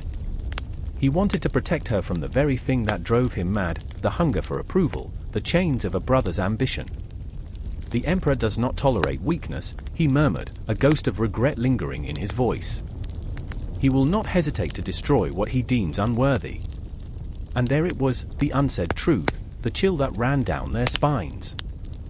A clock ticked somewhere in the shadowed corners of the gallery, each second echoing like a heartbeat, time slipping through their fingers, moments of creation teetering on the edge of obliteration.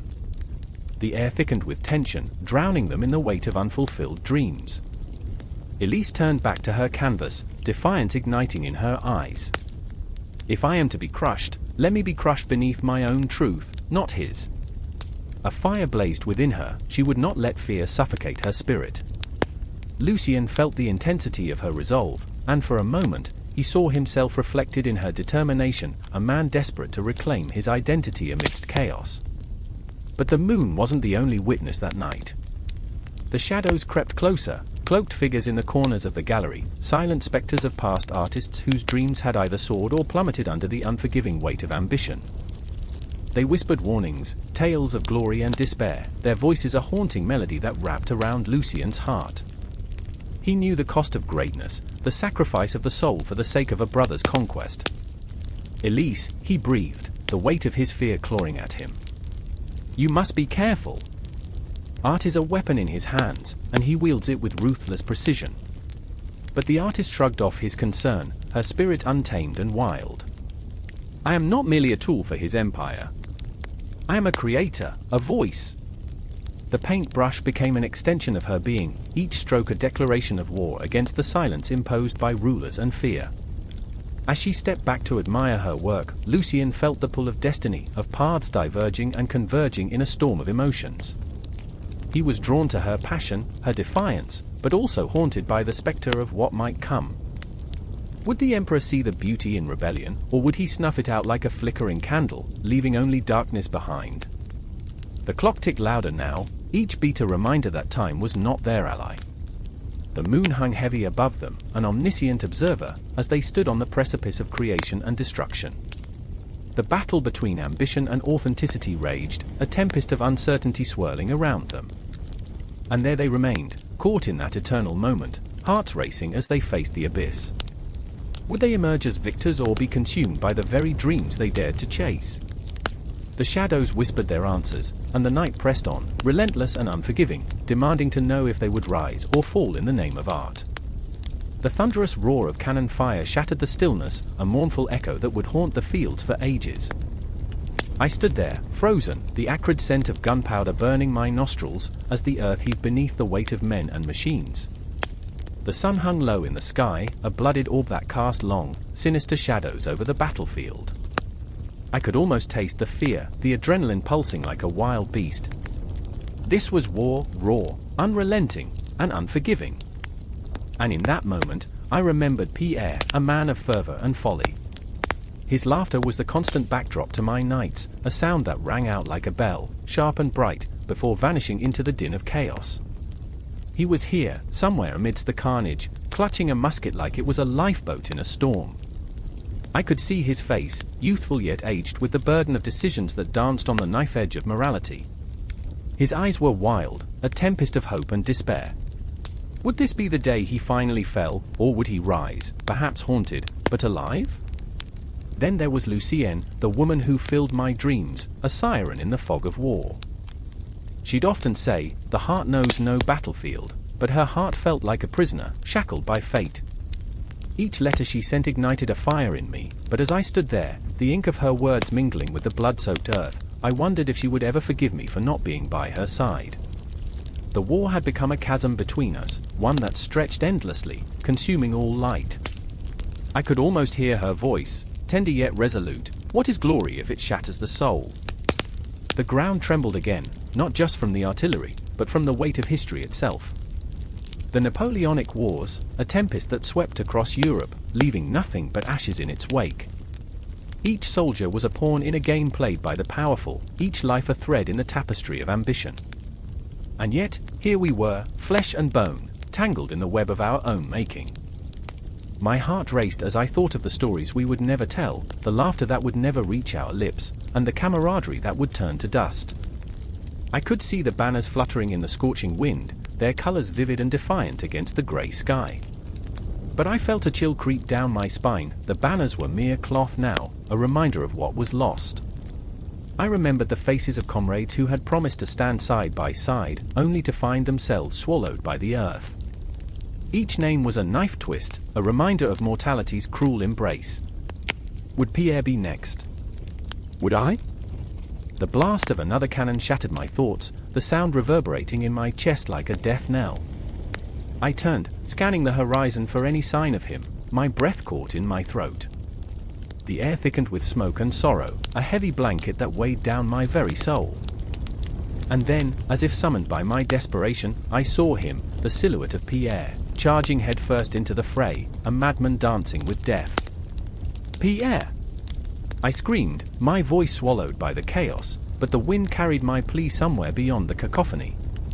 I saw him falter, a moment's hesitation, and in that fleeting second, the world shifted. A shadow loomed, a figure clad in darkness, and suddenly the landscape morphed into a nightmare. I felt the world tilt, the gravity of tragedy pulling me down. Lucienne's face flickered in my mind, her laughter mingling with the crackle of gunfire. "What is glory?" she'd asked, her hands trembling as she folded yet another letter.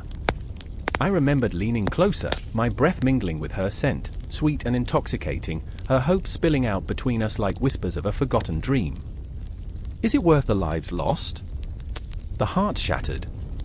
In that very heartbeat, the answer came crashing down like a wave upon the shore: no, it was not.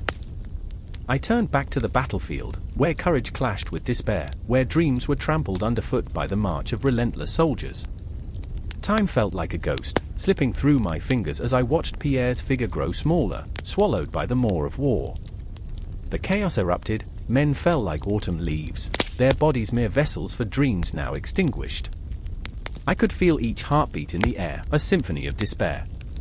The cries of the wounded twisted around me, raw and haunting, the ground soaked not just in blood, but in stories untold. Each drop was a life, a memory, a future shattered. And then I saw him, a flash of red, a glint of steel. Pierre was down. Time froze, the world around me faded to a haze of muted colors. I wanted to scream, to charge forward, but my legs felt like lead, rooted in the earth as if it were consuming me whole. What was I fighting for? The weight of my own cowardice pressed down. What good is a soldier without his heart? I felt the ground tremble again, not just from the clashing of armies, but from the echoes of all that had come before us, the ghosts of battles long fought, the whispers of lovers separated by fate. Each pulse of the earth reminded me of the fragility of life. I remembered Lucien's words again: what is glory? As the smoke billowed and the shadows danced, I closed my eyes, and in that moment, I realized glory was no battlefield. It was in the love we lost, the dreams we chased, the friendships we forged in the fires of adversity. It was in the heartbeats shared in whispers, in the unyielding hope that flickered even in the darkest of nights. And as I stood, transfixed by the chaos around me, I felt the weight of history pressing against my chest. The Napoleonic Wars were not just a chapter written in age-old tomes, they were a living, breathing thing. The ground beneath me pulsed with the stories of the fallen, their cries lingering in the air like a haunting melody. I looked for Pierre again, my heart racing, not just for him, but for all that was at stake, the love I feared I had already lost, the brotherhood that felt like a distant memory. The battlefield swirled around me, a tempest of chaos, and with every heartbeat, I knew I could not look away. The climax was near, the storm was gathering, and I was caught in its eye, pulled deeper into the heart of history, where dreams and despair collided. The clock strikes midnight, and the air is thick with the scent of gunpowder and sweat. The streets of Paris pulse, a half-lit labyrinth of shadows and flickering candles, where every corner breathes a memory of glory lost and ambition ignited. I remember the moment the earth trembled beneath the weight of Napoleon's dreams. I remember the fire in his eyes, a tempest of determination that promised more than mere conquest. It was a revolution wrapped in silk and steel. Can you feel it? Elodie whispers, her voice trembling like the fragile candle flickering in her palm. Her hands, calloused and worn, clutch a tattered ledger, filled with numbers dancing like specters in the dark. Change is coming, but at what cost? The words hang in the air, heavy as if they themselves were made of iron. Beside her stands Jean, a man forged in the fires of poverty and pride. His eyes are stormy, a tempest of rage and hope. You think I care about the cost? He growls, his fists clenched tight, knuckles white against the backdrop of crumbling walls. My family starved while the nobles feasted. Let them feel the bite of reform. But can you feel the weight of his conviction? The desperation that tinges his voice with the rawness of 1,000 broken dreams. Each syllable lands like a stone in the river of their lives, rippling outward, distorting the reflections of who they were and who they might become. Elodie's heart aches for him, yet she cannot ignore the ghosts that linger in the ledger. But we need stability, Jean. It's not just about revenge. We must build something new from these ashes. Each word is a plea, a heartbeat echoing in the silence that stretches between them. The shadows seem to lean closer, as if eavesdropping on their conflict, hungry for despair and discord. The streets outside roar with the voices of the discontented. Merchants and laborers, their faces smeared with the soot of the factories and the grit of struggle, rise like a tide against the established order. Napoleon's reforms promise hope, the Code Napoleon, that shimmering mirage of equality and progress, but behind that promise lies a darkness, a chasm of uncertainty. Do you think he cares about us? Jean's voice cuts through the chaos. He speaks of glory, of empire, while we scrape by in the dirt. The very laws he imposes will crush us again. His anger is palpable, a fire ready to consume the very fabric of their lives. I can see it in his eyes, the flicker of fear that no one dares to voice. The fear that they might be pawns in a grand game, playing for a future that isn't theirs to claim. Elodie shifts in the shadows, her heart a restless prisoner. But what if it works? She presses, her voice barely above a whisper. What if we rise from this? What if he truly can change things? The hope in her voice dances on the edge of despair, a thin thread ready to snap. She dreams of a world where hunger no longer gnaws at her stomach, where her children can laugh without the weight of their lineage shackling them down. But as the clamor outside intensifies, as they march beneath the banners of revolution, a chill runs down my spine. The weight of history presses upon us, a reminder that each promise can morph into a curse. I remember the echoes of the guillotine, the sharpness of despair. I remember the echoes of laughter that turned into screams. The clock ticks, each second a reminder of the relentless march of time. Outside, the faceless crowd shifts, a living canvas of hope and fury. You think he will care when the blood spills? Jean's voice rises, raw and jagged, cutting through the din. More laws, more chains. The rich will feast while we bleed. Elodie's fingers tremble as she raises the ledger, the numbers within whispering secrets that only she seems to hear. But what if we can hold him accountable, she urges. What if he becomes a beacon instead of a tyrant? There's a flicker of hesitation in Jean's eyes, a brief moment where hope and skepticism clash like titans. And if he doesn't? What if we unleash something darker than we can imagine?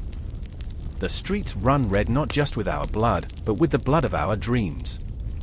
The night grows heavy, the air electric with the tension of unspoken fears and unshed tears.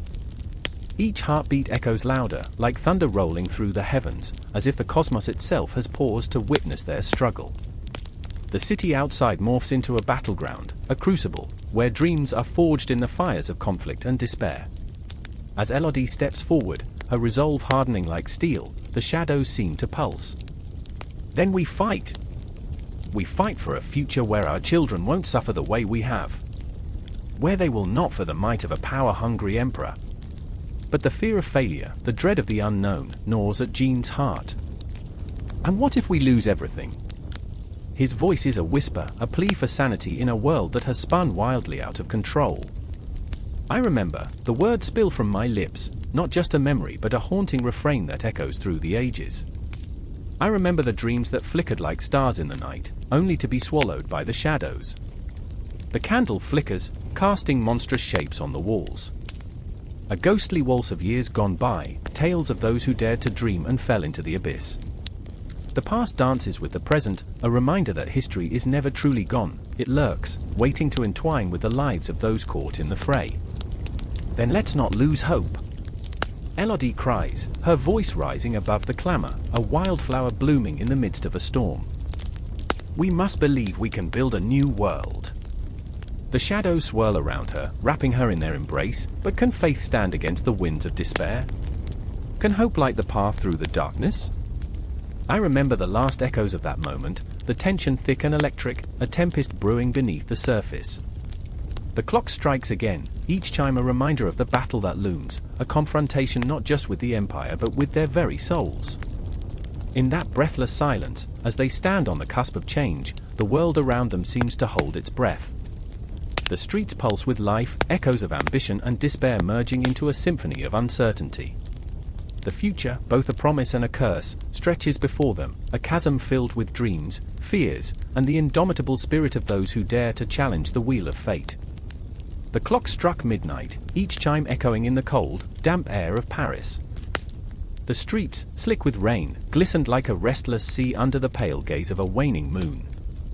Shadows crept along cobblestones, whispers of a city steeped in turmoil. Lurking in every corner was the spectre of war, the relentless advance of Napoleon's ambitions, a tide that swallowed dreams and left despair in its wake. I stood there, heart pounding, as the distant roar of cannon fire thrummed through the night, each explosion a reminder of the chaos that sought to consume us all. In the heart of this tempest, I found myself entwined with two others, each bearing their own burden, their own scars. Lucien, a brilliant inventor with eyes that burned like the very devices he crafted, was a man on the precipice of revelation. He believed that technology could be the key to liberation, a miracle of gears and cogs that could change the world. But with every invention, every moment of brilliance, came the gnawing realization that he was playing a deadly game. His mind raced with ideas, yet the weight of his aspirations threatened to crush him. A clockwork heart-pumping ambition and fear through his veins, each tick echoing the countdown to something explosive, something revolutionary. Then there was Emily, her spirit as fierce as the tempest outside. A nurse, a healer, a woman who wove life into the dying. Her hands trembled, not from weakness, but from the burden of witnessing the aftermath of war. Each patient was a ghost she couldn't save, each scream a reminder of her helplessness. I remember, she whispered more often than not, clutching her chest as if to contain the storm of memory swirling within her. I remember the faces of those I lost, their eyes pleading for a miracle. Her heart was a battlefield, torn between the desire to heal and the anguished knowledge that sometimes, all the technology in the world couldn't save a life. And in that moment, everything changed. A sudden explosion ripped through the silence, a thunderous sound that sent shards of glass raining down like meteorites. The buildings trembled, and the air crackled with the acrid scent of smoke and gunpowder. Lucien's eyes widened, his inventions were no longer just dreams, they were weapons. He had created a device that could turn the tide of battle, but at what cost? With every soldier who fell, a part of him shattered. "What have I done?" he gasped, and I felt the weight of his guilt pressing against my chest, threatening to suffocate me. Emily was already moving, her instincts ignited. "We need to help," she cried, rushing toward the chaos. Her courage was a fire that lit the darkness, and I followed, my heart racing in sync with hers as we plunged into the inferno. The streets were alive with sound, cries mingling with the clamor of destruction, the heartbeat of a city teetering on the edge of oblivion. I could almost hear the ghosts of the past whispering, their voices entwined with the smoke, warning us of the price of ambition and the folly of man. As we fought our way through the debris, I couldn't shake the feeling that we were inextricably bound to this moment, as if the very fabric of time had woven our fates together in some cosmic dance. I remember the moment Lucien's invention was revealed, a grotesque marvel of gears and fire, a machine designed to destroy, yet capable of creating a new world if only it fell into the right hands. Yet, whose hands were the right ones? I could feel the tension in the air, thick as the smoke that clung to our skin. I remember the heart-wrenching sight of a soldier, crumpled on the ground, blood pooling around him like a sacrificial offering. Emily knelt beside him, her hands trembling as she sought to save him. "Hold on," she urged, her voice catching in her throat. "You're not alone. I'm here." The soldier's eyes, wide with fear, met hers, and in that moment, I felt the weight of every life lost, every hope extinguished. It was more than just a battle, it was the battle for humanity itself, the struggle between progress and destruction. Lucien watched, horrified and transfixed. His invention had the potential to save lives, yet here it lay, a monstrous creation born from the very chaos we sought to escape. "This is not what I wanted," he breathed, tears threatening to spill from the corners of his eyes. "I wanted to change the world, not destroy it." The anguish in his voice sliced through the air, and I felt the walls of my heart crumbling. As the night drew on, we found ourselves at the epicenter of the conflict, a place where dreams collided with the reality of carnage. The city was alive with a symphony of destruction, and we were caught in its grasp, each moment a reminder of our mortality. I felt the weight of the cosmos, the vastness of existence pressing down on us, and I realized that our fight was not just for survival, it was for understanding, for redemption. I remember the last haunting cry of the soldier, a sound that reverberated through the alleyways, echoing in my mind like a ghost that would never leave. The world spun, and I caught glimpses of faces, fear, despair, hope, all flickering like candle flames in the wind. Each breath was a prayer, each heartbeat a testament to our desire to endure amidst the chaos. And in that moment, as the dawn threatened to break, illuminating the ruins of our shattered hopes, I saw Lucien and Emily standing amid the wreckage, their spirits entwined with the fate of a world on the brink. The weight of their choices hung heavy in the air, the tension palpable, a strand of fate binding them together in a shared purpose. Each of us was a part of a greater narrative, a thread in a tapestry woven by history itself, a story that was far from over. As the first light of dawn began to seep into the shadows, we stood together, hearts racing, souls ablaze with the fire of possibility. The technology of this era was both a marvel and a curse, and it was up to us to decide how it would shape our future. The cities hummed with life, the ghosts of yesterday still lingering, but the promise of tomorrow beckoned us forward into the unknown. The air crackles with tension, thick and electric, as the wide streets of Paris pulse like the heart of a giant, wounded beast. A man stands on a makeshift platform, his voice slicing through the chill of early morning, each word a bullet piercing the fog that clings to the cobblestones. Josephine watches from the shadows, her heart a trapped bird fluttering against the cage of her chest. She feels it all, the weight of the crowd, the crushing despair of a nation on the brink, and the exhilarating promise that hums like a live wire around her. This moment, this electrifying chaos, is the lifeblood of her husband, Napoleon. With each shout of loyalty, she sees the flickering candle of his ambition burn brighter, but as she watches, a chill runs down her spine, a whisper of doubt that maybe, just maybe, shadows lie where the light is brightest. Across the square, a man with eyes like storm clouds clenches his fists. Luke, a street artist turned propagandist, stands cloaked in the shadows, his heart a turbulent ocean of fear and fury. He had once painted the beauty of the world, but now his brushstrokes only serve to paint over the truth with vibrant, intoxicating lies. For the Republic, the crowd roars, and Luke's stomach turns. He remembers the faces of those he'd loved, his sister, her laughter dancing like sunlight around them, and how their laughter had turned to ash amid the cries for glory. A soldier's uniform, so polished, so heroic, feels like a shroud around his memories. The very fabric of his being is torn between a loyalty that feels like betrayal and a truth he cannot voice.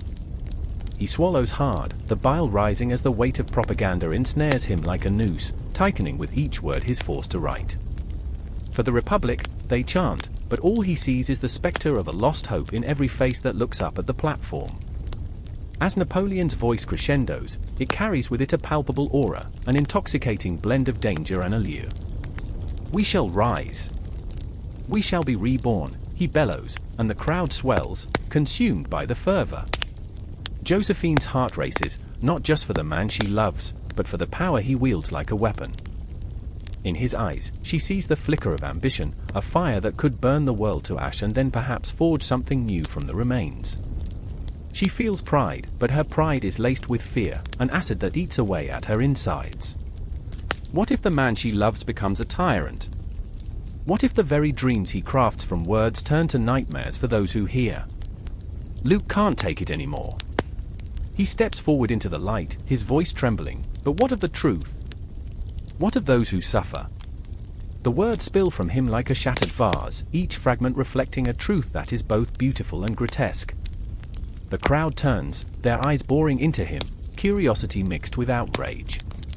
The tension rises, and he feels the weight of 1,000 souls pressing against his chest.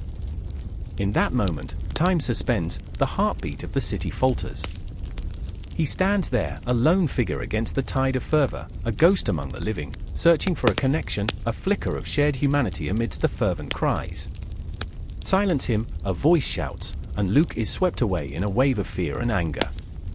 Josephine watches, her breath hitching, as she feels the pull of fate, the moment when love and loyalty clash with the jagged edges of truth. The scene unfolds like a tragic play, and she is caught in the vortex of it all. She knows Napoleon will not tolerate dissent, yet her heart aches for Luke, for the truth he dares to utter. Do you not see? Luke cries, desperation clawing at his throat. We are not just pawns in a game. We are flesh, blood, dreams. But his voice is swallowed by the roar of the crowd, the hypnotic chant of loyalty drowning out reason, drowning out his soul. The shadows grow longer, and with them, the weight of impending violence thickens the air. Josephine's heart races as she feels the crackle of energy, the moment before the storm breaks. A hand grips her arm, a soldier's grip, a warning in his eyes. She feels her world collapsing, the man she loves, the man with a vision, is becoming a monster. She wants to scream, to tear down the lies that cloak them all, but her voice is trapped, lost in the cacophony of blind devotion. In the dim light of the square, Luke looks back, his eyes meeting hers, a fleeting connection that stretches across the chaos, the thread of shared humanity. In that moment, they are not just a propagandist and a general's wife, they are two souls caught in the maelstrom of ambition. He sees the conflict in her eyes, she sees the desperation in his heart. There's a moment of recognition, a shared understanding of the burdens they carry, and it feels like a chance to escape, to step beyond the lies. But the storm doesn't relent, the crowd surges, a beast awakening. Napoleon's voice rises above the tumult, a clarion call that demands loyalty, that promises glory. We shall conquer. We shall triumph. And the crowd answers, a chorus of blind allegiance, the shadows at their backs whispering of ghosts long forgotten. The air is thick, and in that charged moment, the very fabric of time seems to tear, a moment that stretches like an eternity. Josephine feels a shattering in her heart, the realization that love and ambition cannot exist in harmony. Luke is lost, she can see it in his eyes, the flickering hope extinguished by the fire of the crowd. And what of Napoleon? She knows the price of power, its cost is steep, and she feels its weight pressing down on her. As the crowd roars, she stands in the eye of the storm, a lone figure caught between the worlds of dreams and reality, where the shadows of ambition stretch long and dark. The night is closing in, and she knows that the dawn will bring with it a reckoning, a time when truth will clash with the grand tapestry of lies they have woven together. And in that moment, the world holds its breath, waiting for the inevitable, a turning point that will reshape their fates forever. Time ticks away, each second a haunting reminder of the fragility of their existence. The night deepens, and with it, the shadows grow bolder, hungry for the truth. A reckoning is on the horizon, and all that remains is the unyielding pulse of desire, of ambition, of fear. In the darkened corners of Paris, the ghosts of their choices loom ever larger, and the weight of what is to come hangs heavy in the air, a promise of chaos lurking just beneath the surface. The clock strikes midnight. A chilling silence blankets the dimly lit room, yet the echoes of revolution stir restlessly in the air. Outside, the cobblestone streets of Paris lie shrouded in fog, the kind that swallows whispers of ambition and regret alike. I stand at the precipice of a memory, caught between the shadows of history and the flickering lights of cinema. Napoleon's presence haunts me, his figure looming in both the flickering glow of the screen and the pages of books that line my dusty shelves. I remember the fevered eyes of those who followed him, the pulse of their dreams thrumming through the very fabric of society like a wild heartbeat. And then there's Marie. Oh, Marie! She wears her heart like an open wound. In the hushed corners of her mind, she trembles on the brink of despair, understanding that love for a man like Napoleon is a bittersweet curse. She sees him not just as a general but as a tornado, a whirlwind of passion that destroys everything in its path, yet she craves the chaos, the danger. All at once, she is drawn to his brilliance and terrified by the shadows he casts. Her fingers brush the edges of a tattered letter, inked with the promise of a future that feels impossibly distant. I remember, she whispers to herself, the day he swept into my life like a tempest. Across town, in a dimly lit cafe, Pierre stares into the bottom of his empty cup, his thoughts as dark as the coffee remnants that cling to the porcelain. He's a soldier, yes, but he knows too well the weight of the crown that rests on Napoleon's head, its jagged edges cut into the very soul of France. I remember, he murmurs, standing under the stars, feeling invincible, the fervor of battle coursing through my veins. Yet, with every battle fought and every victory claimed, he loses fragments of himself to the war, the pieces of his heart, stripped away like the uniform he wears. The dreams of glory dissolve into the fog of loss and betrayal. Marie sees Pierre across the cafe, their eyes locking in a moment heavy with unspoken understanding. They're both drowning in the currents of history, their fates intertwined yet obscured by the man who promised a new dawn but delivered only shadows. There's tension, an electric charge between them, made sharper by the knowledge that Napoleon is a ghost that haunts their every waking moment.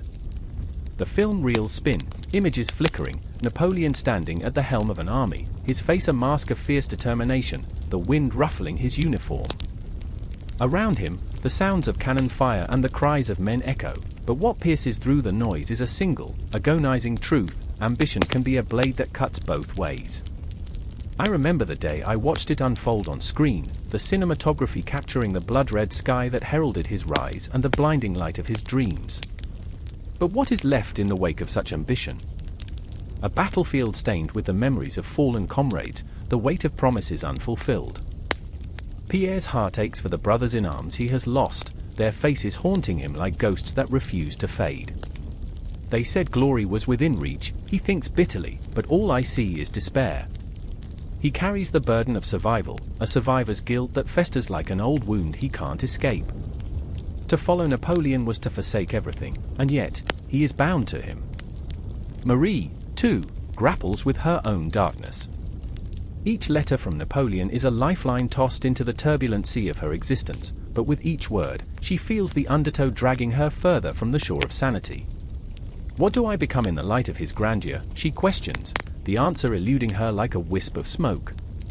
Am I a muse, a mere footnote in his story? The love she harbors is suffocating, a double-edged sword that cuts deeper into her soul with every passing day. Tonight, under the oppressive weight of destiny, the cafe is alive with whispers of revolution and change, the air crackling with tension. Shadows dance across the walls as patrons talk feverishly about the man who has become both a hero and a tyrant. I feel the fever pitch rising, each heartbeat echoing the collective pulse of a nation held hostage by its own aspirations. Suddenly, the door bursts open, and a figure strides in with a commanding presence that sends shivers down my spine. It's a young actor, his hair perfectly coiffed, just stepping into the role of Napoleon in a new film. There's something magnetic about him, a charisma that pulls everyone in, even as I can almost hear the whispers of history cautioning against the dangers of such ambition.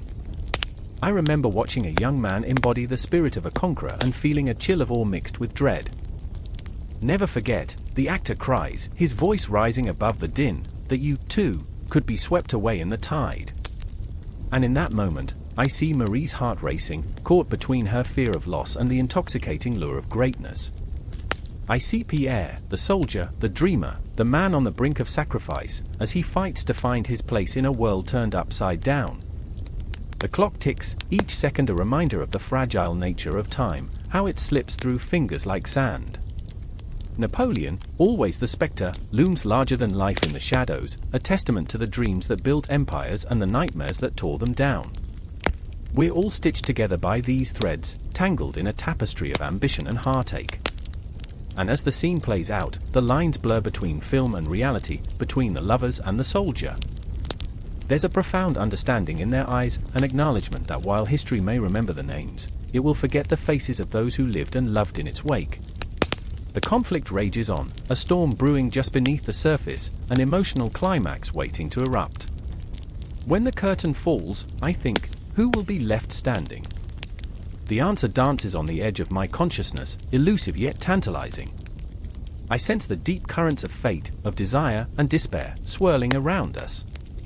It's a haunting reminder that the stories we tell, through film, through literature, are the echoes of our collective experience, reverberating through time like the distant sound of drums echoing on the battlefield. Each heartbeat, each breath, fills the air with an intensity that refuses to dissipate. A moment suspended in time, a tapestry woven with pain and passion, whispers and shadows, longing to be understood. We are left with questions hanging heavy in the air. Who will rise, and who will fall? The answers lie nestled in the creases of history, waiting, always waiting, for another chapter to unfold. The air was thick with the smell of gunpowder and desperation, a pungent reminder of what lay just beyond the flickering campfires. Soldiers huddled like shadows, faces marred by fear and dirt, their eyes wide, reflecting the chaos of a world unraveling. I stood there, paralyzed, as cannon fire echoed through the night like the heartbeat of a dying beast. Napoleon Bonaparte, a man born of ambition, of dreams draped in the fabric of an empire, stood at the front lines, a dark silhouette against the flickering light. His gaze was steely, unyielding, yet I could sense the tremor beneath the surface, the weight of 1,000 dreams and 1,000 regrets. I remember the moment clearly as if it was etched in my soul. I caught a glimpse of him, the emperor, his uniform crisp, adorned with medals that whispered tales of glory and blood. He looked at me, and for a brief second, I felt the burden of his gaze. He was not just a general, He was a god, a tyrant, a man who could ignite the hearts of men or plunge them into despair. Within him, I found my own doubts and fears reflected back, a tempest swirling in the depths of our shared humanity. Nearby, Lucy, a young soldier's wife, clutched a tattered letter, the ink smudged by tears and dreams of a life that felt just out of reach. Her heart was a drum, pounding with every distant cannon blast, each beat a reminder of what she had lost and what she might yet lose. She had married her soldier thinking it would be a life of love and laughter, but now, as she watched the war consume him, she felt like a ghost haunting the edges of his reality. Why, she would whisper to the night, the stars above as indifferent as the fate of men. Her spirit was tender yet fierce, a flame flickering in the storm of war, yet she was torn, caught between the love for her husband and the crushing weight of his duty to a man who was, for better or worse, shaping the world. And then there was Etienne, a soldier, brash, bold, yet a fleeting shadow of the man he once was. Each day spent in this hellscape chipped away at his bravado, and yet he fought with a visceral desperation that was hard to comprehend. I could see it in his eyes, the hunger for glory, the thirst for recognition, but also the haunting fear that he might never return to Lucy, that their dreams would remain forever unfulfilled. For honor, he would shout, but the words felt hollow in the shadow of death. Honor? What was left of it in this cacophony of despair? The rattle of bones and the cries of the dying echoed louder than any patriotic fervor, drowning out the once heroic ideals he had clung to. In the heart of the night, I stood at the precipice of their lives, witnessing the raw, unfiltered essence of leadership in all its grotesque beauty.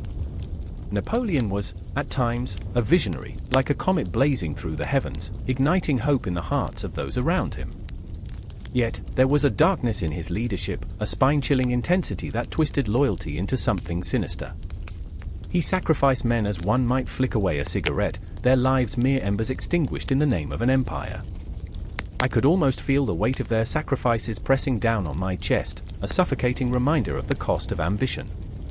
Lucy's voice trembled as she poured her heart into her letter, a desperate plea for her husband to return, but even through the ink, I could feel her understanding, her acceptance of the unknown.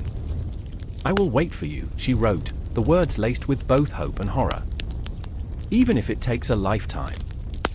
Each letter, each word, a thread woven into the tapestry of war, a reminder that love, too, could be a battlefield.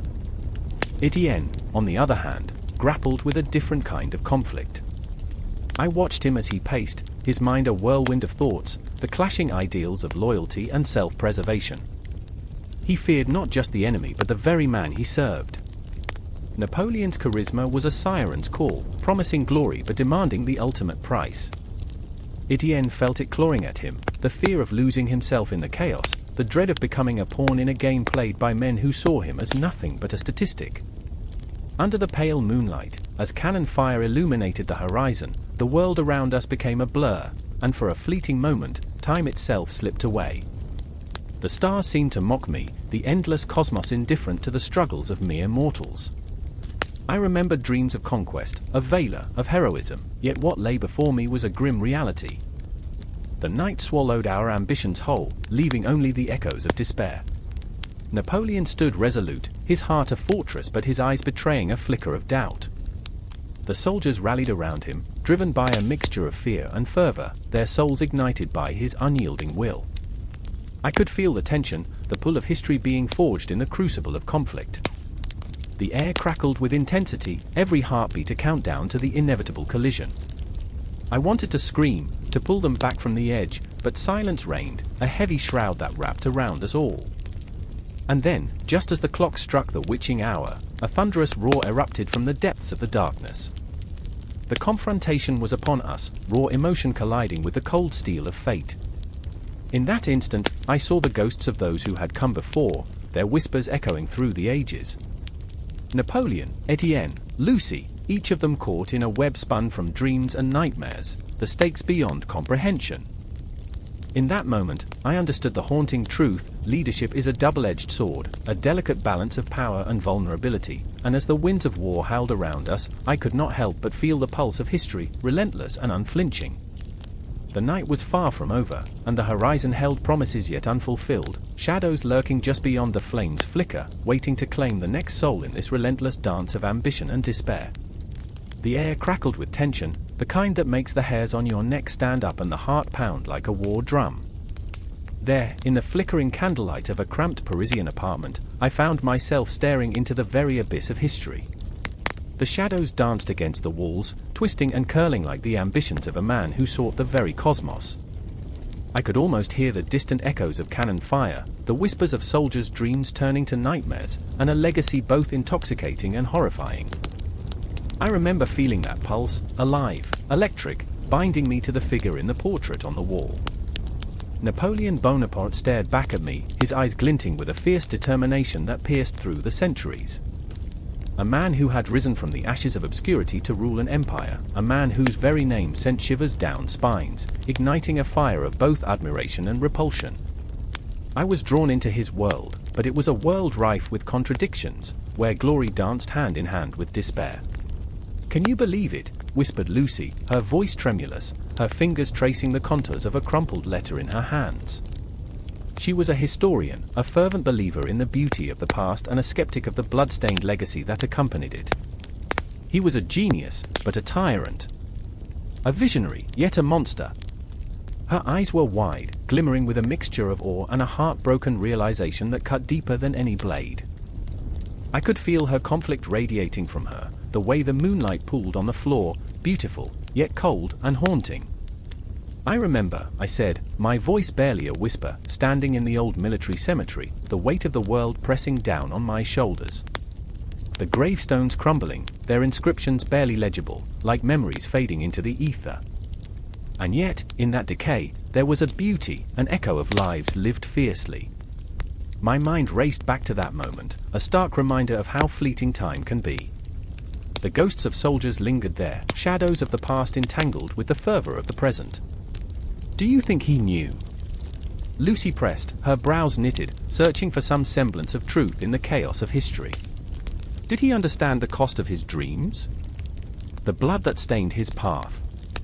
Her vulnerability was palpable, and I felt an ache deep within me, a sympathy for her struggle to reconcile the man with the myth.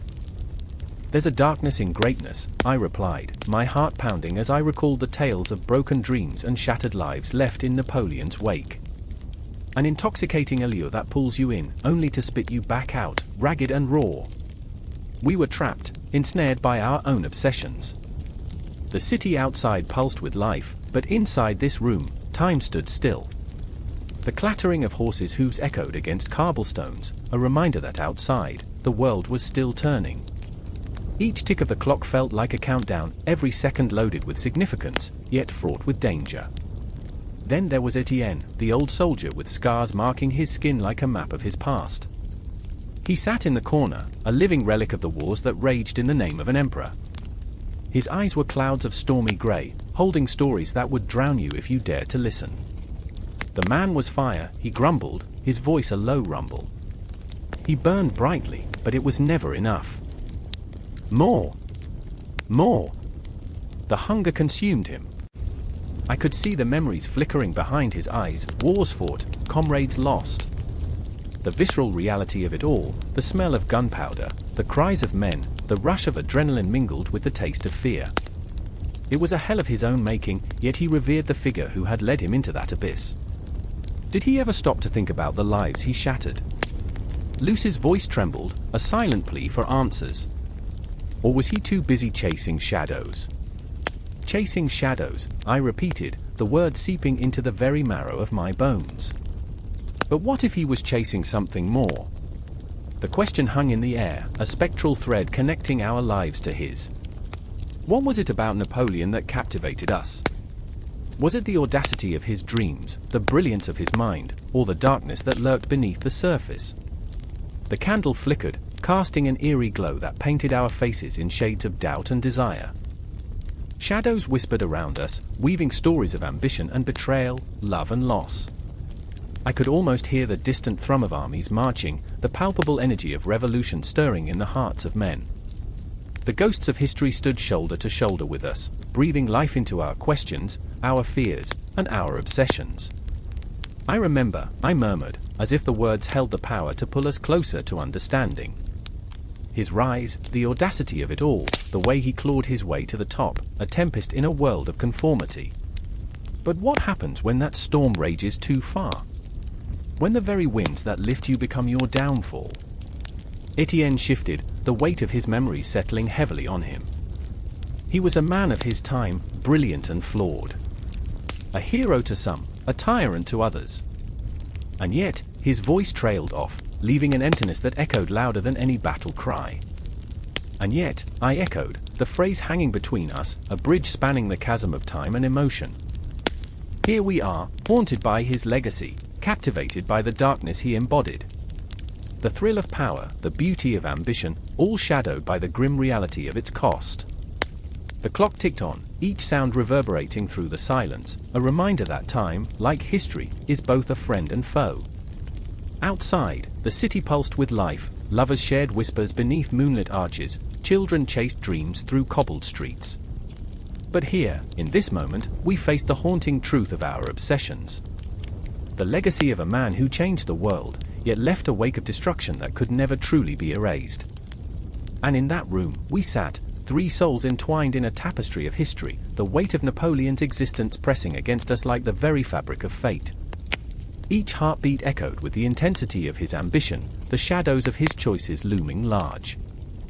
The confrontation was coming, a reckoning that would bind us forever to the enigma of the man who sought to conquer the cosmos, yet remained bound by the chains of his own making.